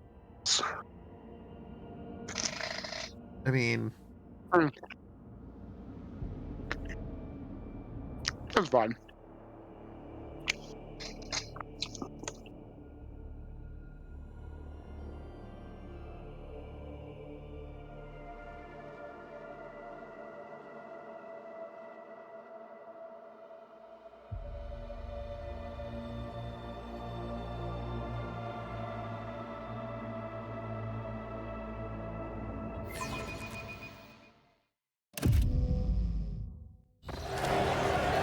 oh, desync.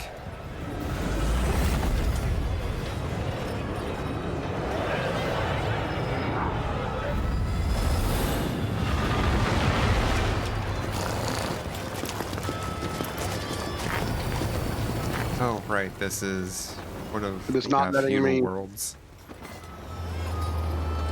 It is not letting me re-launch. So I'll have to save and relaunch it. Yeah.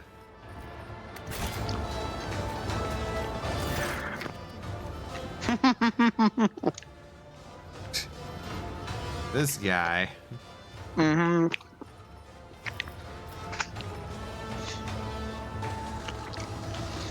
Do you want to read that? A richly dressed man riding a sinewy horse breaks off from the procession. He approaches, you immediately notice a strange detail.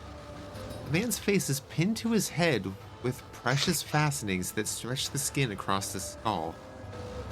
Celestial guests, there is no higher honor for us than to extend our hospitality for such noble eminences.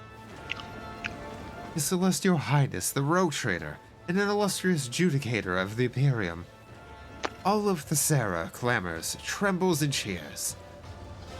Roldo the Fair-Faced, Governor of Thessera, at your service.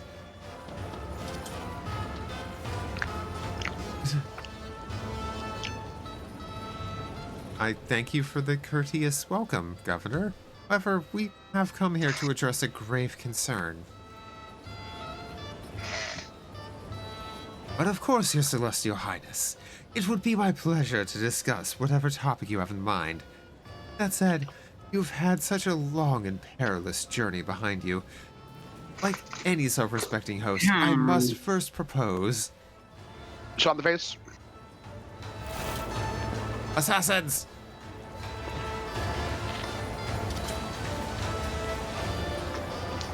Look how pointy that helmet is. That's an Eldar.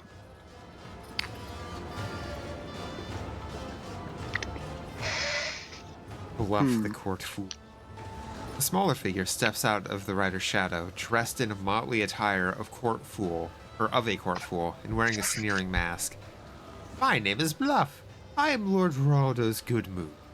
I tickle his governorship with well-spouted jests of itty-bitty gossip. And now, I merely doff my cap to our celestial lords and ladies and hand them this here key, the Sarah, as a token of our boundless loyalty.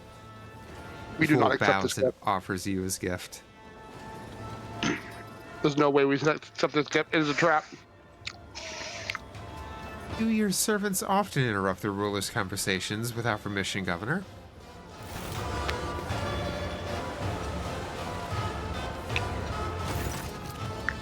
Oh, the embarrassment.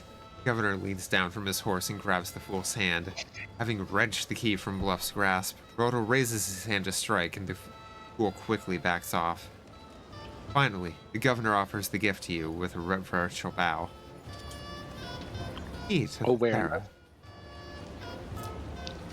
Well, he touched it first, so...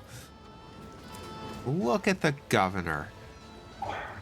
Governor's heavy gold-stitched jacket adds a certain presence to his figure, but it cannot hide how poor of a rider he is. The way his boots dig into the horse's sides, his hands fiddling with the reins, his trembling fingers, all speak of nervousness and a lack of control. What happened to your face? Damn. Geraldo touches his stretched out countenance. Ah, this is a fine tradition that I myself brought to this world. You see, there is a way to tame the merciless passage of time. All you need is to find a young and healthy face, appropriate it. Damn. God, excuse me. Appropriate it and attach it over your own fading skin. The local nobility eagerly took to this art of extending one's life and youth, and I, once a celestial lord myself, now promote this custom by a personal example so I may showcase its wonderful properties. So, would you say that falls under the purview of Slaanesh or Tzeentch more? That's definitely Slaaneshi. Okay. That is definitely Slaaneshi.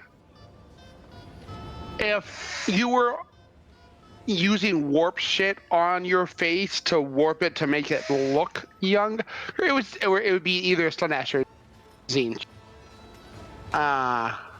But taking the more practical effects approach is definitely more Slaanesh. Yeah. Beauty and perfection and all that, that's all with purview. Tzeentch likes mutation. So if you were mutating yourself to look beautiful, it could be either or. Well, like say give yourself an extra arm to help you ride so you can like wave while still holding the horse's reins. That would be ancient. Who put on other people's skin out of a desire to look younger. I will declare this vile practice banned. Today. Dogmatic and all. Do look dogmatic as long as this is in.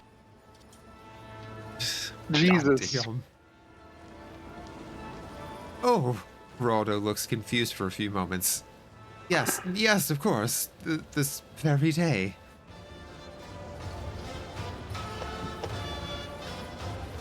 Yeah, get that new 52 Joker bullshit out of here. Yeah. With Joker, it makes a shit ton of sense. Because Joker's a fucking psychopath. Not to the point where he just cuts off his own face, though? Only to bungee cord it back on? It doesn't... That seemed anything a bit... Joker does, nothing Joker can do seems a bit off to me. Like, that seemed like they were just trying to go hard, edgy, dark for the sake of hard, edgy, dark. Like, Joker is such... So Joker is the embodiment of chaos. That's his writing. So whenever he does something off the wall, absolutely insane, what in the living fuck were the writers thinking? I'm okay with it in the purview of Joker.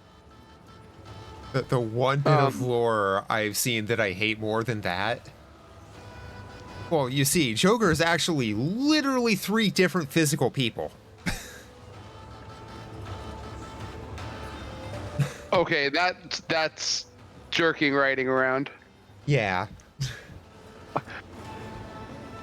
Literally 3 different physical people. That's weird. Yeah, not like 3 different personas in the same person. He's like literally 3 different people walking around. Literally That's fucking 3 dumb. different people. They kidnap other people to like condition them into other Jokers. And it's like I can even go as far as to accept Joker being a virus. Where like he can literally, in some of the stuff, he downloads his consciousness into future people. Like in one of them, Tim Drake becomes Joker. He basically mind wipes him into Joker. That when he Batman dies, Beyond Return of the Joker. And it's out there, but when you address the Joker consciousness as basically supernatural, I can accept it. It's just DC. I've seen weirder. Yeah. And Joker is clearly not just a guy. Yeah. What's it called? I've seen things where he is literally actually like called like, and some of like the grandiose like interplanetary stuff where like DC tries to pretend it's Marvel. We started mentioning Batman. Rye has entered the room. That's awesome. But yeah, Joker's almost like considered a avatar of chaos, like a cosmic force of chaos. Because one of the big aspects of Joker is very often Joker can go toe to toe with Batman. He doesn't like ultimately win, but he'll fight Batman. Yeah. Why in the fuck does the crazy clown fight Batman? Like, I mean, why do any number of people fight Batman? well, okay, so Two-Face tries to shoot him and then loses when he gets in the... Penguin will use his like umbrella weapon joke things, the fact he has a sword for a while to like try to fucking do stuff, but then ultimately gets shit on. No one really relies on being able to brawl with Batman. Joker will brawl with Batman. Not always, but very, very, very frequently. Joker regularly, both in fighting and in grand schemes, outsmarts Batman. And Batman had to like basically make a comeback, you know? But yeah, I definitely think Joker is a supernatural entity. But I also I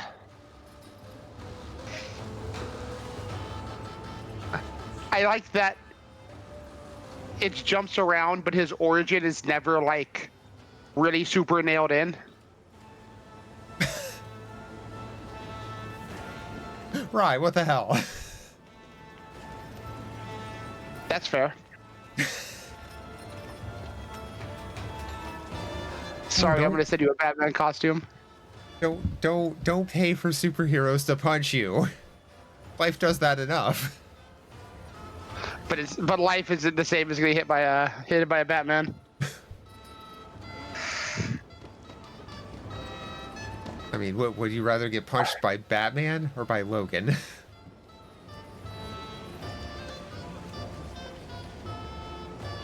I know that's aimed at Rye. I'll take Batman every time. Every time. A, Batman isn't made of adamantium. B, there's not a chance of oopsies, Logan's fist hits my face and impales my brain. C, Batman, he'll he'll give someone permanent brain damage and ruin their life, but he won't outright kill people. I mean, the being dead might be better than needing permanent assistance for everyday tasks for the rest of your life. Matter of perspective.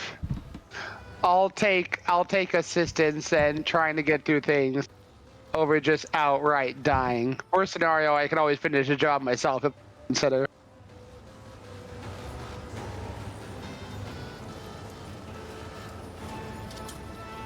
And yeah, Wolverine definitely just kills people. Yeah.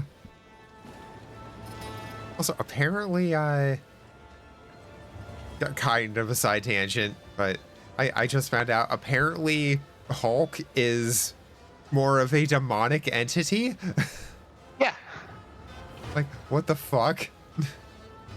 No, it gets played of he's just like, oh, radiation. But no. Again, talking about creatures that seem simple that are actually like a huge deal. I mean, that is definitely a case of that lore hella evolved from the original concept. Oh yeah, the original was he just was a guy that got exposed to radiation, but Hulk's story has been ever since like the 50s, 60s. Yeah. Like World War Hulk and like Gray Hulk and all that stuff. That's old writing. But yeah. I mean, Bruce is also the planet, I want to say. Or fourth. What? I think Richard. What's up?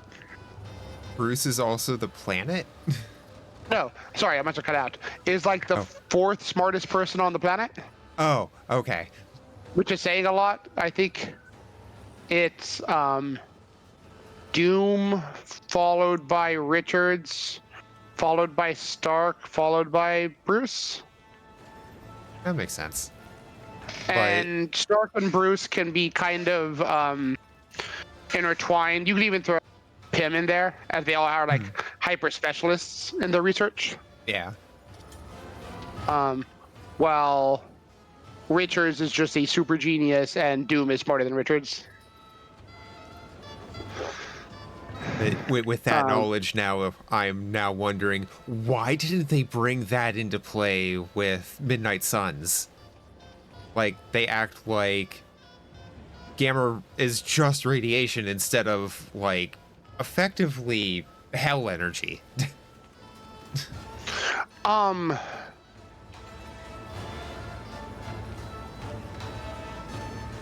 So the issue is there's like a few different versions of hell. Now, like Limbo is essentially like a hell. It obviously isn't hell, but it's a semblance of hell. Apparently Gamma's from like the hell under hell. Yeah, Marvel has kind of like a layers of hell, like D&D or whatnot. Yeah, like the world tree existing in Marvel isn't just symbolism, it's very much a literal Yggdrasil almost. Mm-hmm. Oh, I mean, actually, super is. Not almost, but yeah. It's the thing that connects Asgard to Midgard or Earth. Yeah. Odin's also way scarier than he's fucking portrayed at in almost all media. Yeah. Anthony Hopkins was still a good choice, though. Yeah, he got shafted in the movies, though. Like, I don't know why. God, Anthony Hopkins is fucking scary. He is Hannibal. So again, Mouse, if you're listening, assuming you don't fuck up this Doom movie, which I'm 99% sure you're still too fucking woke to think straight, so it's not going to be good.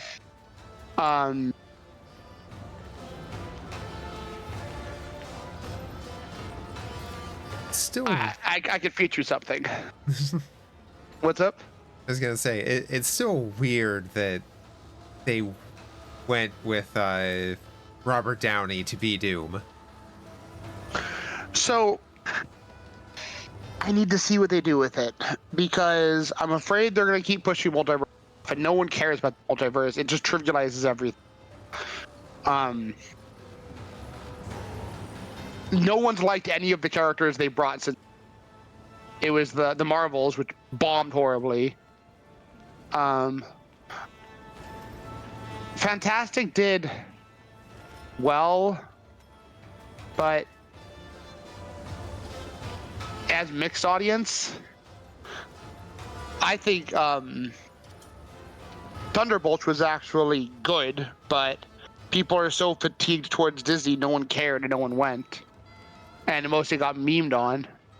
But even the memes weren't like that insulting.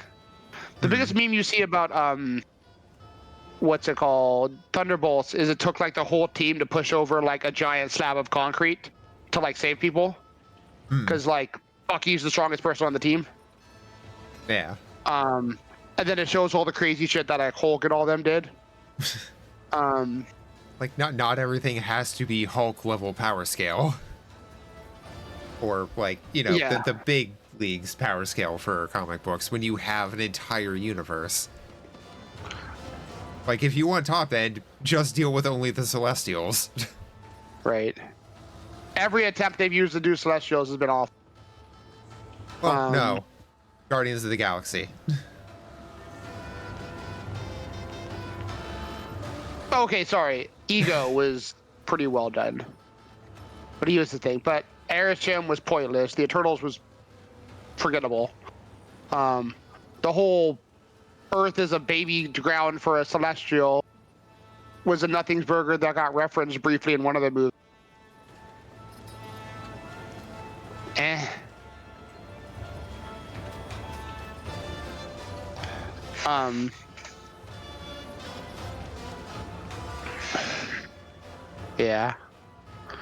I'm so angry at how bad they belittled Hulk in the MCU.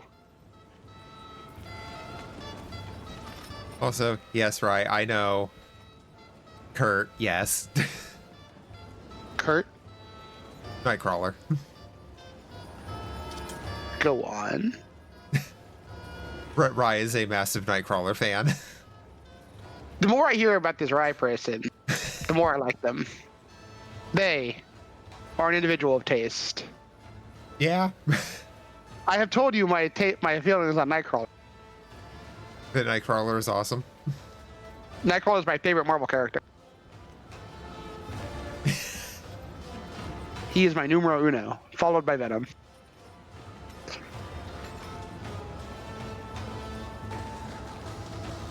I love Nightcrawler.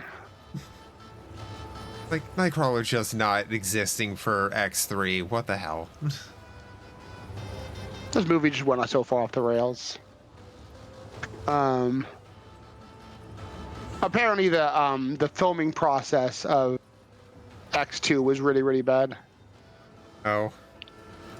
I mean, that sucks because X2 was really good. It was. But yeah, Nightcrawler is in the new Doom movie. Played by the same guy. Nice. Well, I'm hoping the movie's good. Yeah. Like, but performances can make even a bad movie enjoyable, though. So I'm hoping Downey Jr. coming back is gonna be an aspect of Downey Jr. helping guide Marvel into a smarter direction. I can't. It's difficult for me to put even a smidgen of hope in Marvel at this point.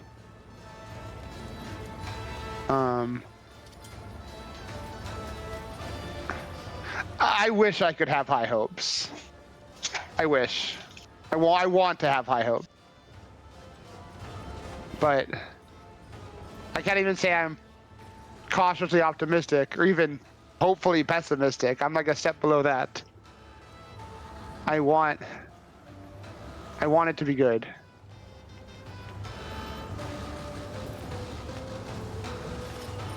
Yeah. But they have to explain why they're doing Doom. I'm thinking they're gonna do multiple. It's been like the go-to.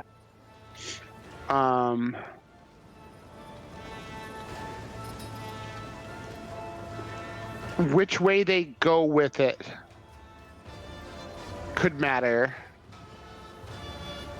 I'm thinking they're gonna go with the Doom and Fantastic body swap. Or sorry, Doom and Iron Man body swap route. What? So in one of the comic series, you know, Doom clawed his way up from nothing. And Tony Stark always had like everything given to him. In that series, Doom is less competent, which I'm not excited about. They make Tony smarter and more successful, or at least more successful than Doom. But Doom's more petty and more gross. I mean, Doom is always petty, if nothing else. So basically, Doom, long story short, tricks Tony into swapping bodies with him, and then goes on to exploit Tony's like success, fame, and wealth. And then Tony in Doom's body claws his way back and ends up becoming like insanely successful. Now, it's Tony in Doom's body that ends up becoming Doom. And then, you know, Doom in Tony's body becomes Iron Man. So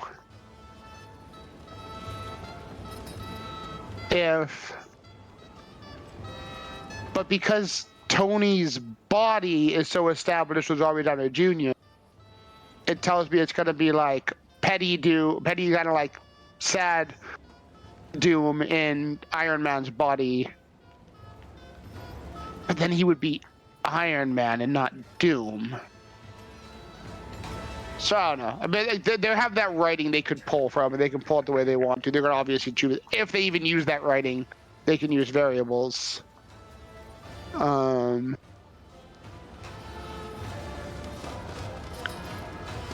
We'll see. One second. Oh. Welcome home. And good morning. Oh, we've been sitting at this decision and just chatting for a while, and we're still desynced. Well, yeah, we haven't got the conversation. Whenever you're out of the... Which one you want to go? Celestial Highness? What kind of address is that?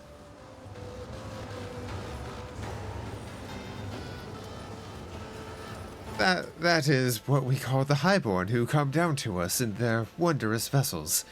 Of course, I am not a native of Thessera, and thus was once a Celestial Lord myself. I have grown used to the local customs, however, and so I address you like any Thessarian would. Roldo, I'm sure you know why we are here. Roldo nods, somewhat perplexed. I do have certain suppositions. Enough. According to the data protocol Calisix Sigma UX11-4, this Mu-class planet, type feudal. Estimate rating E874. With the assigned tithe grade of Solutio Extremis, is not provided its due tithe amount in full.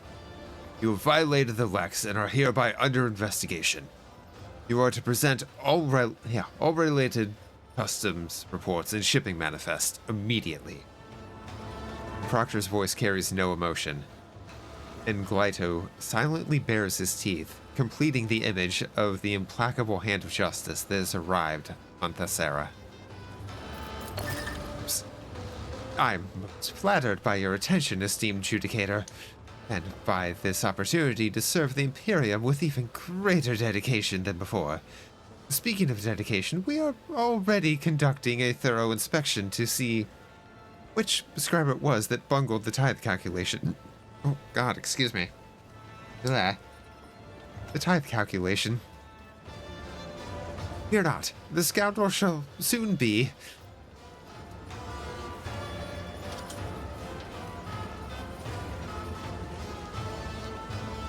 I have such high hopes. I know. As long as her is good, you're good, right?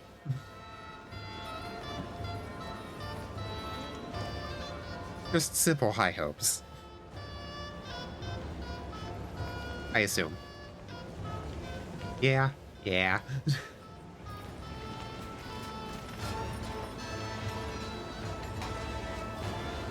Excuses are the hallmark of the guilty. Do not make your situation worse, Governor.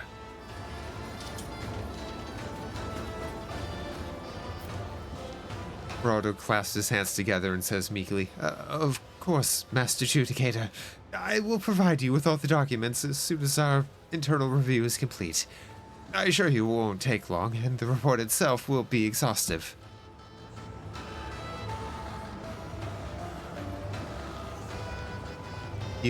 I believe there was something else the esteemed governor wished to say.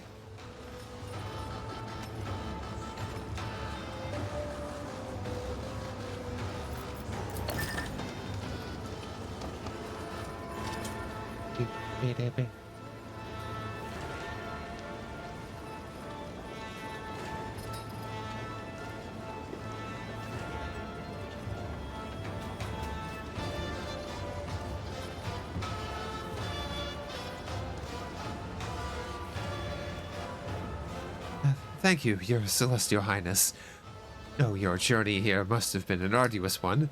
As a sign of our appreciation, we have prepared a veritable constellation of enjoyments in your honor. We humbly invite you to taste our amasek, along with our finest dishes, and may you likewise savor some of the local entertainment. One of the court ladies will accompany you so as not to let even a single word or wish of yours linger without attention.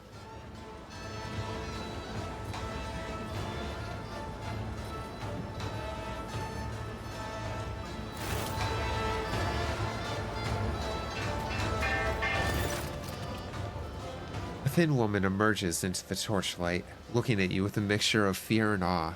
Her diminutive figure is practically drowning in her velvet and silk dress. Her resplendent necklace of blue stone adorns her neck. Maeve, my celestial lord, at your service.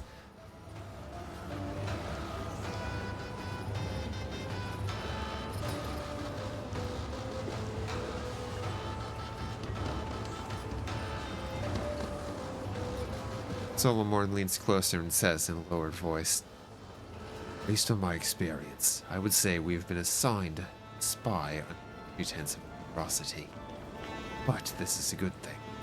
Use this young woman as our source of information about her. Now, be wise to play along and question her thoroughly once we're away from prying ears.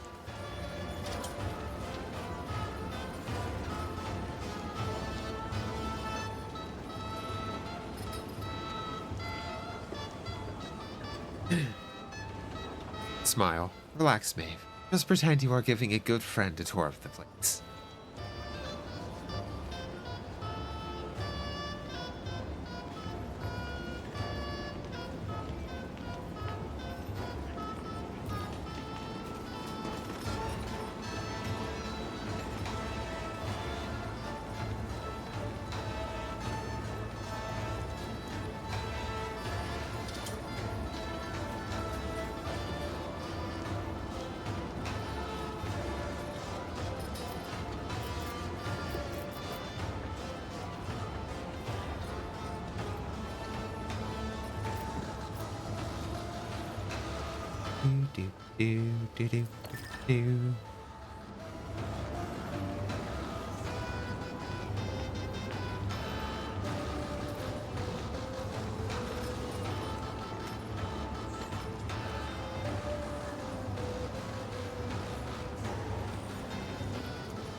Maeve smiles sheepishly. I'm afraid it is easier said than done, my celestial lord. It would be like trying to imagine mighty sun as a tiny ember, but I will do my best not to anger you by acting too nervous. Your face is your face is your own. Why is that?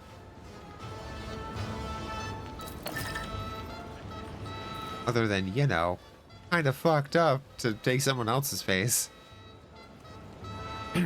Such living masks are the privilege of the high nobility. I may not be a commoner, but I be entitled to change a face. That is something I have yet to earn. Maeve casts a fascinated eye over the nobles whose faces, inasmuch as they are theirs, are stretched tight over their metal fixtures. Many have their mouths frozen in an unnatural smile. Yeah, and it is hard to tell whether this is a consequence of the tightness or simply an eager show of delight.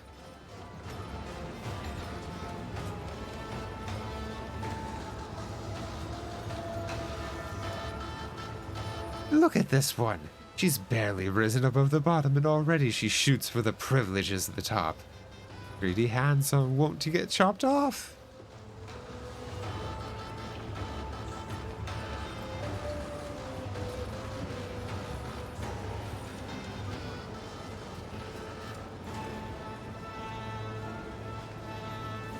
You mentioned entertainment. Tell me more.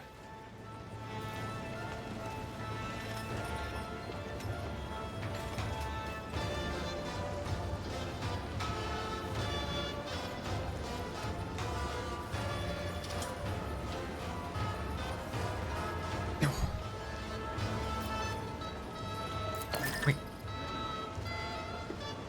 Ding. Tadur the Scorched is hosting a public trial for you guilty wretches today. I also overheard the Council of Thessarian nobility was preparing a special gift for you.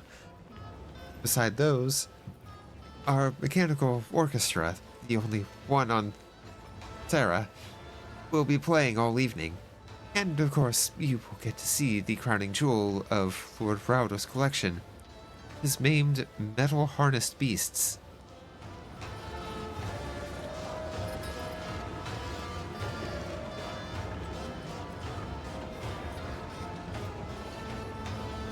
Little beasties like to play. People are their favorite prey. Champ and chomp and munch and crunch. Look, it snapped your head away. Screams and tears and gore and more. Happy beasties, happy day.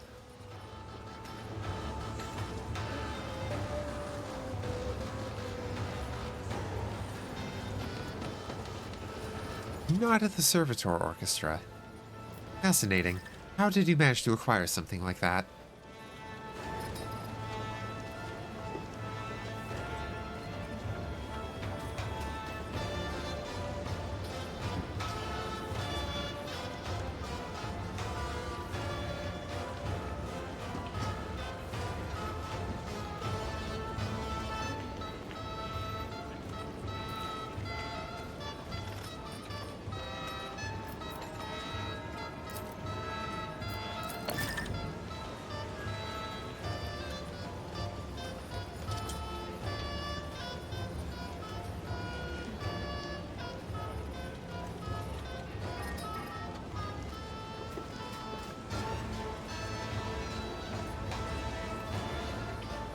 Though, at most only once in a generation, even Sarah receives visits from time to time.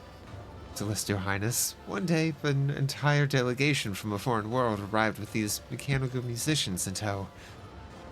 We were immediately smitten with them. Sadly, our performers have now fallen into a sorry state. Oh wait, that's Raudo. The Sarah's humid air makes their preservation difficult, you see, and we don't have a single crimson-clad holy man or woman left. All we can do now is offer up prayers of our own, burn oils, and do everything else the old writings say, even though we have no hope of understanding them.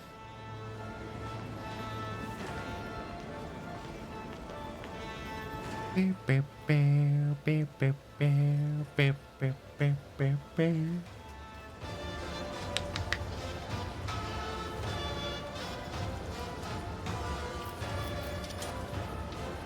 Judging by the stench, the servitors, or more specifically, the parts of them made of flesh, will not last much longer.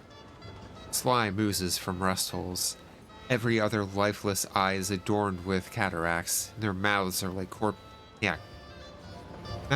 corpse dumps, filled with shards of rotten teeth. Every wrong note their instrument plays is accompanied by the mournful screeching of servo motors and sparks flashing from dangling wires.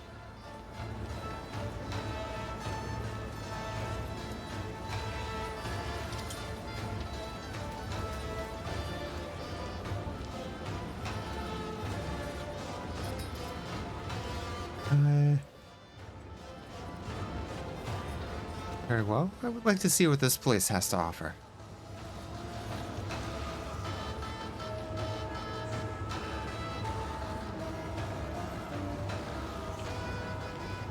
Do you really want to just take her necklace?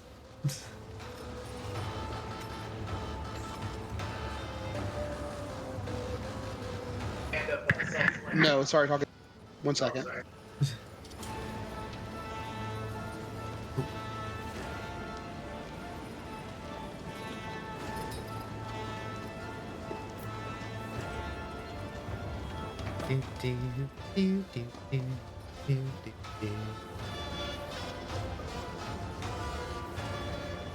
Oh shit, that was playing hurdy-gurdy.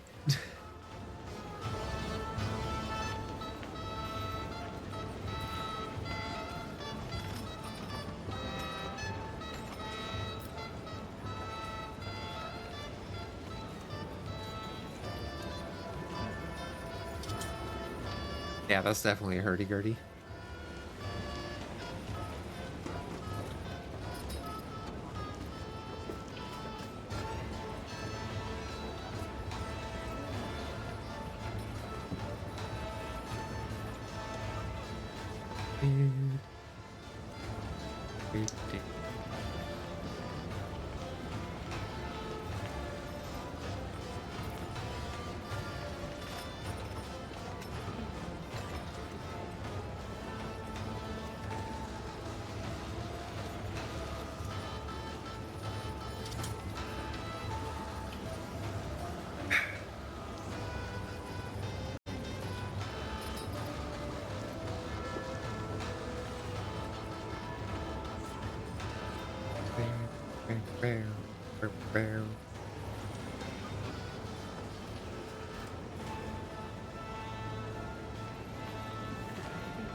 How's everyone doing?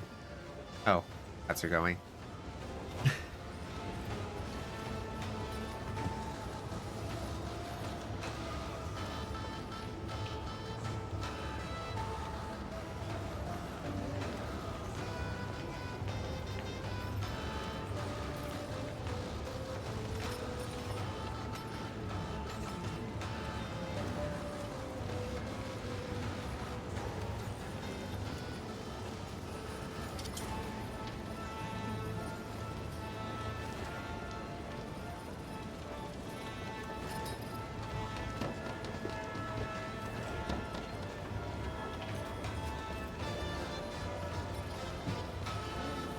beep, beep, beep, beep.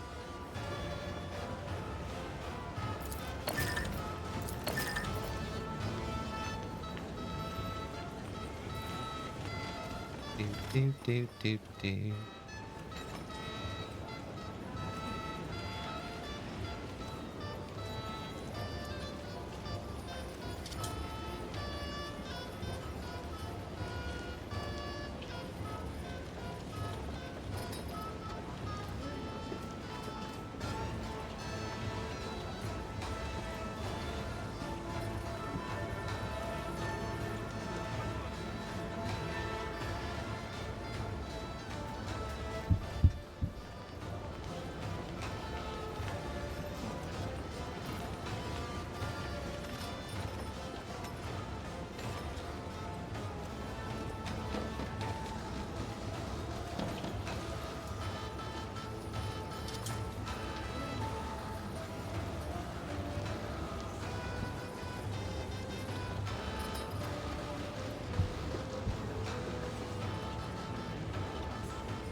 That off at some point.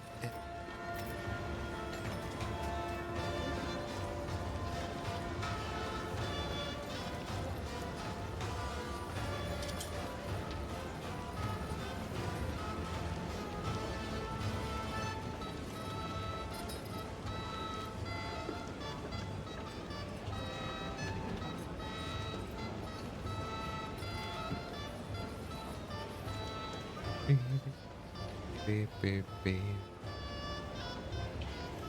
Okay, that one's playing some kind of a pipe.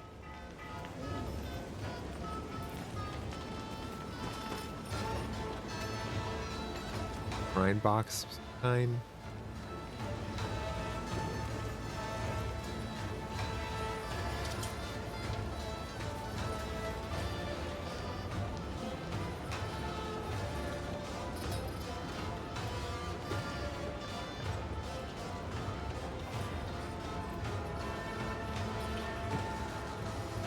Beep, beep, beep.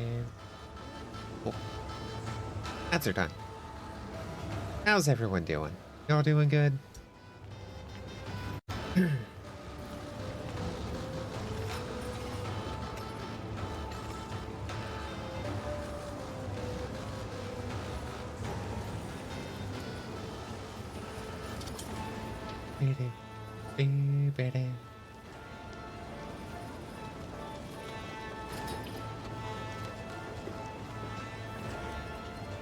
Whew.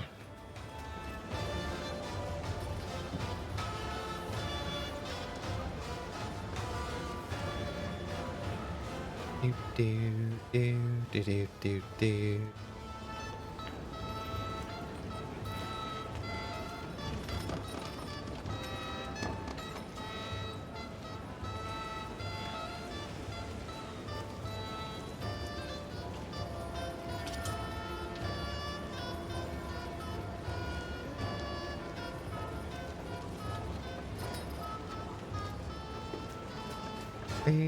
Bear.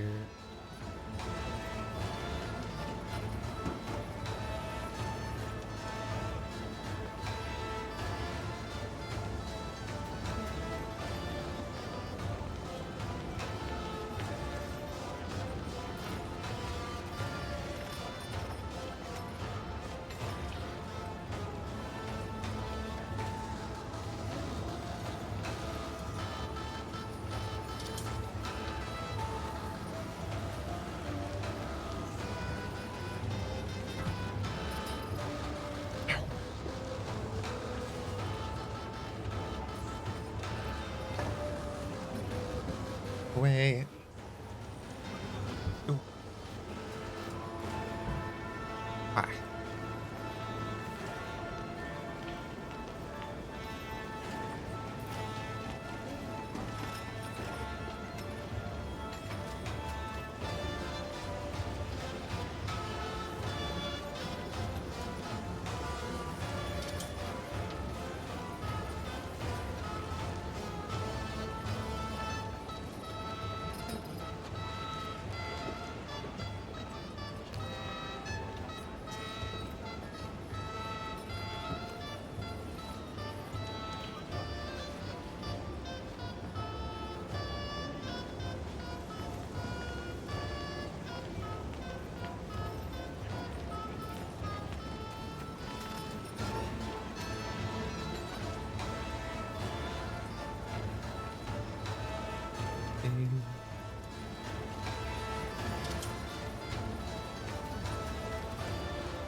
Ooh.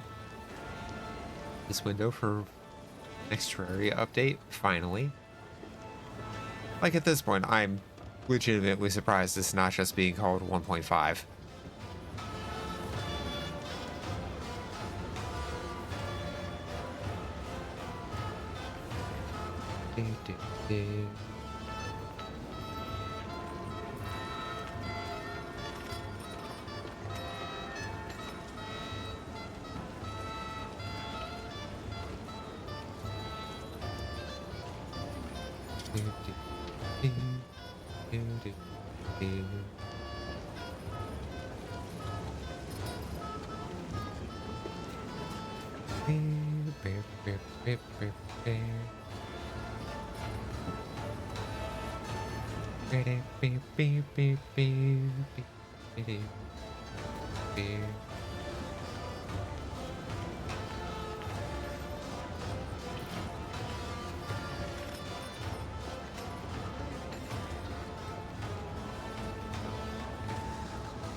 I can tell by what I'm hearing that our executioner is already lit up. There's Morpheus, ready to give the condemned a warm welcome. Which means the governor's official whisper collector, that's me, has a whole lot of important business to do. And so I must leave you now, good sirs and ladies, lest I miss out on a half batch of juicy tales. Terribly pleased to meet you all. Honored Judicator. Bluff grasps Solomon's hand and gives it a vigorous shake. Sounds like a good way to lose your everything, man.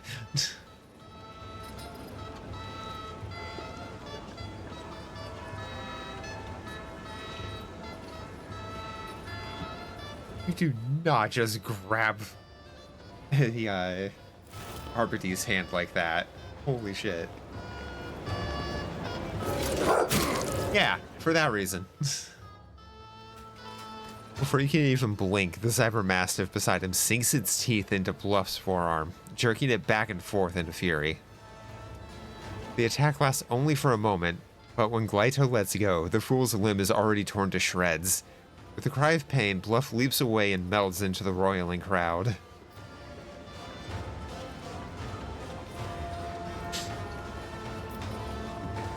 Solomon ruffles Glyto's neck and turns to you. Feudal words. Worlds are rarely known for their bureaucratic precision. Reconnaissance on the ground will tell us more than a report hastily scrawled down by these blockheads. Suggest we attend this trial and see how the laws of this planet are enforced.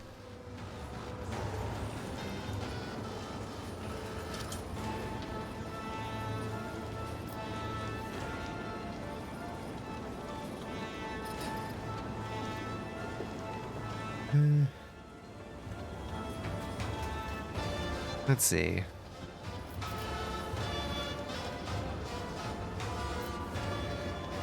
Well, let's go then. Mustn't miss the biggest local spectacle.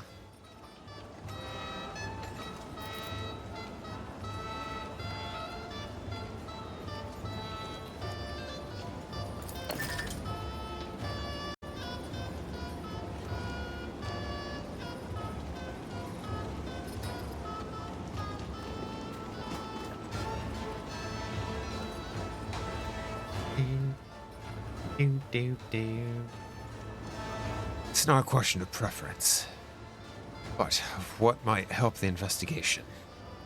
The execution will gather a crowd. We, in turn, gather information. It will prove useful, considering how eager everyone was to make their exit.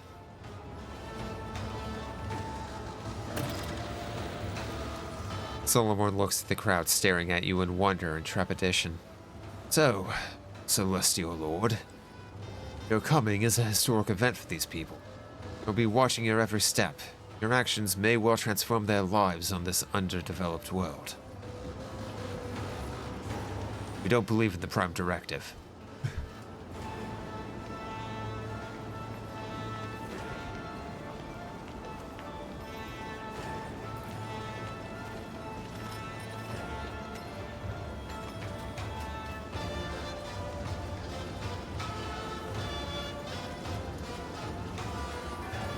Do do do do do do do do do do.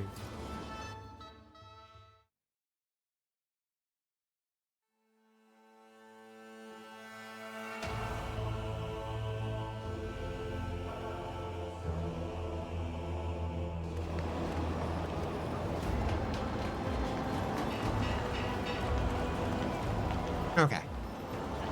Now we can save and load.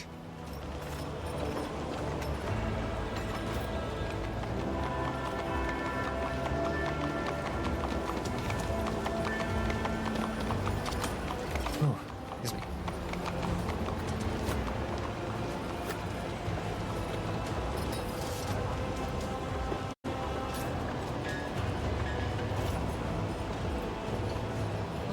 Oh, God, excuse me.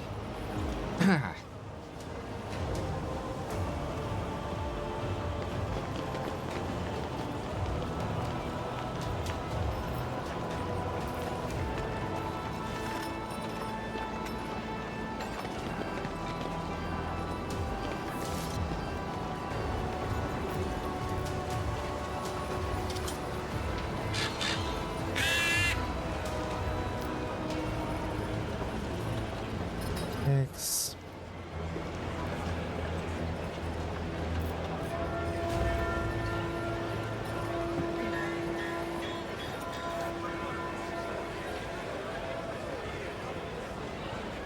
Man, I can't believe they just put freaking Kingmaker in here. Weird reference, but okay.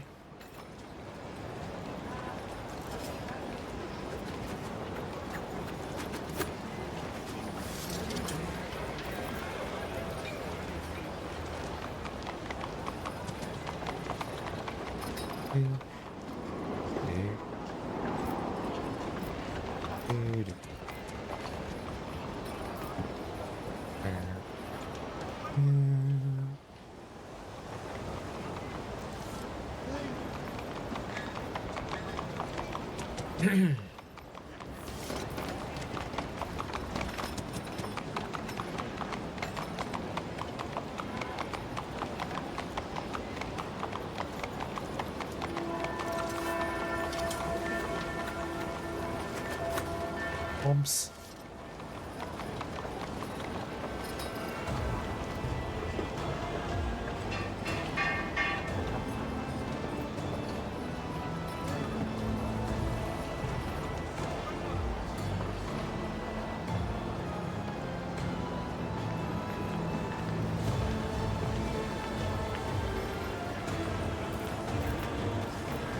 Oh, you also have a level for Solomorn.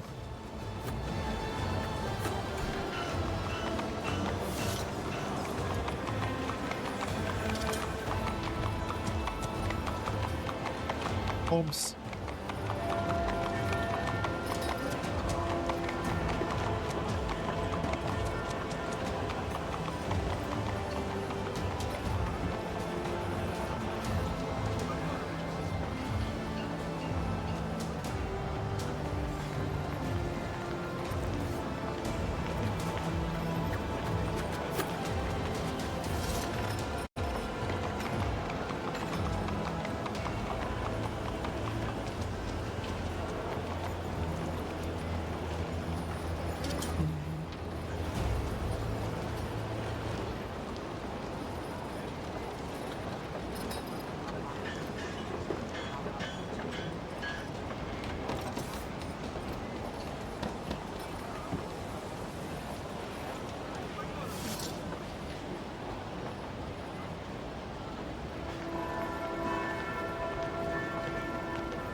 Alright.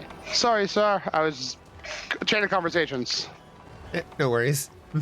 Everything good? Oh yeah, roommate got in. It was just one conversation into another conversation. E.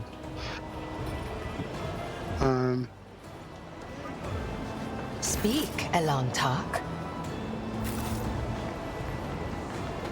Yeah, should definitely save and load. Oh yeah, of course.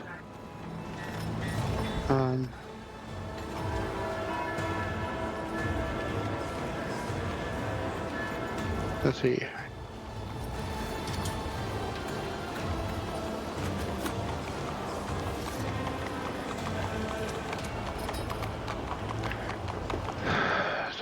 Double running damage.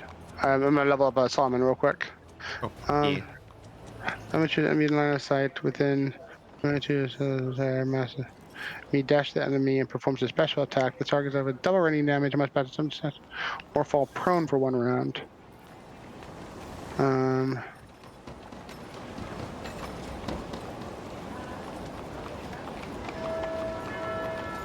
That's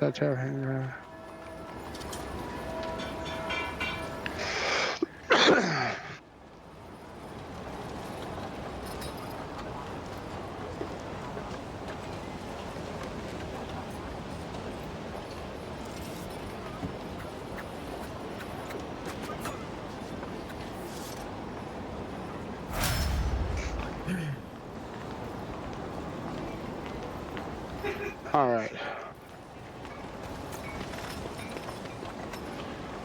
Dude. Cool. Let's begin moving. I've never wondered so much before. Remember, if we are desynced. Oh yeah. Yeah, sorry. I'm like brain all over the place. Yeah, no worries. Save.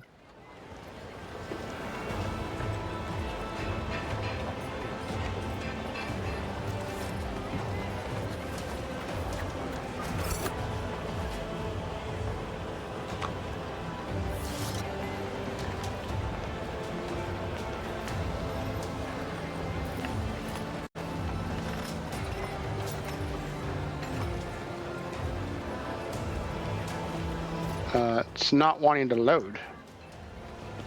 Let's proceed. It did save though, right? Yeah. I'm hoping at least it seems like I saved. Yeah. I'm gonna go to the menu and then I'll click it back in. Yeah, I feel like we had this issue last time. Alright, we're back to main menu. E.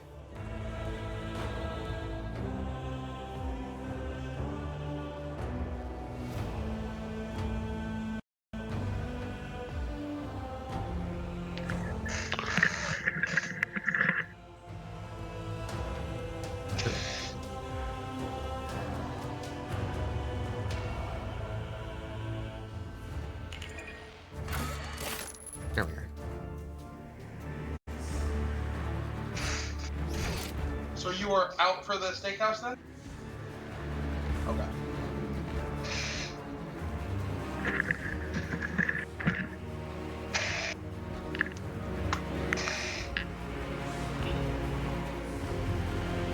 I see you.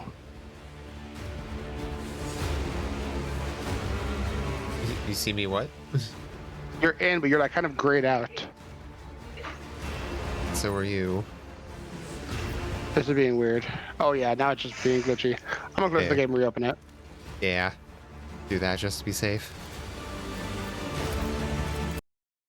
What do you mean I'm now the group leader? I'm on the main menu. It's being weird.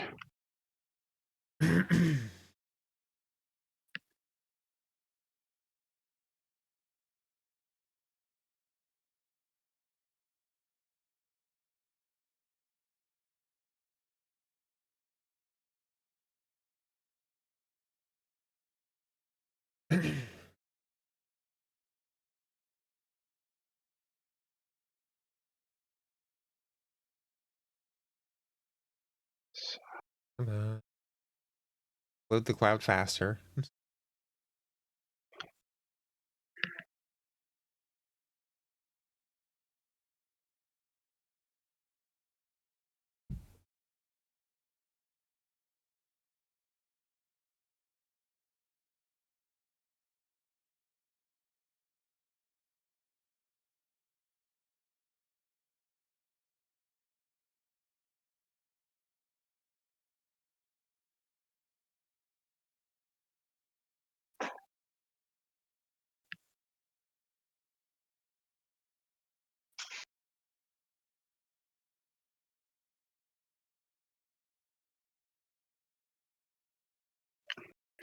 You get the invite?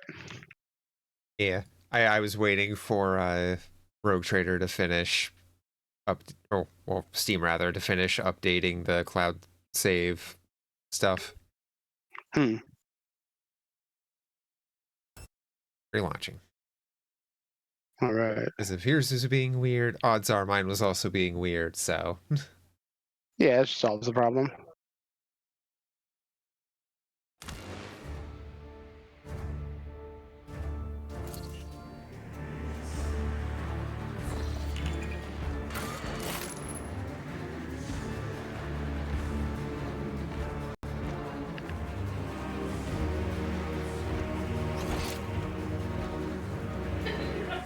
All right. Okay. All right, cool. Loading. Baby cage.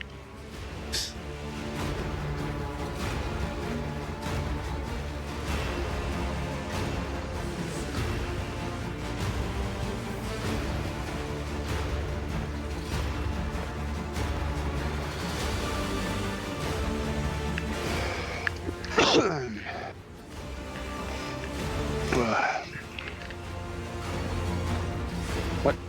Host of save has disconnected. Yeah, it DC'd me upon launching. That's weird. You want to back out the menu again? Yeah. I might not have into the right server. I don't know, we'll see.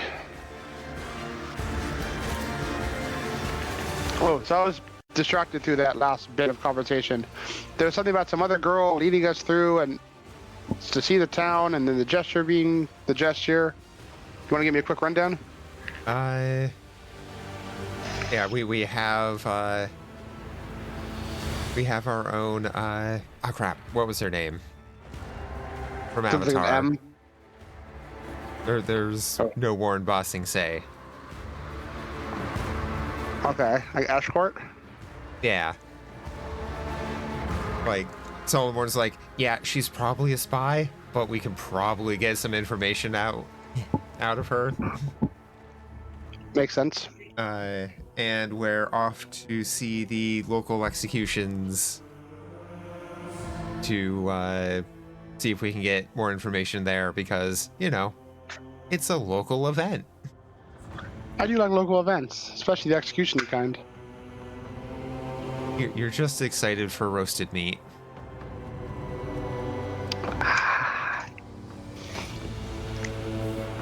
I'm a road trader. I can get whatever kind of food I want anytime I want.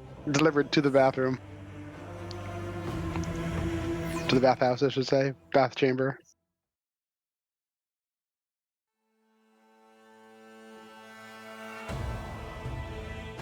What? Zoom tight? Wait, you just come in to do that? That's it? Okay.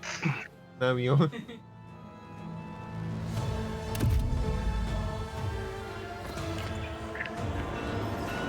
All right. Everything's working now, isn't?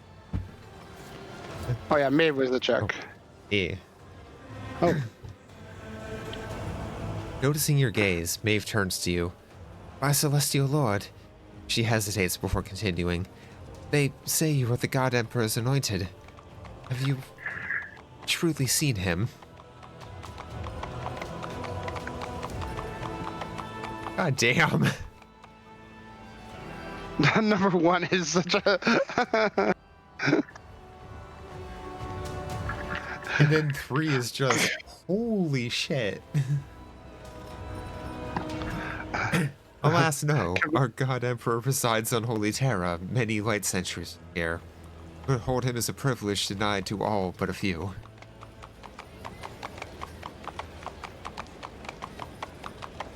Maeve lets out a forlorn sigh. Wish I could see him. I'm sure his splendor is so dazzlingly bright that one glance upon his visage is enough to blind a person on the spot. Pardon me. You probably wanted to ask me something, didn't you?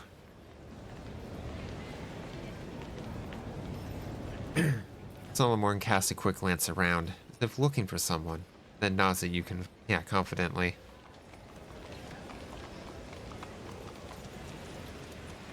many things to learn. How do you find living at the governor's court? Dare not complain, my celestial lord. Lesser nobles such as myself sometimes receive punishment for angering our lords, but that is good in a way. It makes me cleaner and brighter on the inside and helps me be better, or helps me to better serve the God Emperor, the holder of the key to all destinies. Maeve makes the sign of the Aquila and turns a reverent gaze upon you. You called the Emperor the holder of the key of all destinies? Why? Now, forgive me if I've said something wrong, my lord. Preacher Antiochus. Or Yeah. Antiochus. Fucking Latin. Said the God Emperor holds the key to all destinies in his celestial hand. He himself sits at the very top of the great tower of humankind, there, gazing out over the worlds, stars of his domain. He sees all, knows all, and a bloody tear rolls down his cheek when he reads our shameful thoughts and deeds in the annals of our lives. I don't know if Argenta would love or put a boulder to this check. I mean, it's not her fault. It's entirely on the preacher. Do you think most members of the Kia actually care whose fault it is? I think Argenta would be like, where did you hear this from? They're wrong. Let me talk to them. I just want to talk. I need you and them and everyone else who believes this to line up in a real straight line. I feel like with a planet this backwater, she would at least first try to be like, okay, what you've been taught is wrong. I got the real shit here. You good to go with the real shit? But the bolter, it's so much easier and it's already right there. Look, Argenta just needs to walk towards people at this level and they would just explode. She don't need no bolter here. But that bolter, it loves killing heretics. I mean, true, but those who strive, who do not let the seed of evil into their hearts, he will reward with a new destiny, a new life, higher and better than the one before. With a turn of his key, he unlocks the dungeon of their souls. Live in hope that one day he will come to my door. Maeve's smile is one of sad resignation. Fascinating. And what are you going to do to get a better destiny? Practical. I can hope. Pray earnestly, try to be virtuous and diligent. If I manage to please the Celestial Lord, then maybe, just maybe, the Emperor will take notice. Why did the God Emperor lock people in a dungeon? In the time of darkness, the God Emperor walled up the tower of humankind against the fiends and monsters to keep it safe from evil. But evil had already planted its seed in 1,000 upon thousands of human souls. He locked them into the dungeon of the tower, so that they might first eradicate the evil in their thoughts. All our lives we atoned for our transgressions against the God Emperor, and after death, we returned to his judgment. But that is our burden to bear, my lord. And I see you and realize that before me stands his anointed, one blessed by his godly hand. There's no one happier than I. What do you think of the governor? Oh, he is a wonderful person, so considerate and generous. But, of course, his venerable age has taken its toll. He behaves oddly from time to time. But we all have our quirks, don't we?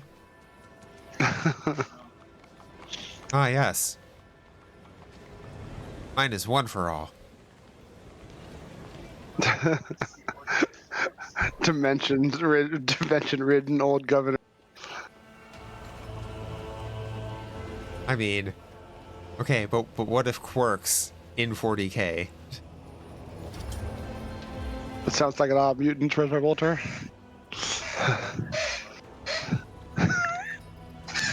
Would All Might be able to go toe to toe, you know, at peak strength with a Space Marine?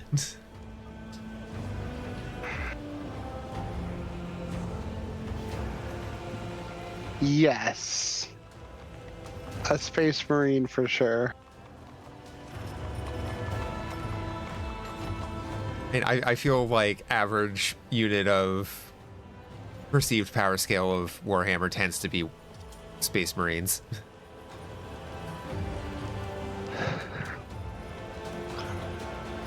Perceived, not actual.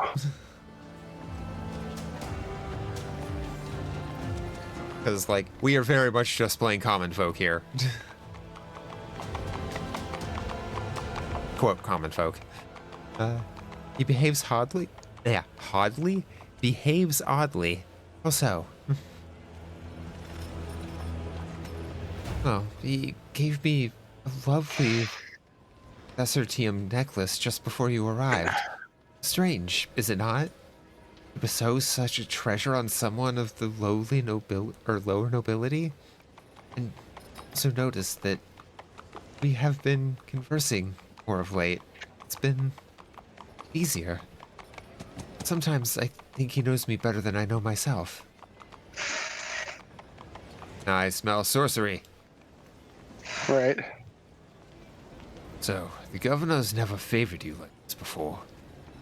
Perhaps the appointment to escort the rogue trader also came as a surprise. Maeve blinks in astonishment. That is so, my lord Judicator. I wonder perhaps why the God Emperor saw fit to bestow such a tremendous honor on me. Tell me about Bluff, the fool. How did he win the governor's favor? He is the best among all the court servants. Maeve looks down, but you catch the fear in her eyes. He always knew how to make the noble lords laugh. But at first, Dane's jokes were just funny pranks and puns. Those were wonderful, almost possible times. Something happened and Dane changed, did he not? That is his name, yes? Yes, he seemed to retreat into himself all of a sudden. Started snapping back at people, saying sarcastic, scathing things. His jokes were simple before, but now there's always a nasty bite to them. Start exploding at every little thing and ordering me about. My own brother. Said all this, she freezes in fear, turning white as a sheet. Apologies for my lack of restraint. Last players left the co-op session. Yeah, What? my shit. Like, just it again. Other group leader. I do not know what's going on. Yeah. Like, is Steam... I'm not having any internet issues. I'm not seeing anything with Steam being weird.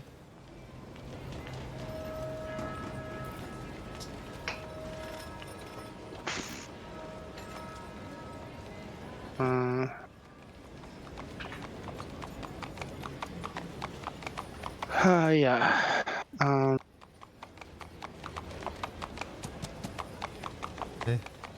gonna exit again. Just we can always skip through stuff. Yeah. Try one more time, and if it's giving trouble more, pause for now. Yeah. Menu.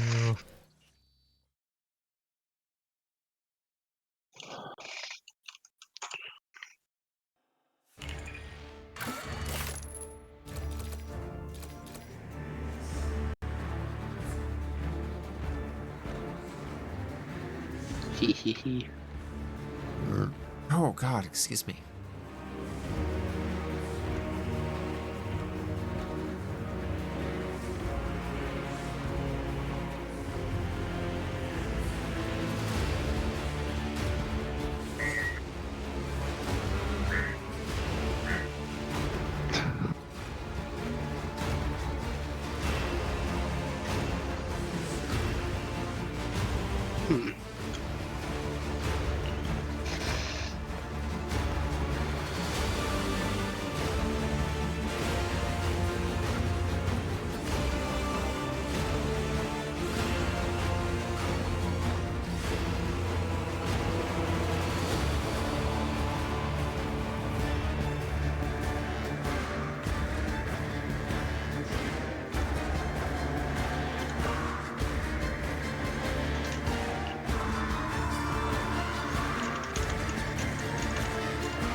Yeah, this side should be done.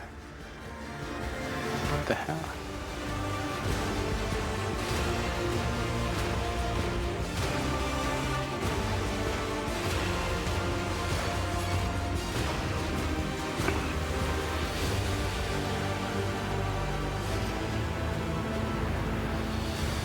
Yeah.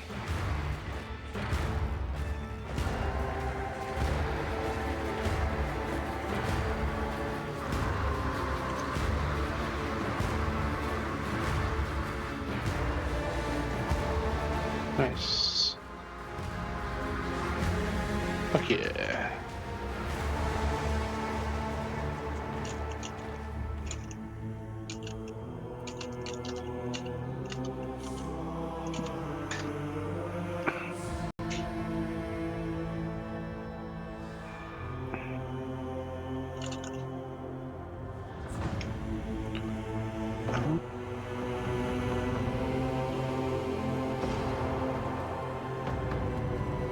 Oh, I think their servers are just having issues. Oh? Or I am. You see. Because I'm getting like really high MS on any.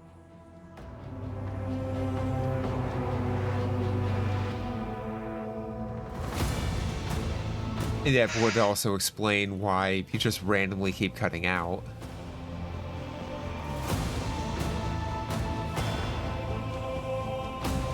Although that doesn't do the typical Discord audio fuckery when that happens, so I don't know.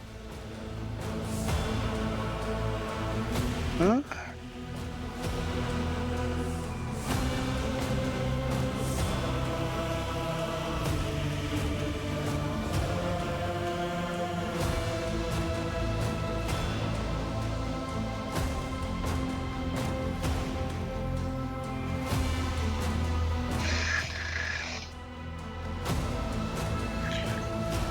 My speeds are pretty good. I think it's just there's something with Rider.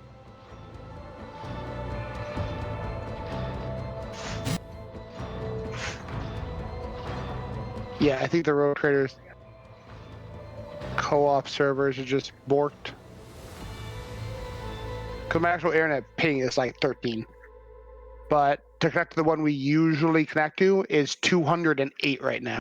Oh. Which is probably going to just result in us repeatedly having issues.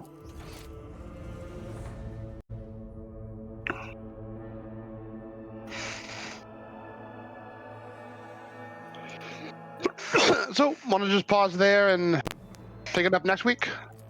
I got a lot done this time. Yeah, it's probably something between you and the servers then, because when I'm looking at USSC, it's 68. That's weird. Yay, opposite sides of the country. But I mean, I'm like really bad to everything. Could just be like whatever the immediate relay outside of your immediate area. The other stuff is just being.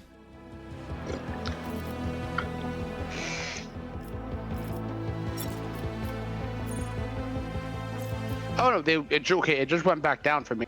Now it's like 45. So it's just jumping around. Weird. Yeah.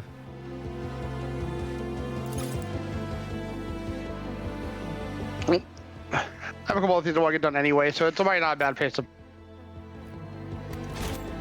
And we got a lot done. We started right around like 3, but we paid till 8, so 5 hours. Yeah.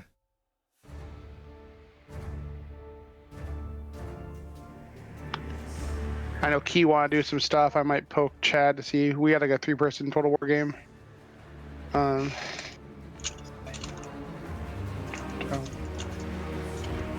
So I will pop up here. I'm gonna be around for a while because I left at noon today because I was up till 6. Yeah. Want to hit me up after stream? Gonna be doing some stuff after stream, but if I'm not too long doing stuff. Yeah, okay, if you happen to play up at some point tonight and you see me on, hit me. Thank you for streaming with me on my birthday. Yeah, Merry Birthmas again. Thank you. I will catch you later then. Yeah, have fun with your Total War. Thanks, mate. Yeah.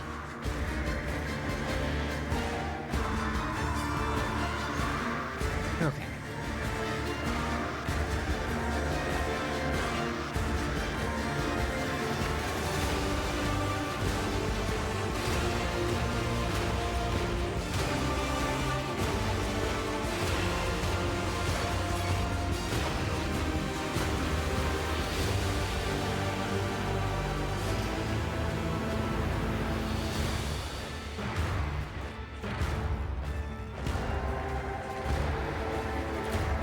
Okay.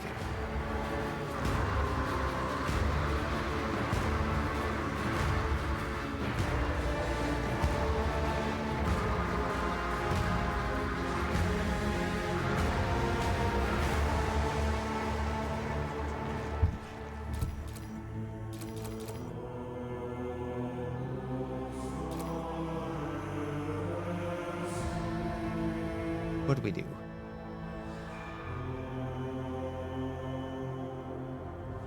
Oh, I know what I want to do. I want to do some more No Man's.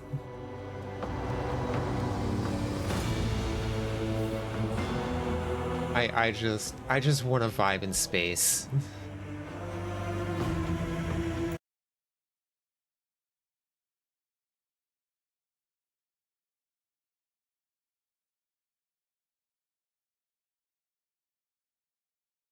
Ready?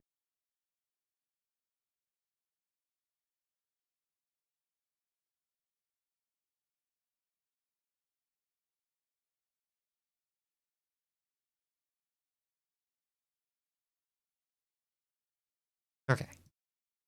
Head, launch that. No Man's Sky. Can't believe I started playing Elite again in my off time. And then, like, 5 days later, No Man's Sky is like, oh hey, what if we let you build your own Corvette? I'm just like, well, fuck. I guess I'm doing that now. It was nice to visit you again, Space Sim. I'm going to Space Survival.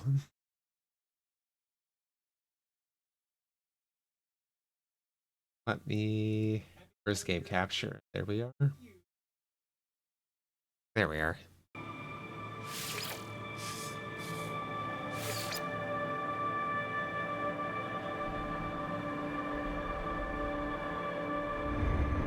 No Man's Sky. Oh, the sound just cuts. I wonder if I can change that in settings.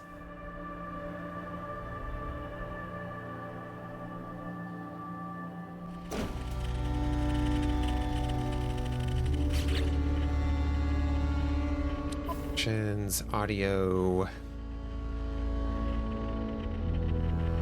Is there no sound options?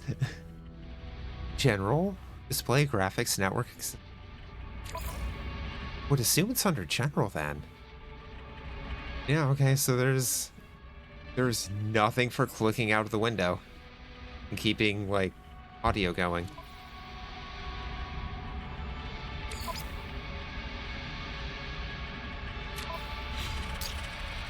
Okay. So I've done some work on my ship. It's no longer just a box. There's nothing but a hallway and then the cockpit.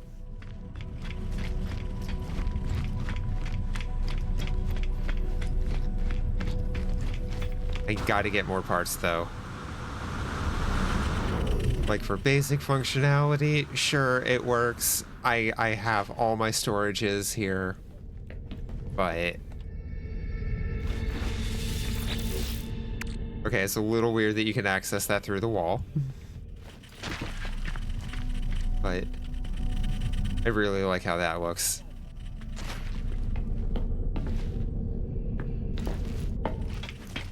But before we take off, I want to take care of my settlements. As I immediately just turn right the fuck back around. God damn it.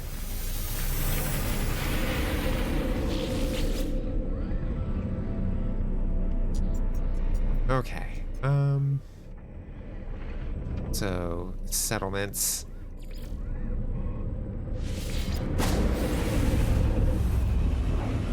Ooh. I mean, that's probably smoother than it looks in the, what's it? Preview.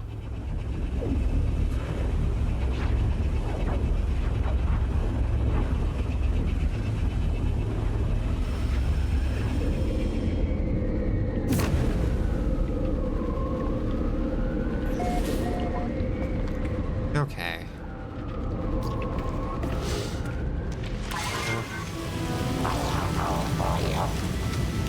Where is it? It's this one, right?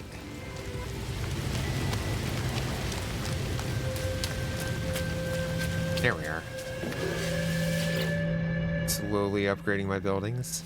Reopen. Multi-storage dwelling upgraded to B class.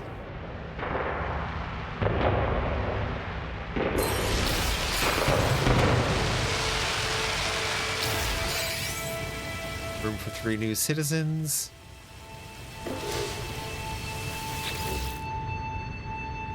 And hey, it's got positive happiness now.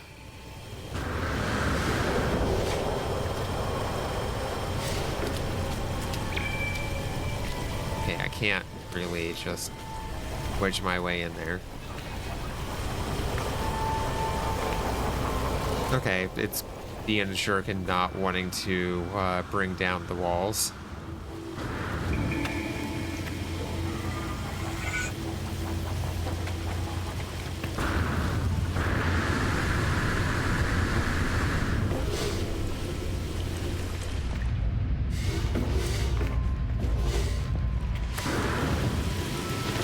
So what do you take to upgrade fully? 20 Star Silk?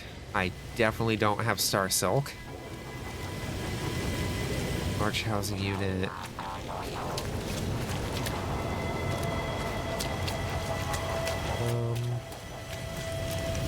This, yeah. Yeah, what is our choice here? Administration terminal, citizen request.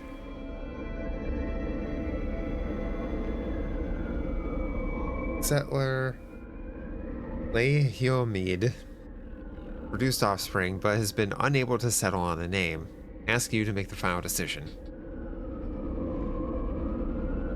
Uxian Send? Or Doku? Doku.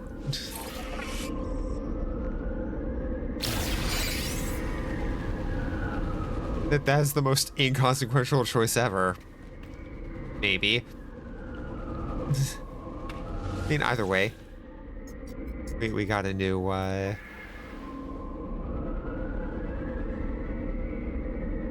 new what's it? Yeah, we're still... This one is still very much in debt, which is still growing. That is slowed notably, though.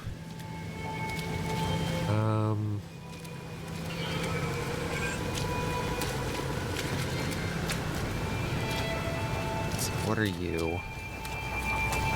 You look like you might be some sort of production building. Bioshed, you probably produce stuff, right? Oh yeah, okay. 120 nitrogen. What do you mean I don't have nitrogen?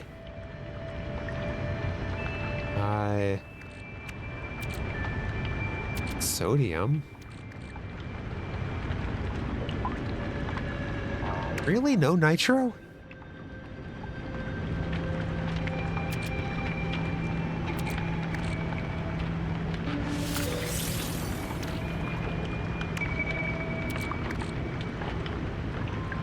Oh, right. Nitrogen's a gas. Where's my ship? I should have some in one of my storage containers.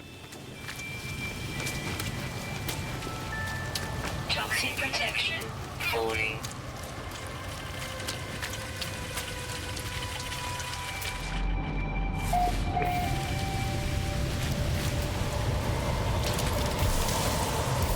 Oh, really? Okay. Settlement limits go hard, apparently. Okay. Nope. Definitely won't be you.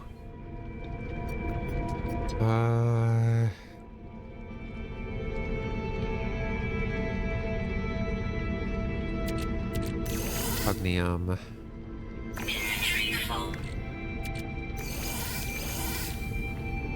Copper. Oh. Silicate. Oh, okay. Well, apparently got a full stack of that in there now.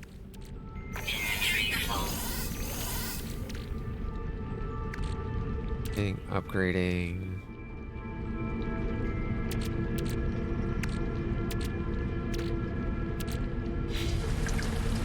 Okay. Upstairs.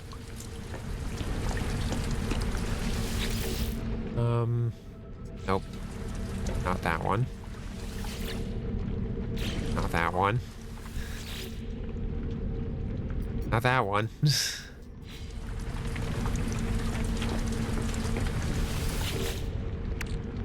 Nope.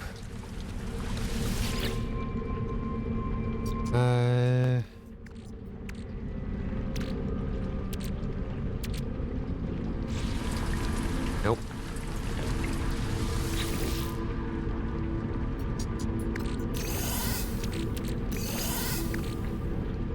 Store those.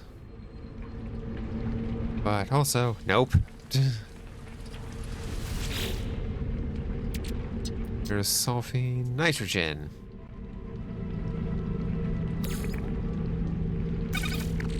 Okay.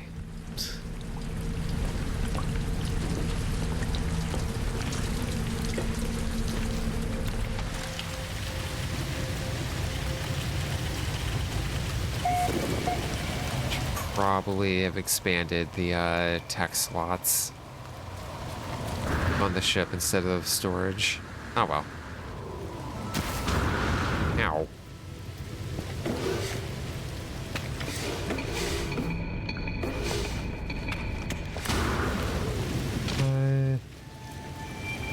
Should be this one, right? Bioshed? Yeah. Okay. And how long are you gonna take? Hour and a half, pretty much. Okay.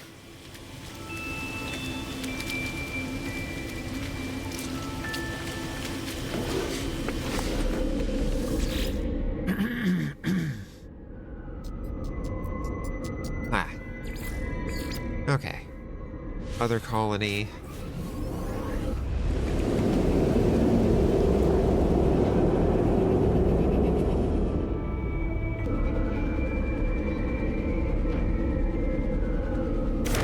Oh. Oh. Ah, excuse me. Can I read you?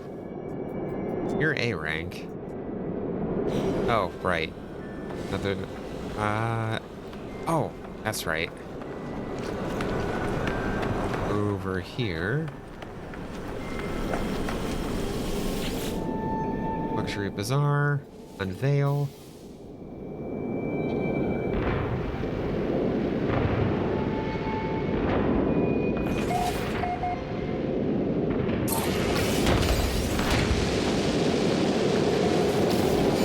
Okay, A rank.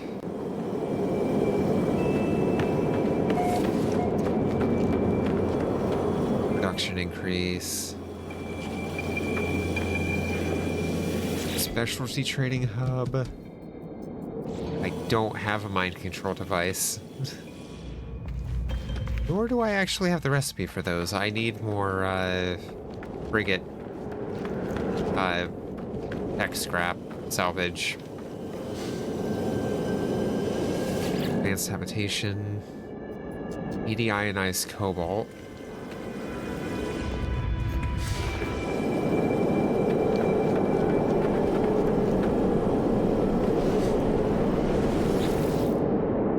Ionized cobalt.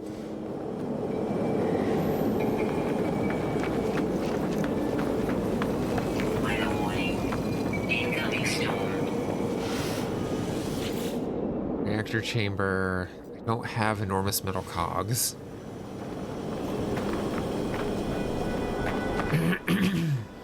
Ah. Sorry, my throat is just bleh.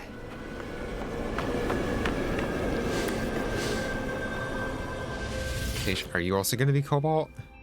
Yep.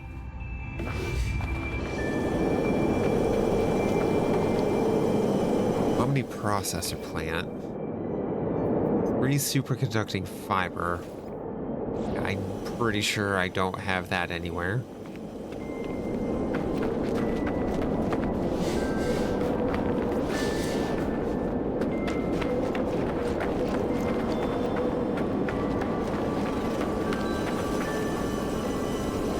Meta depot.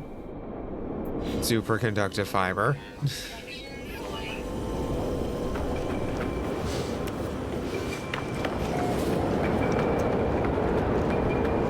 Okay, so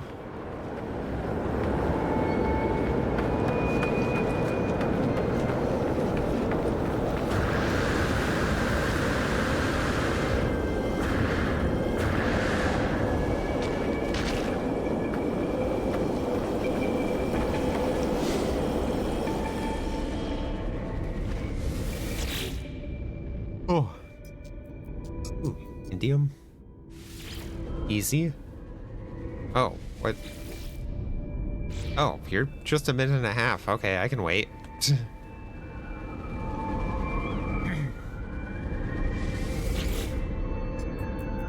Policy decision. Book exhibitions. Or metronomic propaganda. What?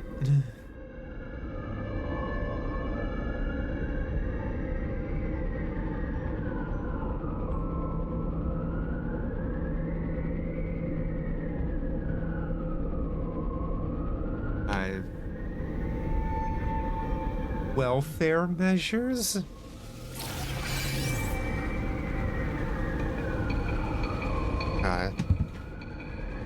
Oh, crap. And ads. Ah, 1 second. Sorry.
We're back. Hi.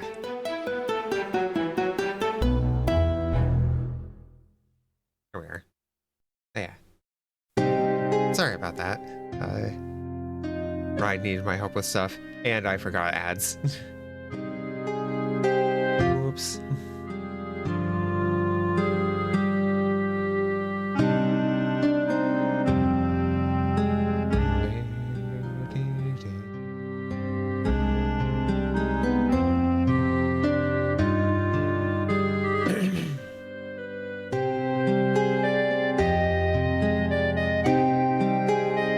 Okay. Oh, right.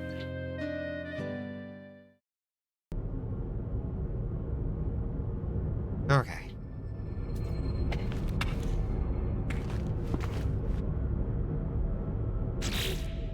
Discoveries page? Have I not registered? Pretty sure I have.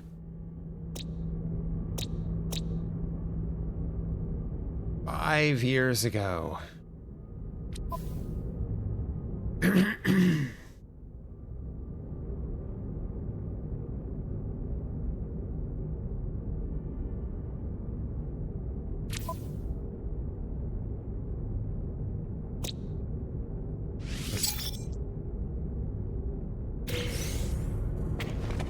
There, maybe it'll stop bothering me.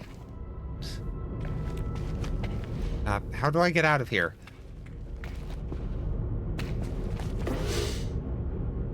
Oh,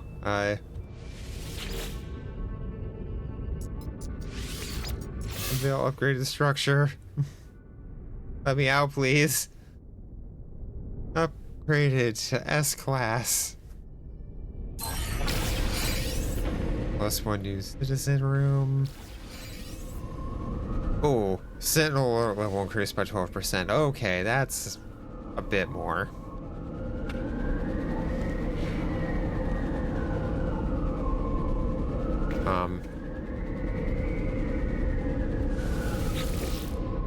What, it said by 12%, but it's only at a 10.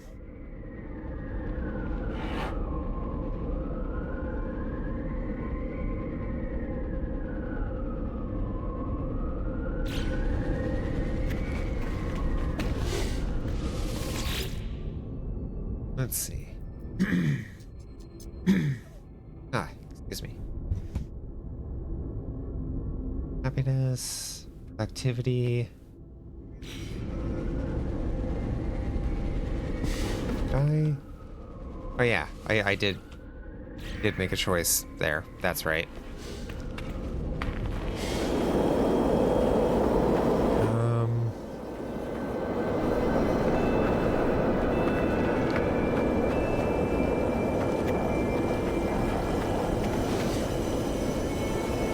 Depot. Right, superconducting fiber. Don't have. I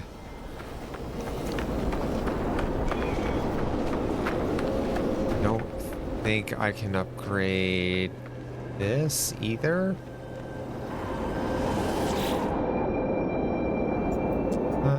12 navigation data. Yeah, I should be able to.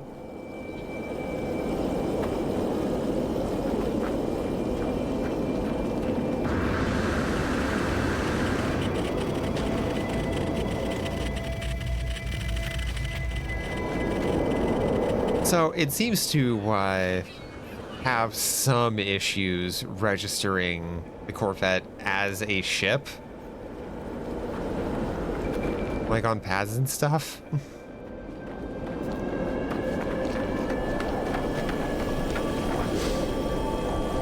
Oh, right. What's the timer on this? Okay, an hour.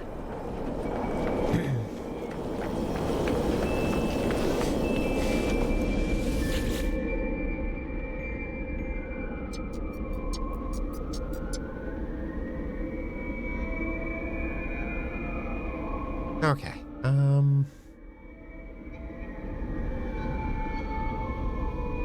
Right, what are we doing?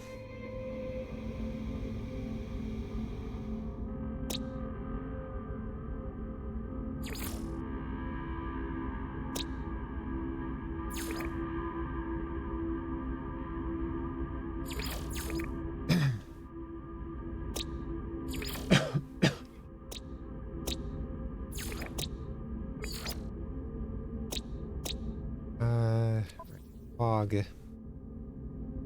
Oh, you're bothering me about that because we've defaulted to the Explorer's Guide. Okay.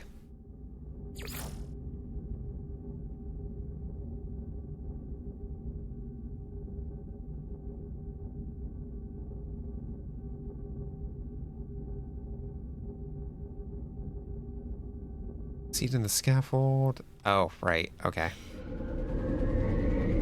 Okay, reset my pin. So...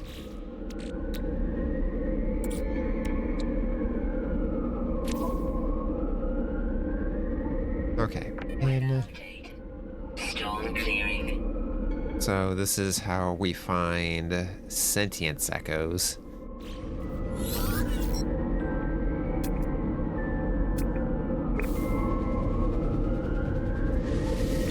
Okay. Let's head back here.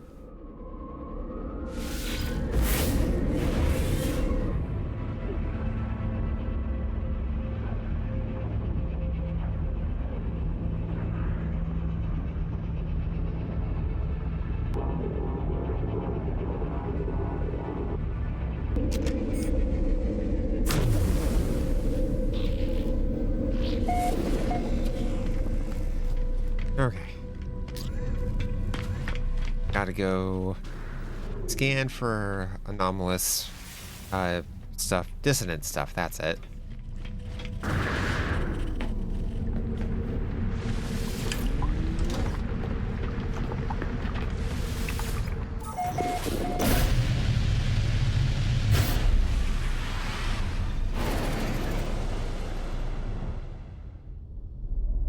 Crap. Base.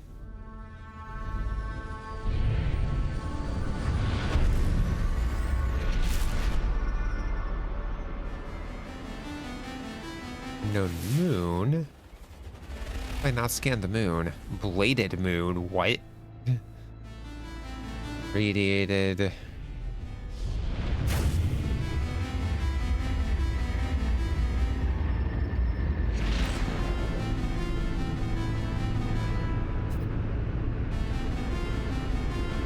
About you, magma planet, ancient bones. My known planet. Sharded planet.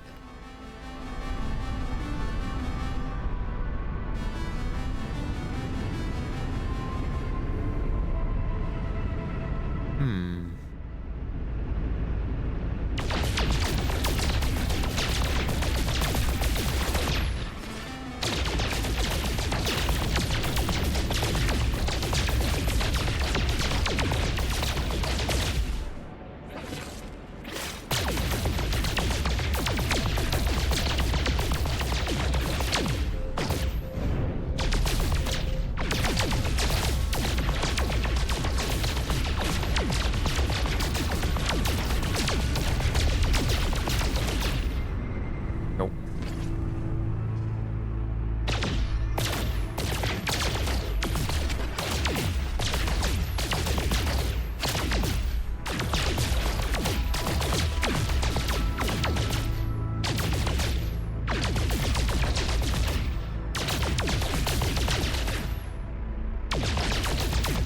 Scraps of asteroids still hanging out.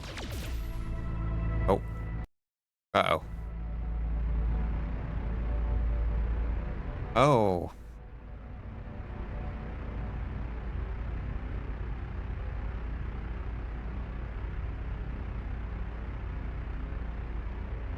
No? No, not unless this is a recurring issue. Okay.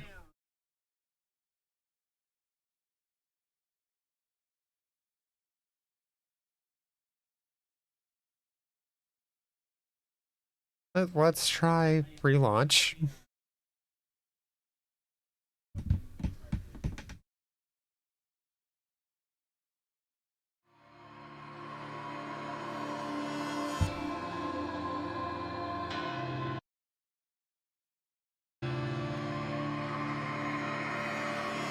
Okay.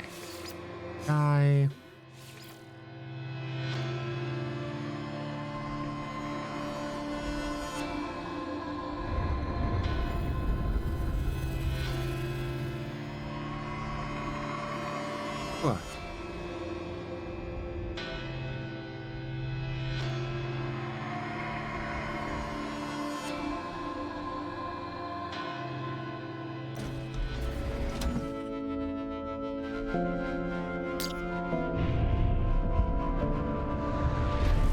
Okay, this seems to just put me back exactly where I was. It's gonna... Right to, the ancient ruins.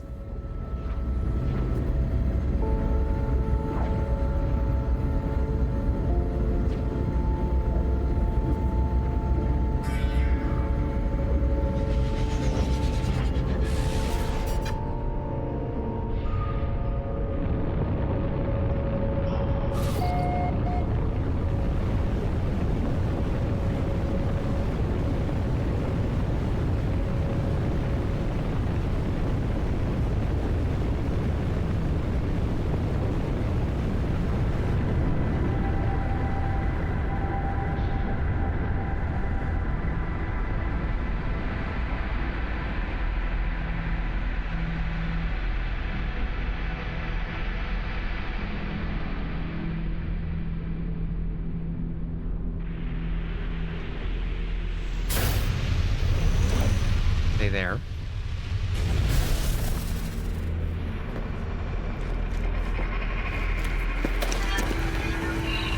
Okay.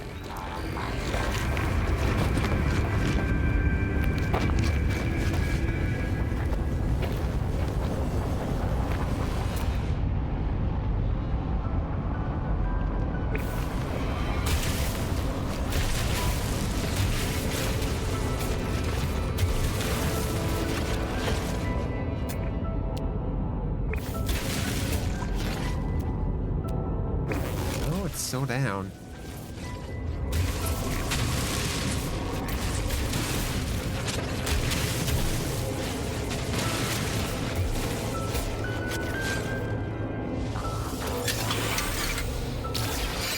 Ancient key, okay.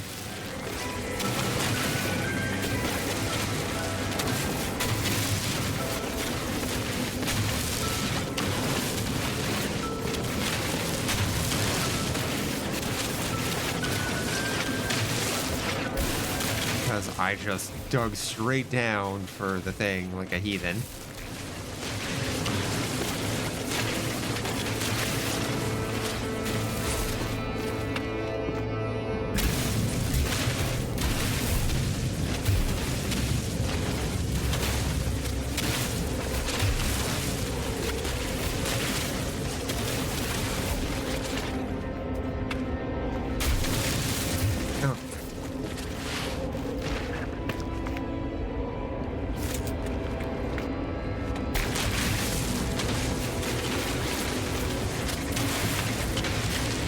All over here.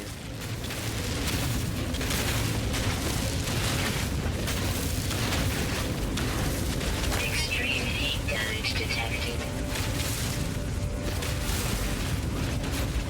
Extreme heat damage detected.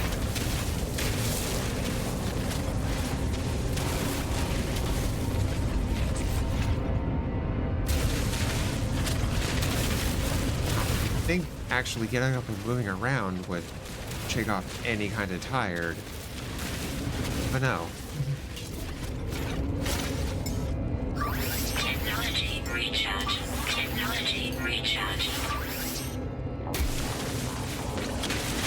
God, I hate bodies. No bullshit.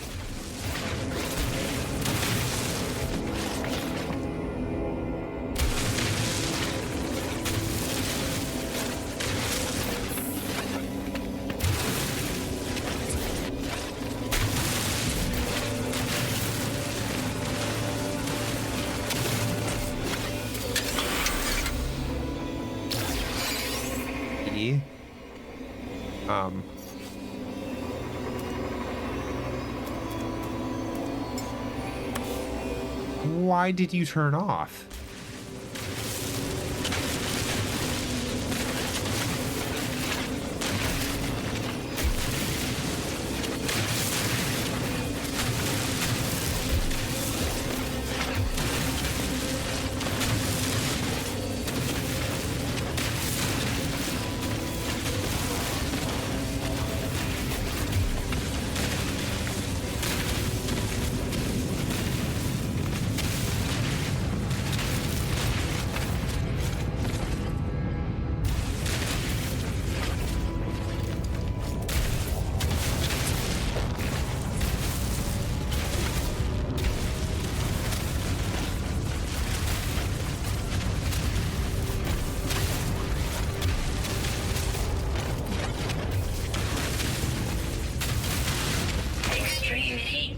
detected. Why? I am underground. I shouldn't be getting extreme heat.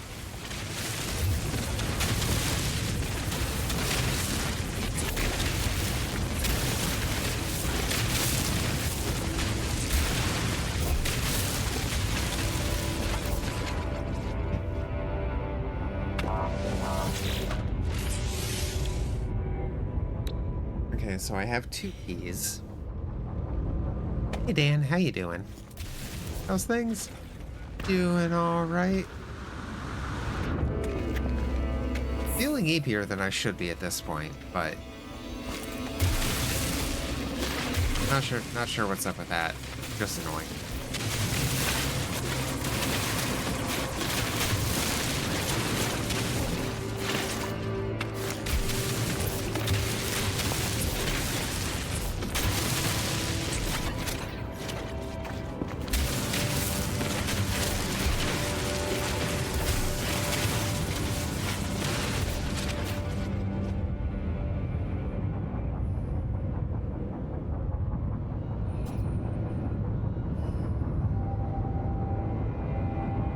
Had food, I've had water, had caffeine. I don't know why I'm getting extreme heat damage down here.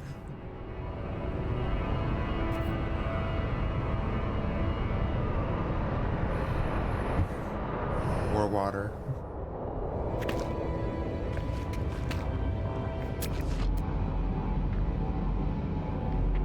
Fragment over here somewhere.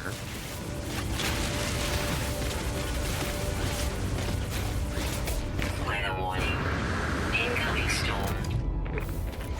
Ball of flame detected.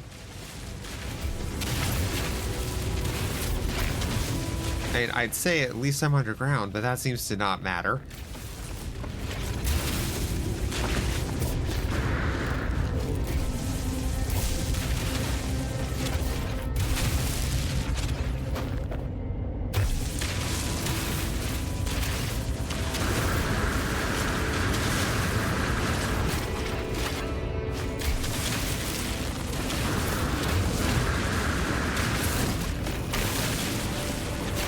On a ramp.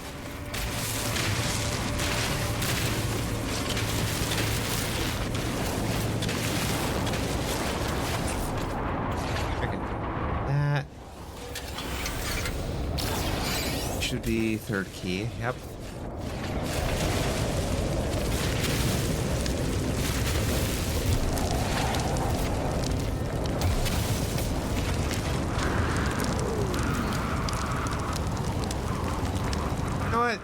I'm just gonna go back down here.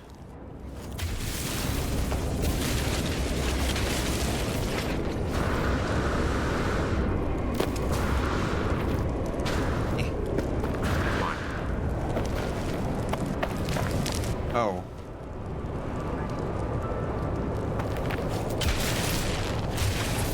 Extreme heat damage detected.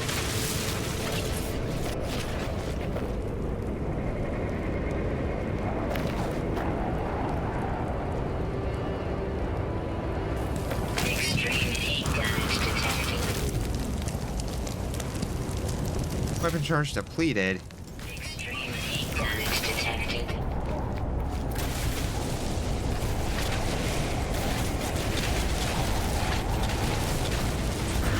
Extreme heat damage detected. Okay. Technology repaired. Technology repaired. Potential crab hammer. Covered in burn marks, this tool must have seen a very strange life. But buried beneath the earth, it has drifted so far from its original story that we may never know its true purpose.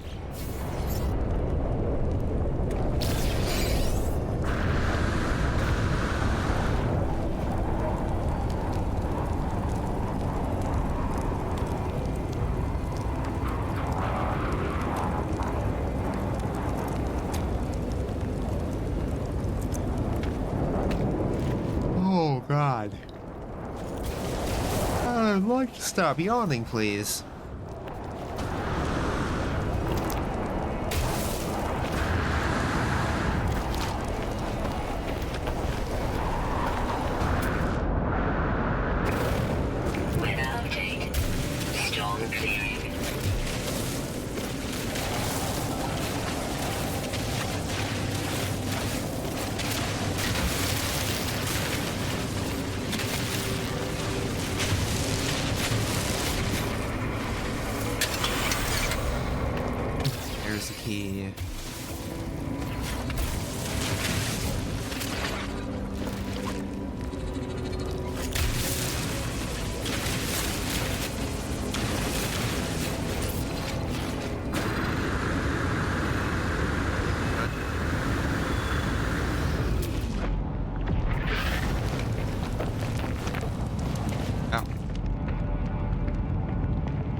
Wait.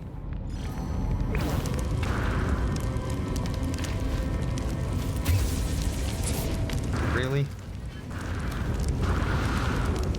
Come on.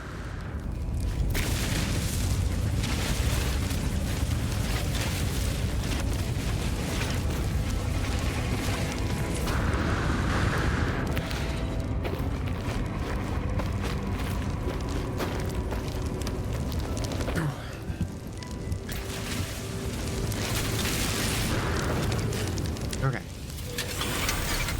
That one, that's another key.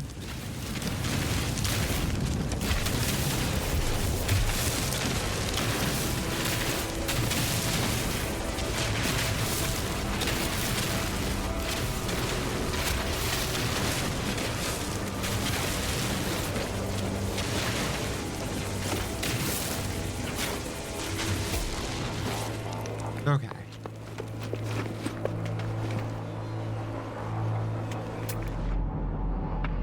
Any other one? Big module.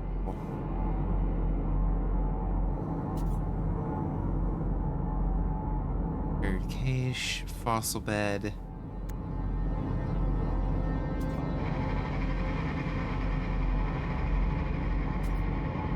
Large artifact. Wait, that's just this, isn't it?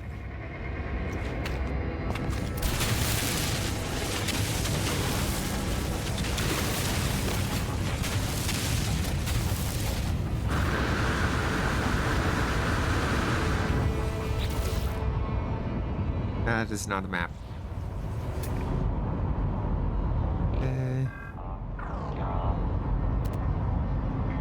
Hey, yeah, I think that's everything at this site.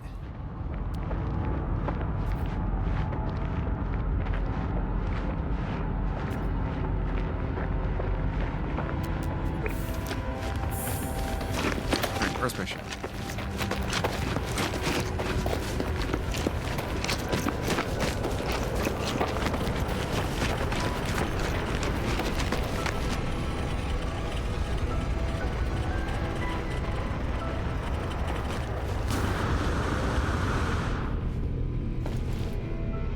Oh, God. Oh.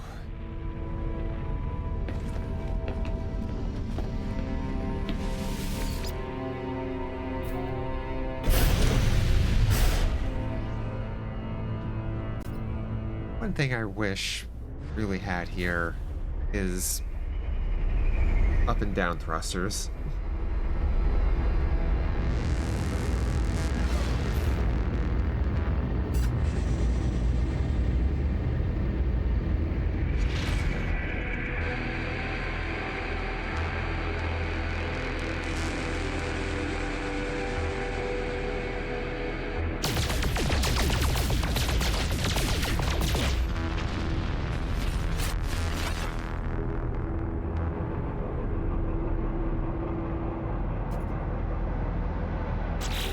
Okay. Step back.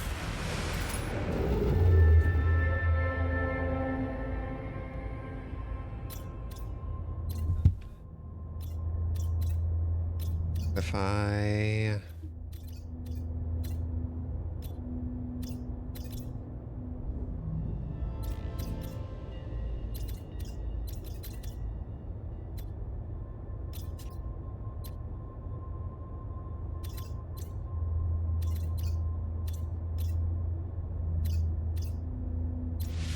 Let's go there.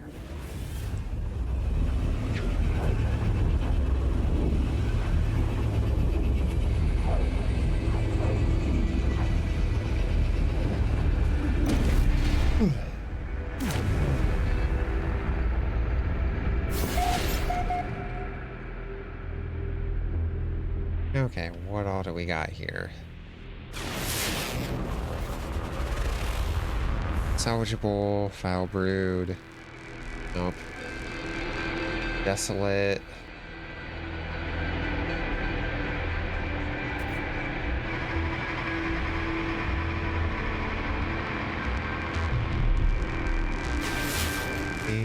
And decaying.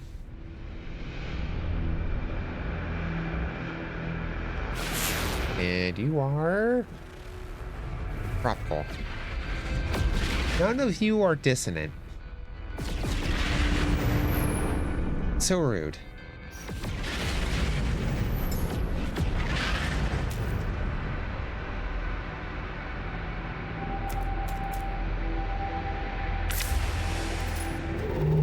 Gonna unlurk and take off. Have a good night, little space deer. Hey, thanks for stopping by and hanging out, Mama Bear. Have a good rest of your night.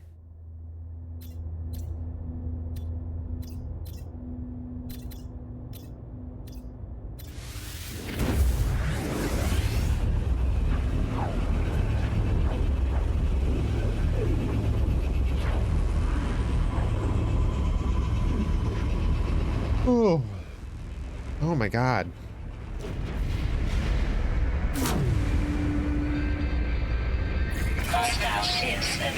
Oh, okay. Nearby freighter under attack.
Over this way.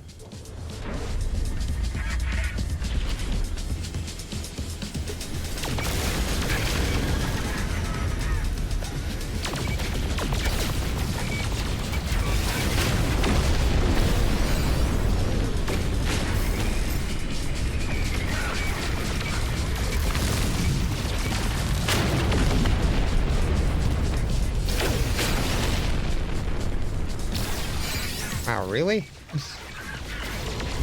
I mean, if you guys want to just keep coming and just being fodder for me, sure. Because holy crap, you guys are worth money.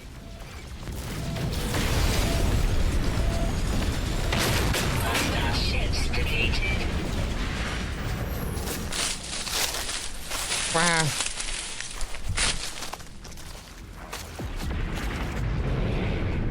Illyria, I hope I said that right, but thank you for the raid. Welcome in, everybody. I'm Serifon. I'm a trans variety streamer. I tend to play a lot of older games, a lot of indie games. And earlier tonight we're doing, or was doing, some Rogue Trader with my friend Ko, but connection was being weird, so I'm just filling out the rest of stream with some No Man's Sky. Go ahead and go at right. Ooh, how are your No Man's Sky adventures? And shout out. Right. But yeah. Welcome in. Hope you're all doing good.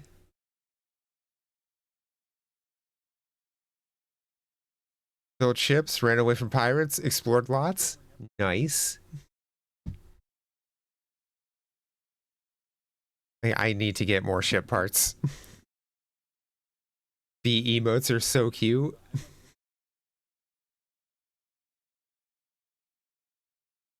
Those are really adorable.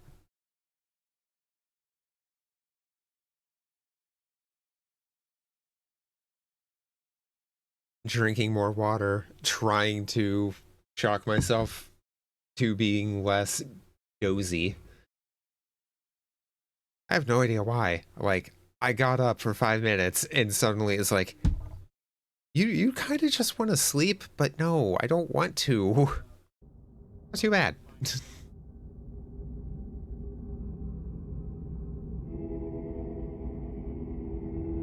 Ah. Yeah, welcome in everybody. Don't remember if I said it already or not. Hope you're all having a good night. Just kind of chill vibes. Partly because brain being lit, but got a raid and run. Super hungry. Hey, have a wonderful evening. Yeah, thank you. Thank you again so much for the raid, and yeah, definitely go take care of yourself. That goes for anybody else that came in with the raid too, or just in general. If you need to go take care of yourselves, please do so. Especially food and drink. Yeah, let's see. Admirable fighting, Admiral. Viking warrior crew impressed. Request docking for reward procedure. Lifeform, who must be the captain of this freighter, looks greatly relieved. They gesture as if to welcome me aboard their vessel. Thank you for the stretch regime, Mama Bear, and the hydrate. Ah.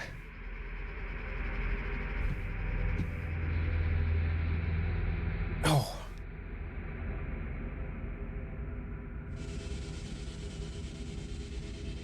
Like, I've just been constantly stretching and cracking my back all night. This is the first time it hasn't cracked. Holy crap.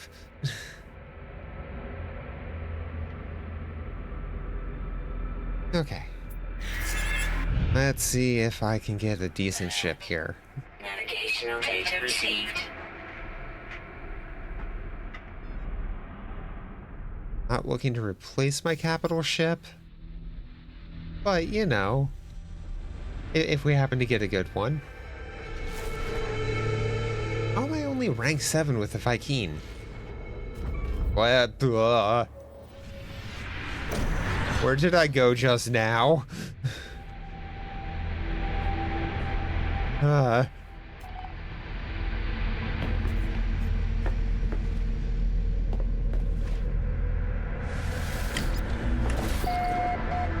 Okay, no, we are actually docked.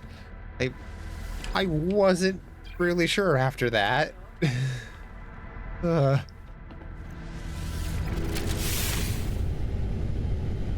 then it's times like that, I'm really glad that I'm not playing in VR. Because, oh boy, I feel like that would not have been great for my stomach.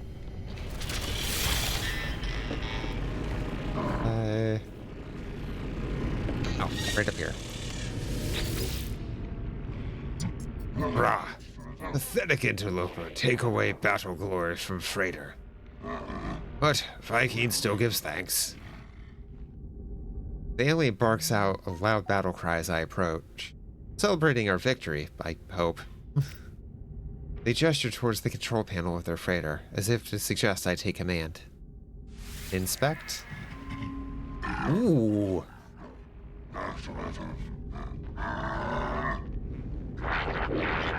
Hi. I don't know if I have the money for that, but yeah, an A-class freighter, yeah, that'd be nice.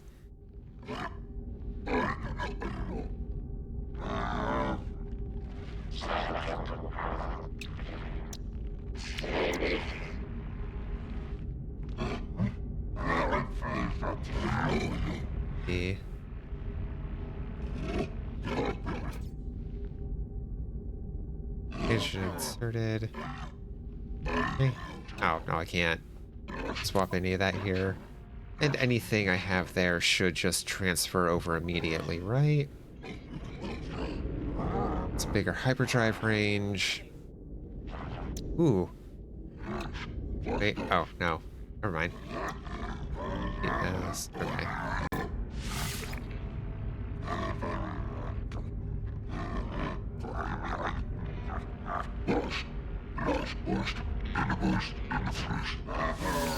Oh, no. Okay. How do I exchange? Oh, like that. Okay, I just can't.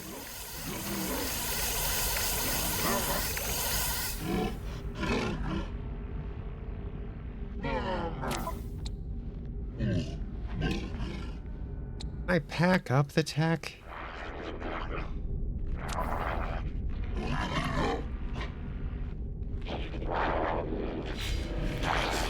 Okay, hold on. Raider.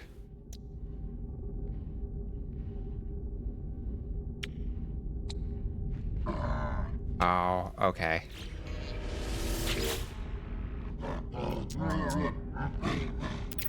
But, new ship. Definitely take the ship. Air.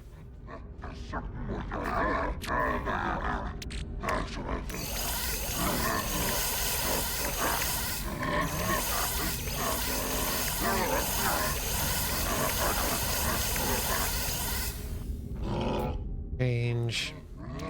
Yeah. Ooh, got 2. Is that 3? Or is that just flashing? I think that's just flashing because it's empty. This Vader base? Yes. Oh no, I'm gonna have to redo this one, aren't I? Oh well.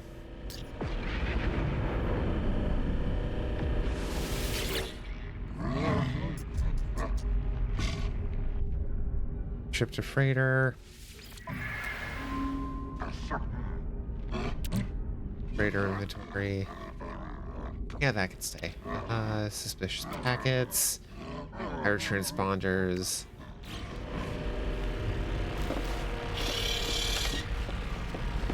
Oh, if it kept my loadout.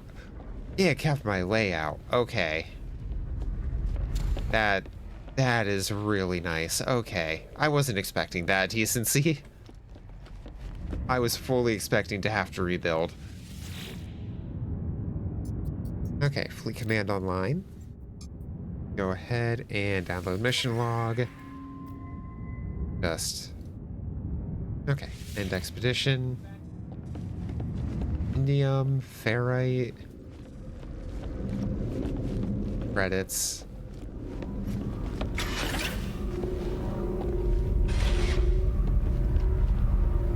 Still running into invisible shit all around the ship, okay.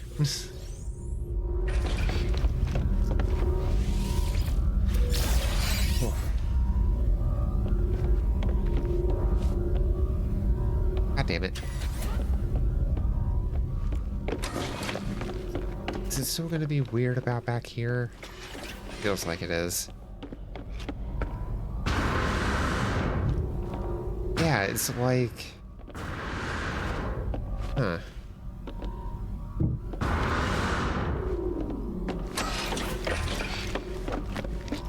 I wonder if they changed something, like made it smaller or something, but because it was already built, it's just trying to invisible wall.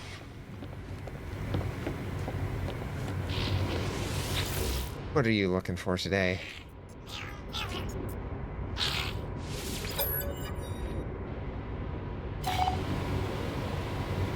You're looking for cactus flesh? We can do that. I think. Pearls, ball. Yeah, cactus flesh.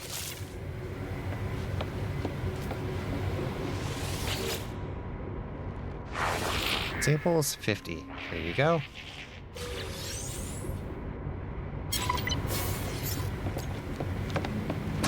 Fluxwort pollen.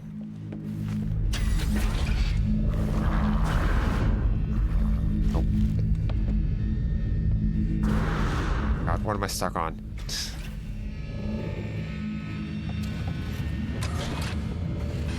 Ah.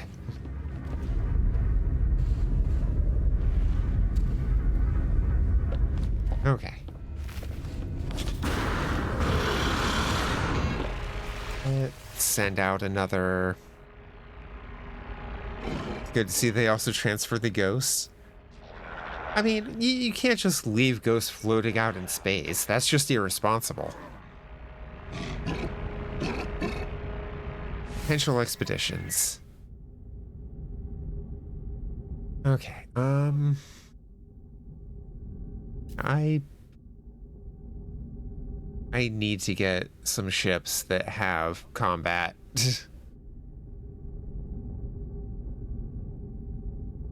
Balanced expedition. I also need to get some that have trade. I may actually have combat. Hold on. I mean, yeah, with the Normandy, there's definitely some combat there.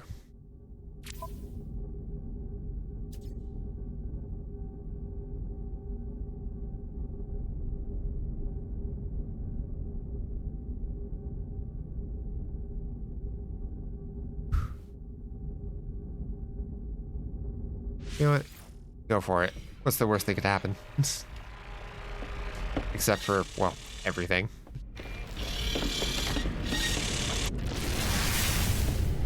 Leaving for real this time? The series needed noms? Go get yourself some food, Mama Bear. Again, thanks for stopping in and hanging out. Have a good rest of your night.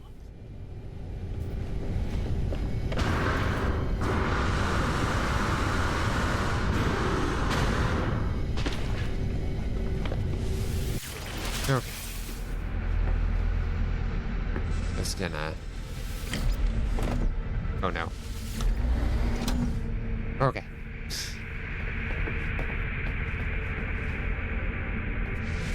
Don't think I have anything I can make. Wait, no, I do. Wait, why do you pull? Oh, because we're at the frigate.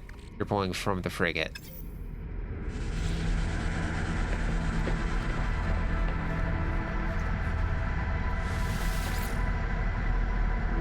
Okay. I need to empty my pockets.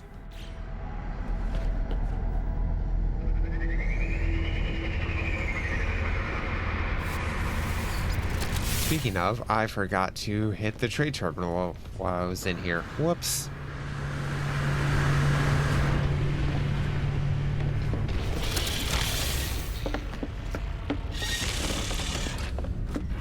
Okay.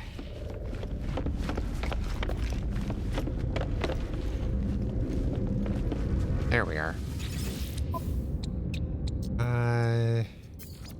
Please be buying stuff that I want to sell for a decent price.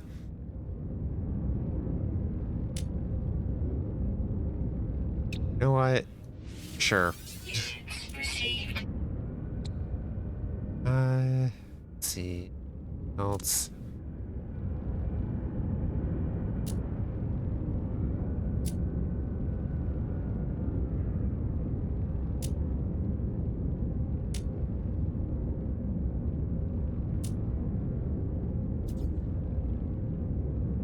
Wow, really?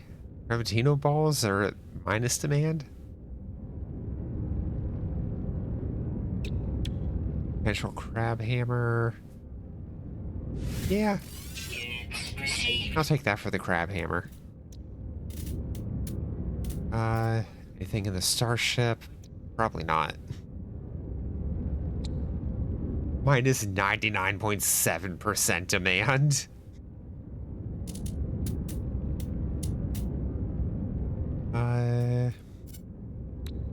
Silver, albumin pearl, flower bulbs. Yeah, take that. Ornamental moldfoot seeds. Fluxwort pollen, geknip. Wants nothing of the unrefined pirate grease.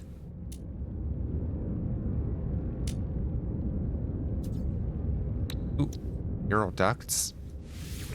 Units received. Indium. Nobody wants quantum accelerators. Lost ribbon fern sprouts. Yeah, sure, take that. Alien spores. Hell yeah. Okay.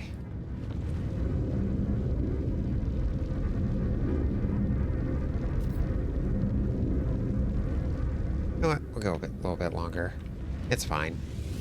Also, we got ads coming in. You know what?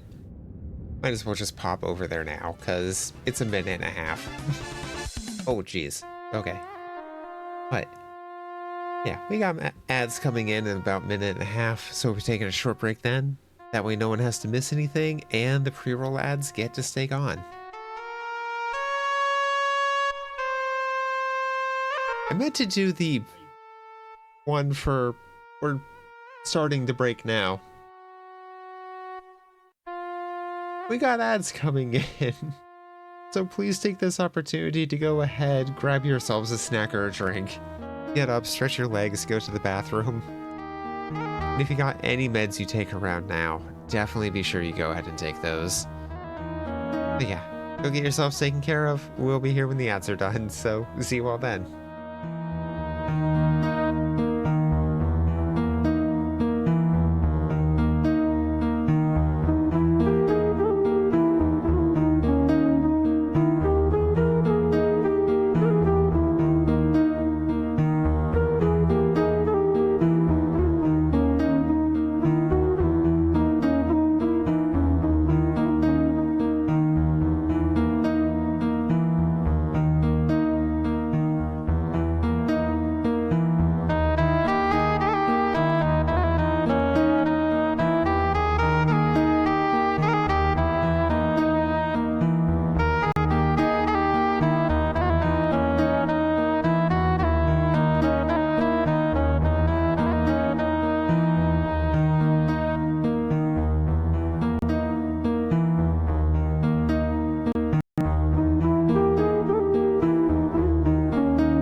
Just a message.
Get the message, boy?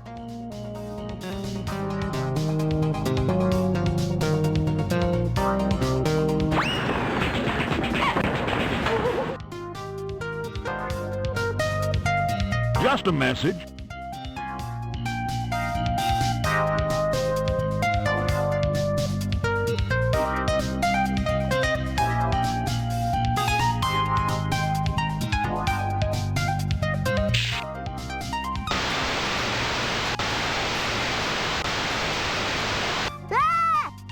I didn't do it.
Sorry about that. Yeah, that was a bit longer than I meant. Oh god. I don't like how much I'm seeing stuttering on that preview. Ugh. Okay.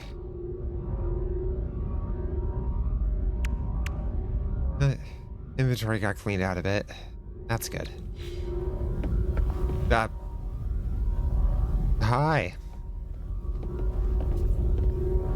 You,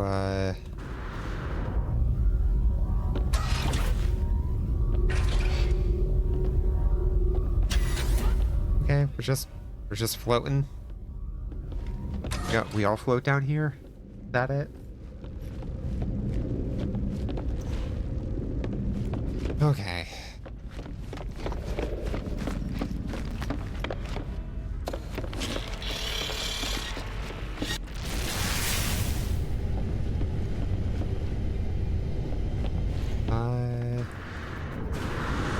Here. Back onto the ship. Ugh.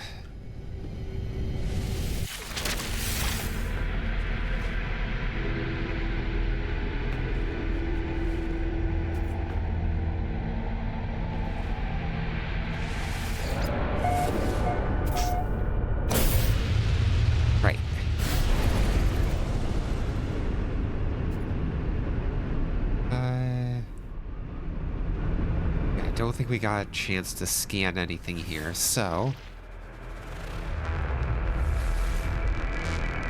Careless.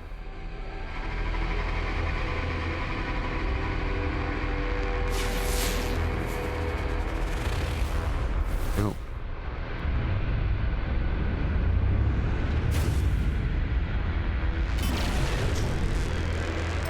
What do you mean unsafe trajectory?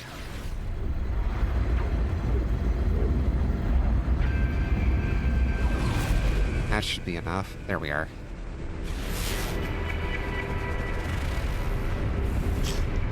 Salvageable scrap.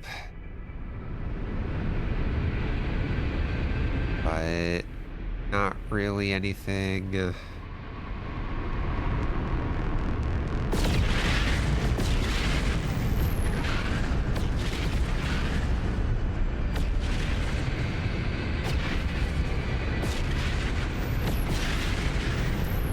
Galaxy map. Okay.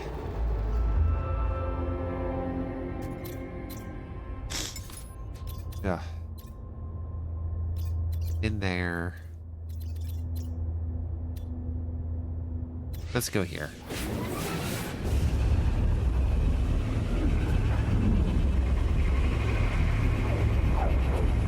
You know, I wouldn't mind if they just automatically raised the walkway.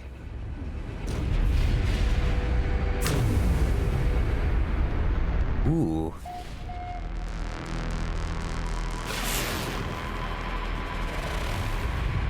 Parched planet. You got anything else though?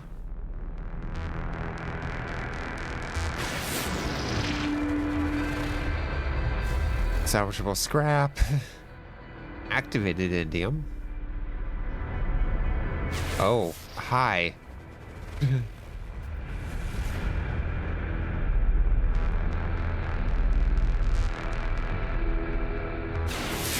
Discovered. I don't remember having this much trouble finding dissonant planets before. Okay, let's pop over here real quick. See if there's any ships for sale.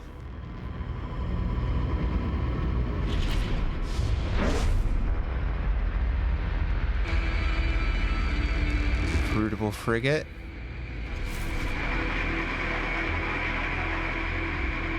Fun.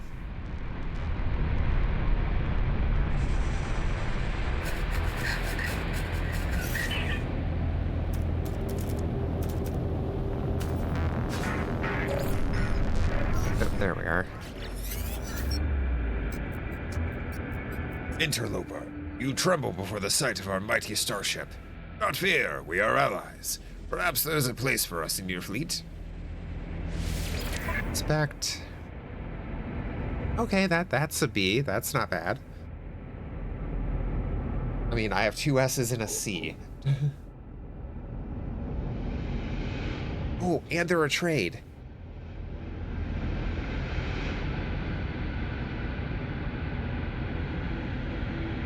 Okay.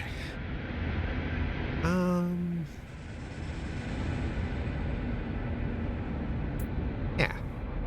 4.5 mil. I do that. Welcome to the fleet.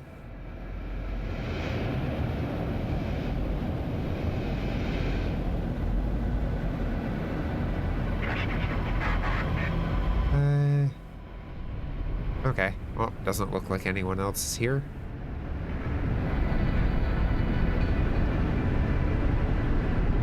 At least no one else for sale.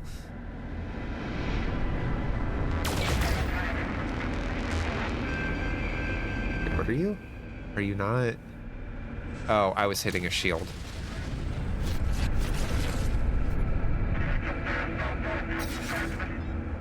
You know what? How large proximity to your ship? The dream aerial has awakened.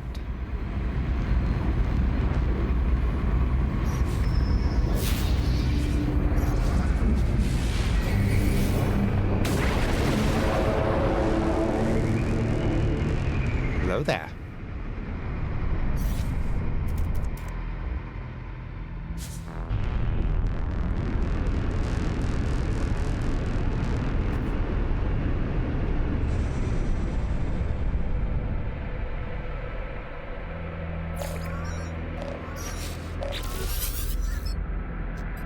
A colossal, glorious creature drifts by my starship, appearing to swim through the vacuum of space. A haze of stardust glitters around it. It's like nothing I've seen. Traveler, in the infinity of fates, we have converged. Serenity and peace wash over me in the presence of this ancient creature. It feels profoundly familiar, as though we've always known each other. You are warped to my weft, woven together in a cosmic tapestry. I am glad to be together. Ask about the tapestry. I've seen your fate intertwine with mine many times over, my friend. I join your freighter's fleet once again. Come, let us dream together. Who are you in this life?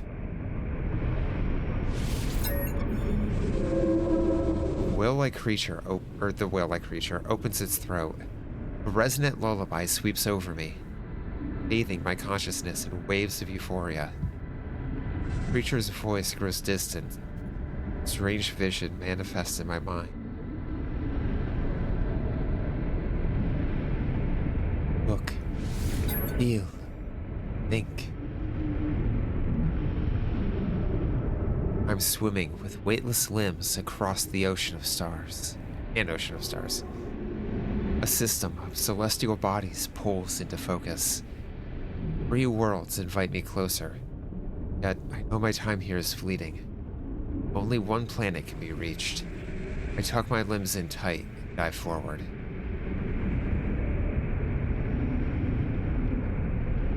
Bustling metropolis? Indium-veined mountains? Or megafauna ecosystem? Ooh.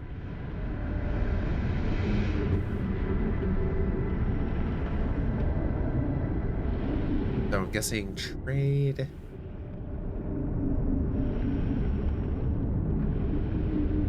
Crap, I'm trying to blank on what the other two would be. Neither of those scream combat, though.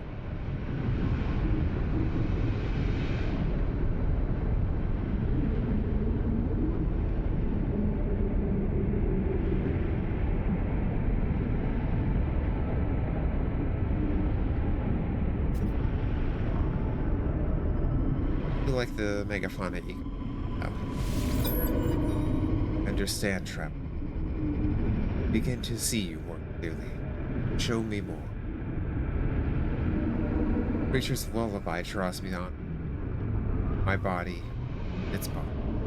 As one, we swim through the dream. I stand on the exposed surface of the scorched desert. Sulphurous clouds roil above. Sky rumbles. My suit issues a warning. Firestorm approaches.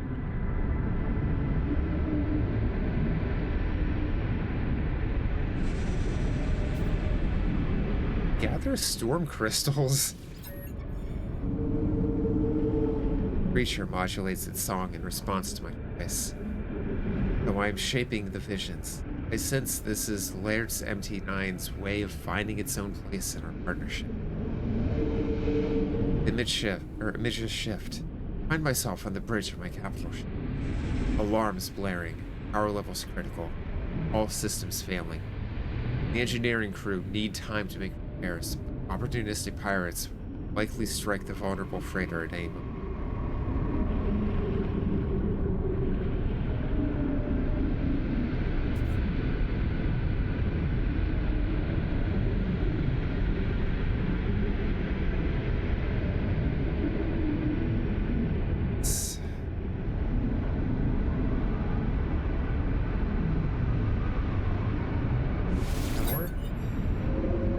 The authorities everywhere seem to be the Sentinels, so, pass. Creature's song unfurls into language. I find myself fluent in every major alien. Time passes. I spend a rewarding day training with and learning the custom of.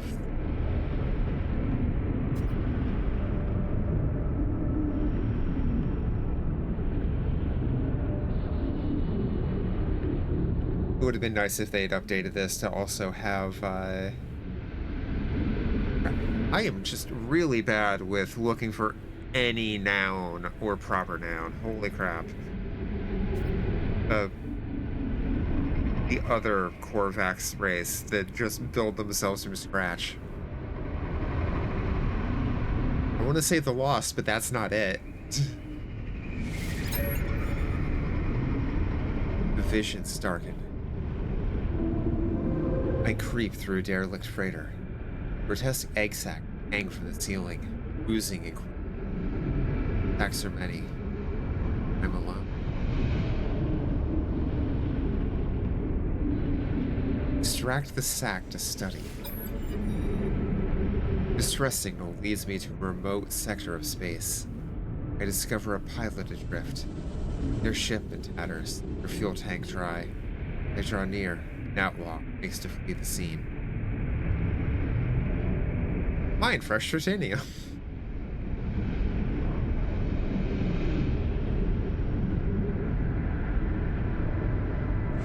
Gift the pilot spare fuel. I'm lost in an unknown galaxy. Unfamiliar stars all about. Red crackles in my ears. Render your cargo or die. Hostile starship is well armed. Loadout superior to mine. Be a tough fight.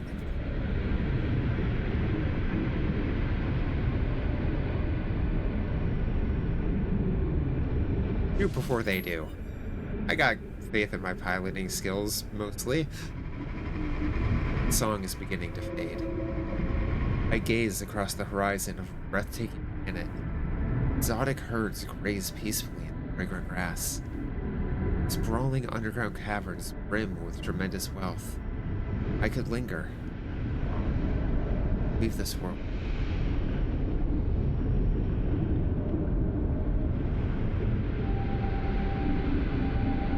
Discover every species. The dream recedes. Reality turning its face reality. I see you now. I see your wanderlust. See the wanderlust you're fleeing. I'm ready to begin our partnership. Adopt into frigate fleet.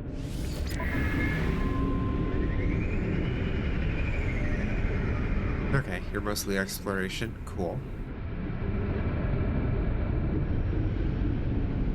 Okay, yeah, that would have been the megafauna choice.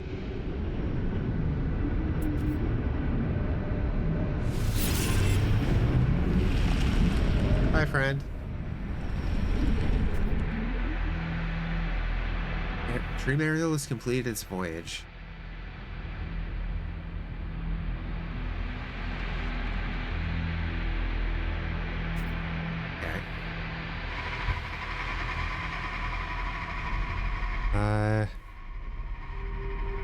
Wait, was I heading to you? No, I was not.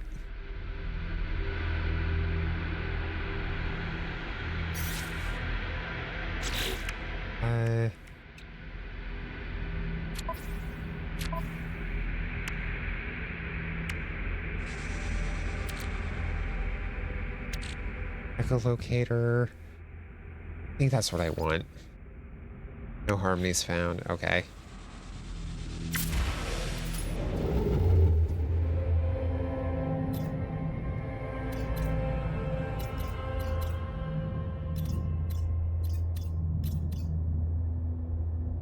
Oh, Piper Jeff has no fuel. Okay.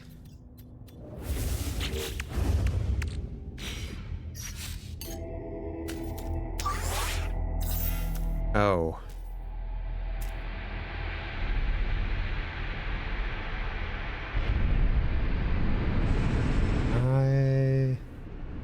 Here we are. Let's pop over to the space station.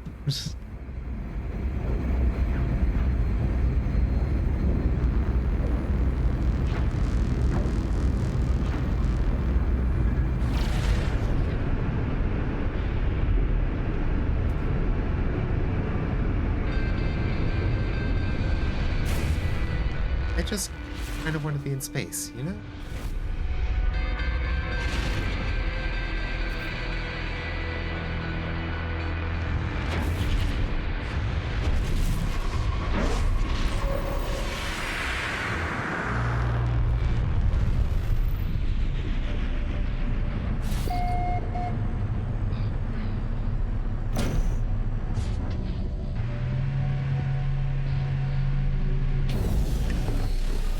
Okay.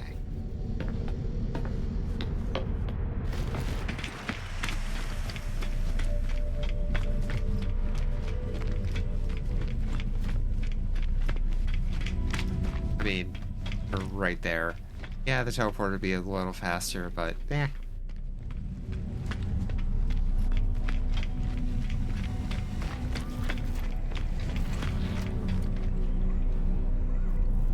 Right, where did I want to go?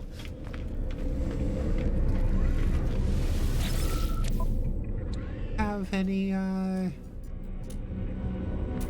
No? Okay.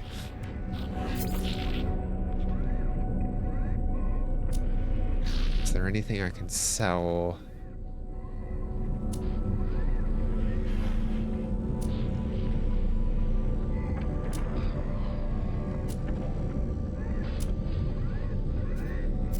Anything from there? Dishes packets? No. Okay.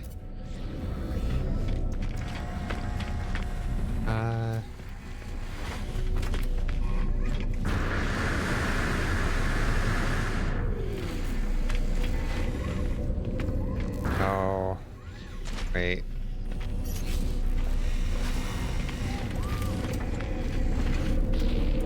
Yeah, let me pop onto my freighter where I have most of my resources.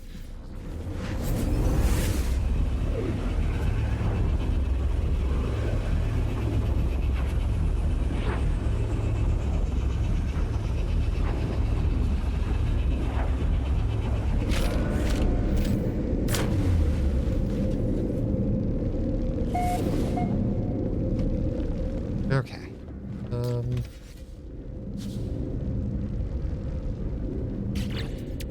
In my inventory here. Right, what do I need for warp cell, thermal crystal, and antimatter? Okay.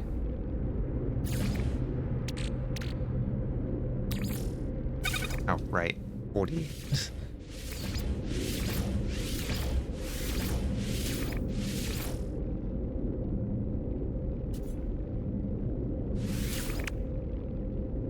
What components am I missing?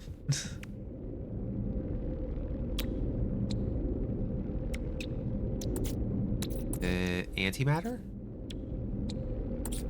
I feel like I have a ton of housing. Yep, it's antimatter. Okay.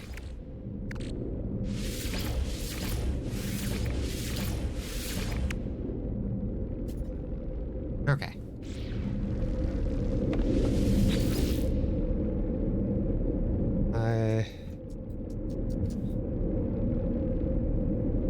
Right. Recent.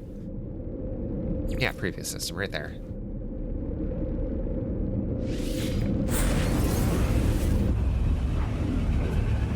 Wow.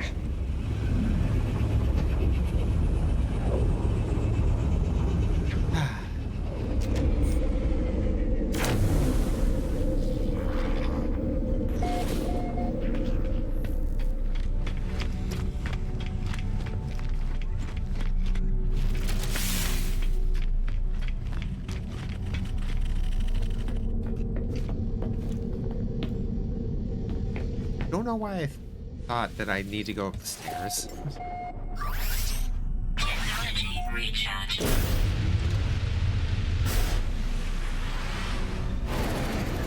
Do miss how easy it was to fuel my living ship, though. But I like flying around in a ship that I made.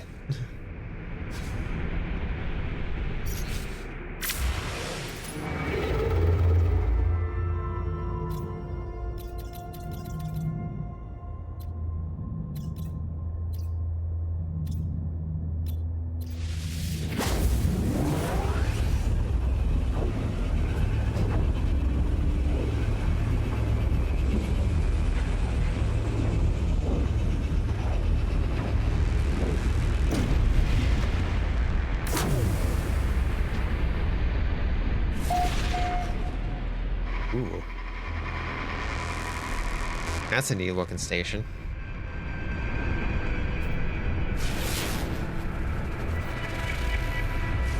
Poisonous. Oh, right before I... No harmonies.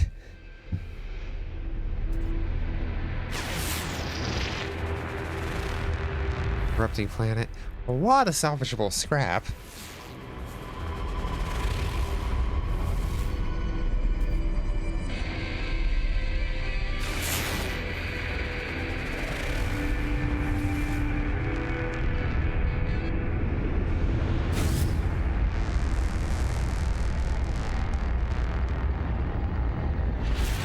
Ooh, binary star system.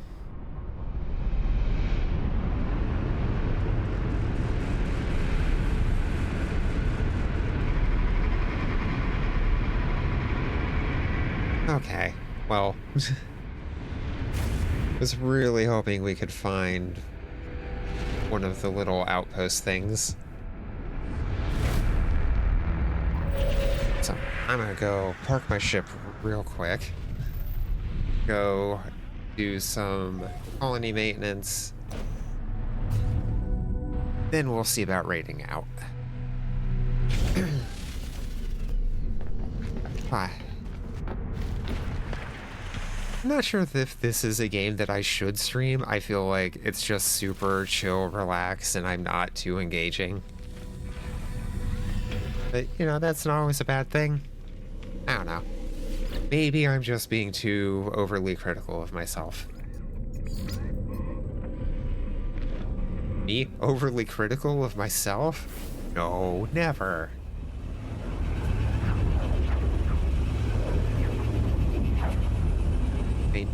I do know who we're gonna raid though. So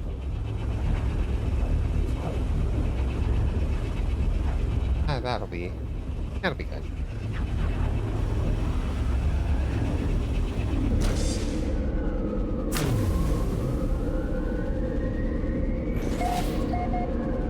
Okay. Where's the terminal? Oh, you're right in front of it. Citizen dispute. Really?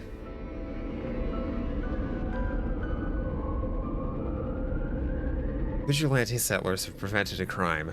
Planetary specialist Yumitu has been apprehended after stealing an exosuit. Analysis reveals microscopic scratches on the surface as one had attempted to erase a marking. Banishment seems a bit harsh.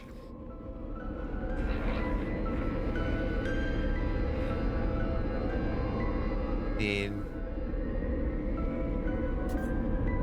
I've been trying to get happiness up. Any bit of happiness lost is kind of big.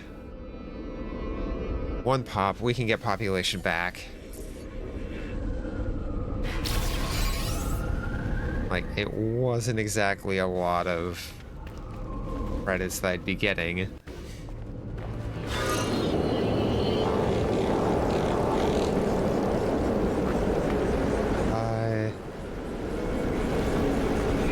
Crap, what did I...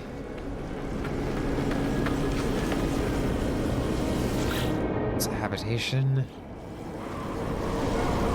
Now, which one was I upgrading? It's really hard to see. Oh, probably this one.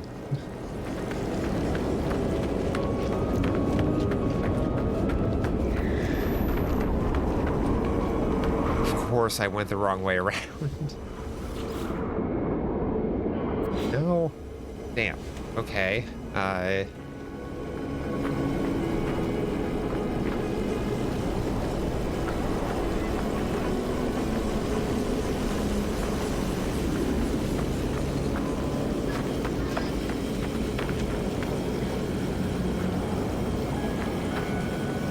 I guess I just water. Oh, wait, maybe? Probably not. No.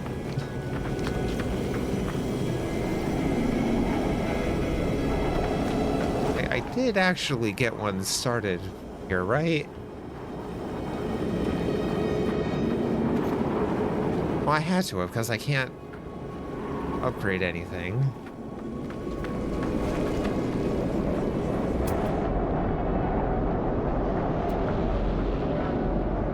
B-class, B-class.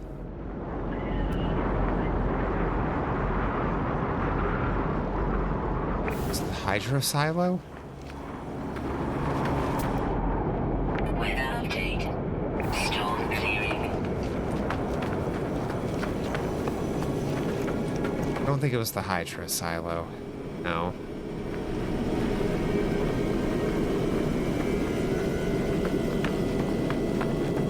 Oh my god. What wasn't that? It was the starport, wasn't it? It was just the starport.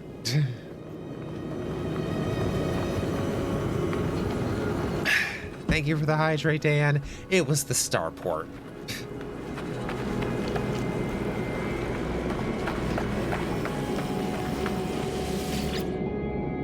Okay.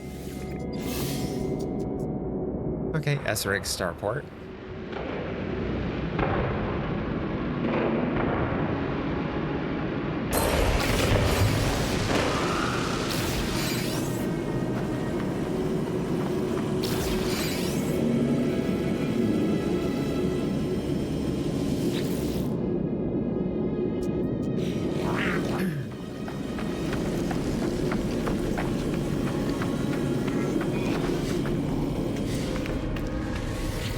What is our overall? Okay, Sentinel's still at 10.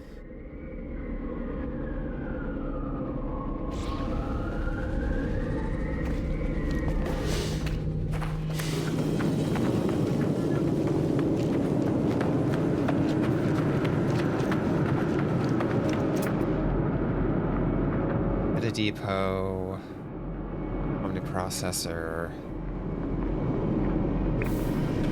What do I need to upgrade this to S? Hi, friend.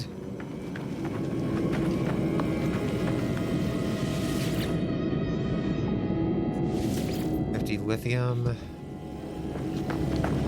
Damn it.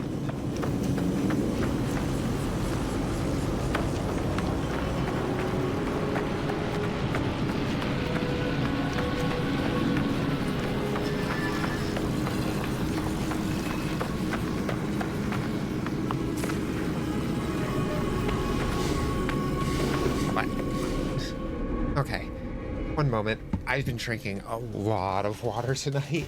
I need to go take care of that. I'm sorry. I'm not gonna run aheads, but enjoy screensavers.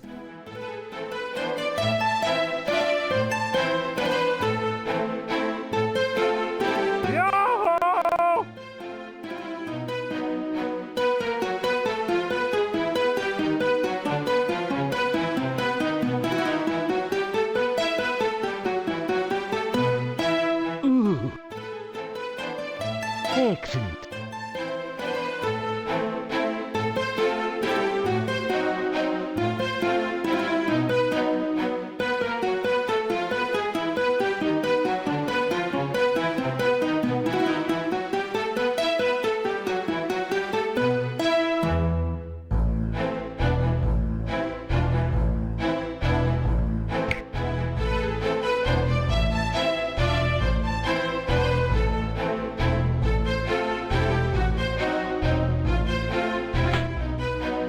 Excellent.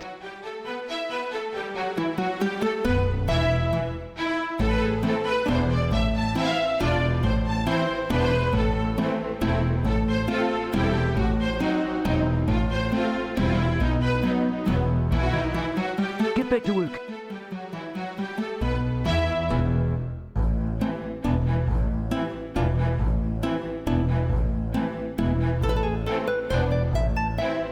Lollygagger.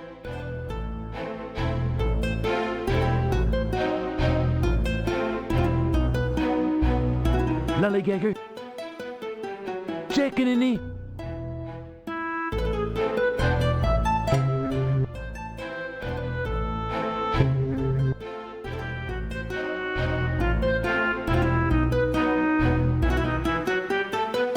Jacobin.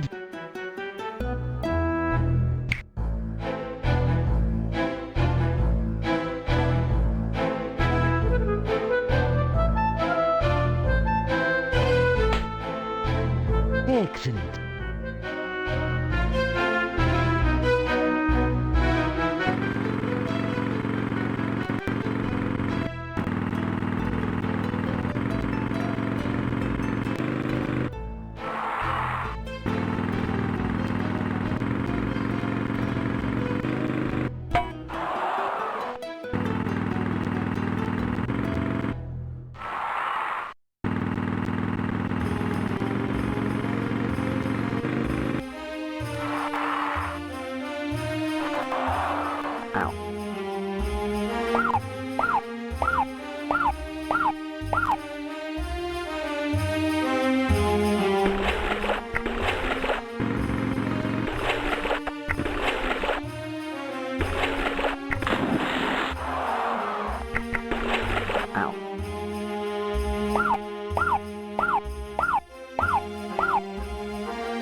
And we're back. Sorry about that. Bodies are dumb.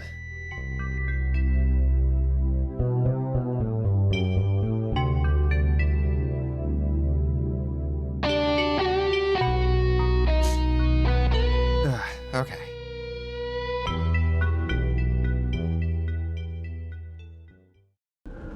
Okay.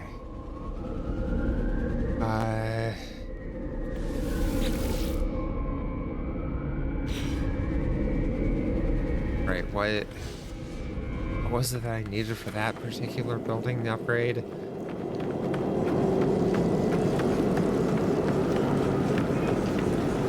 know what?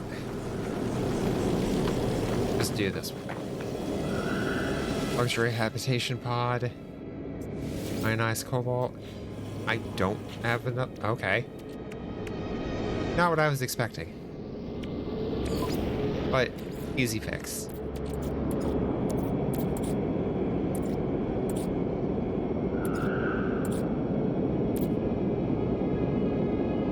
Come here.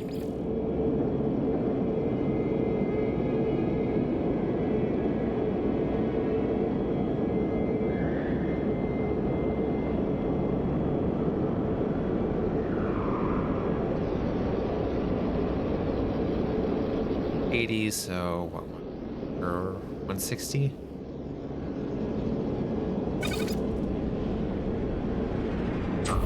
Hey.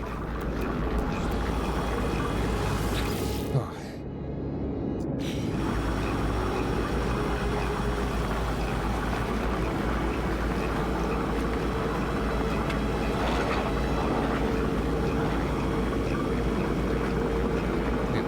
What's this one?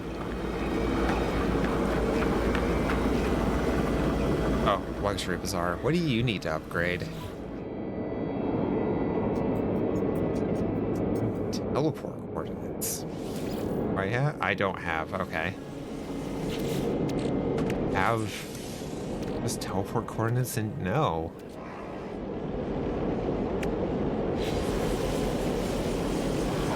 How do I get those?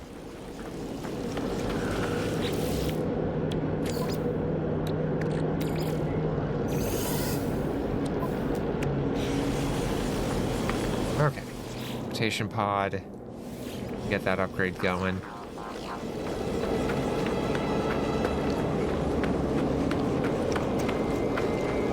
Okay. It's one taken care of. Nothing popped up, right? Nope. Okay.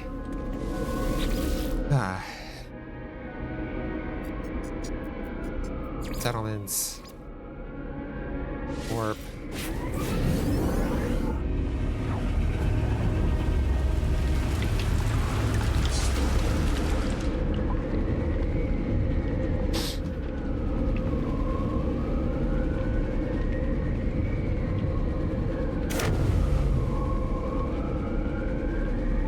Okay. Policy decision. Research public goods. We're not really worried about sentinels here at the moment. This detection is, what, 1%?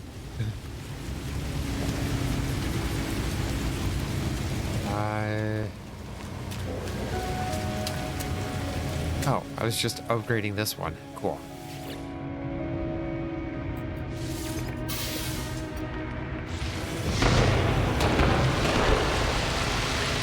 Okay.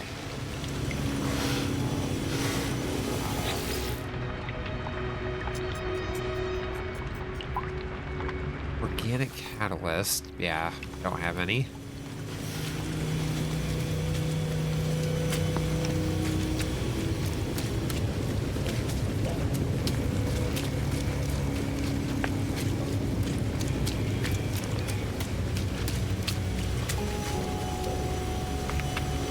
Large depot. 9 ion batteries? Yeah, you can spare that. How long do you take? An hour? Okay. I didn't even check or think to check to see how long the other one would take, but that doesn't really matter. Come on, these guys are just so cool looking.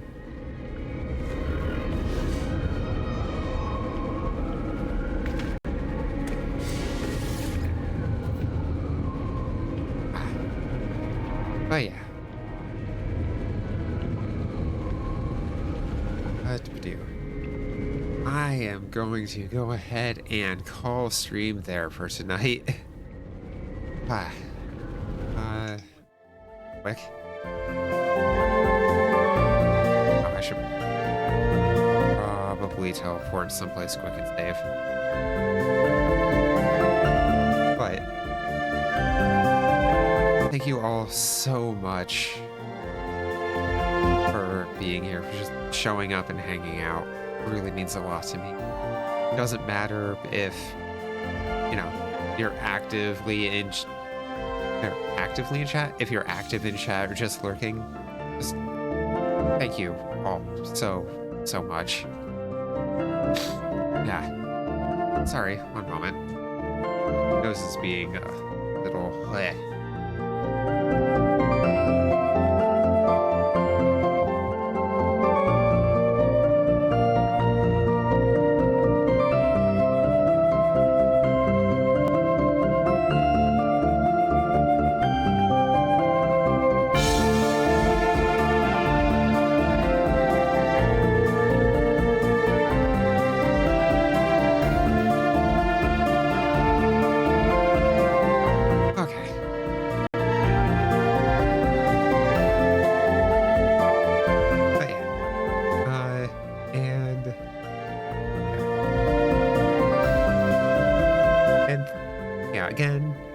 If you're just lurking, thank you, Delira, for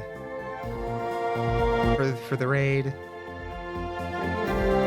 Sorry, brain is a little scattered. But yeah, right. There's a link in chat for community Discord.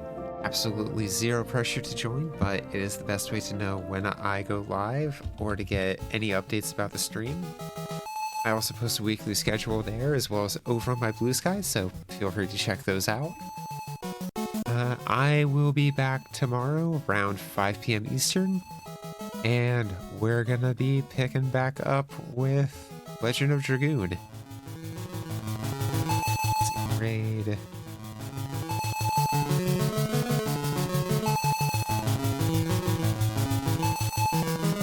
What am I doing? Just copy paste. Make that easier.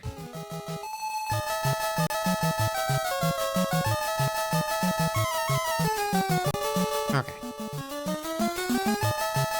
But yeah, we're in Disc 2. We just picked up our blue Dragoon Spirit party member. At least I'm pretty sure we did. She's dressed in blue. We definitely got a Power Rangers theming thing going on. But that'll be tomorrow. In the meantime, I'm gonna go ahead and send y'all over to Aki Bread. Aki is a good chill time. Like, there's supposed to be an as always, or always. Yeah. Aki's always a good chill time. Definitely better with words than I am. Holy crap. But yeah. No, she's celebrating 4 years of VTubing and playing a bunch of arcade games, and is just at the end of a Metal Slug game. I don't know which one. There's UFO. I forget which one that is. It's been a long time since I've actively played Metal Slug. But yeah, go over there, chill, relax, hang out, vibe, have fun, give Aki some love. And please remember that, especially now, it's okay to not be okay. Do what you can to be there for your friends, family, loved ones. Love your pets as much as you can while you can. Don't be afraid to lean on your friends. And take care of yourselves. You can't do the rest of that if you don't take care of yourselves. But yeah, go hang out with Aki, and I'll see you guys tomorrow for Legend of Dragoon. Take care. Love you, dorks. Bye.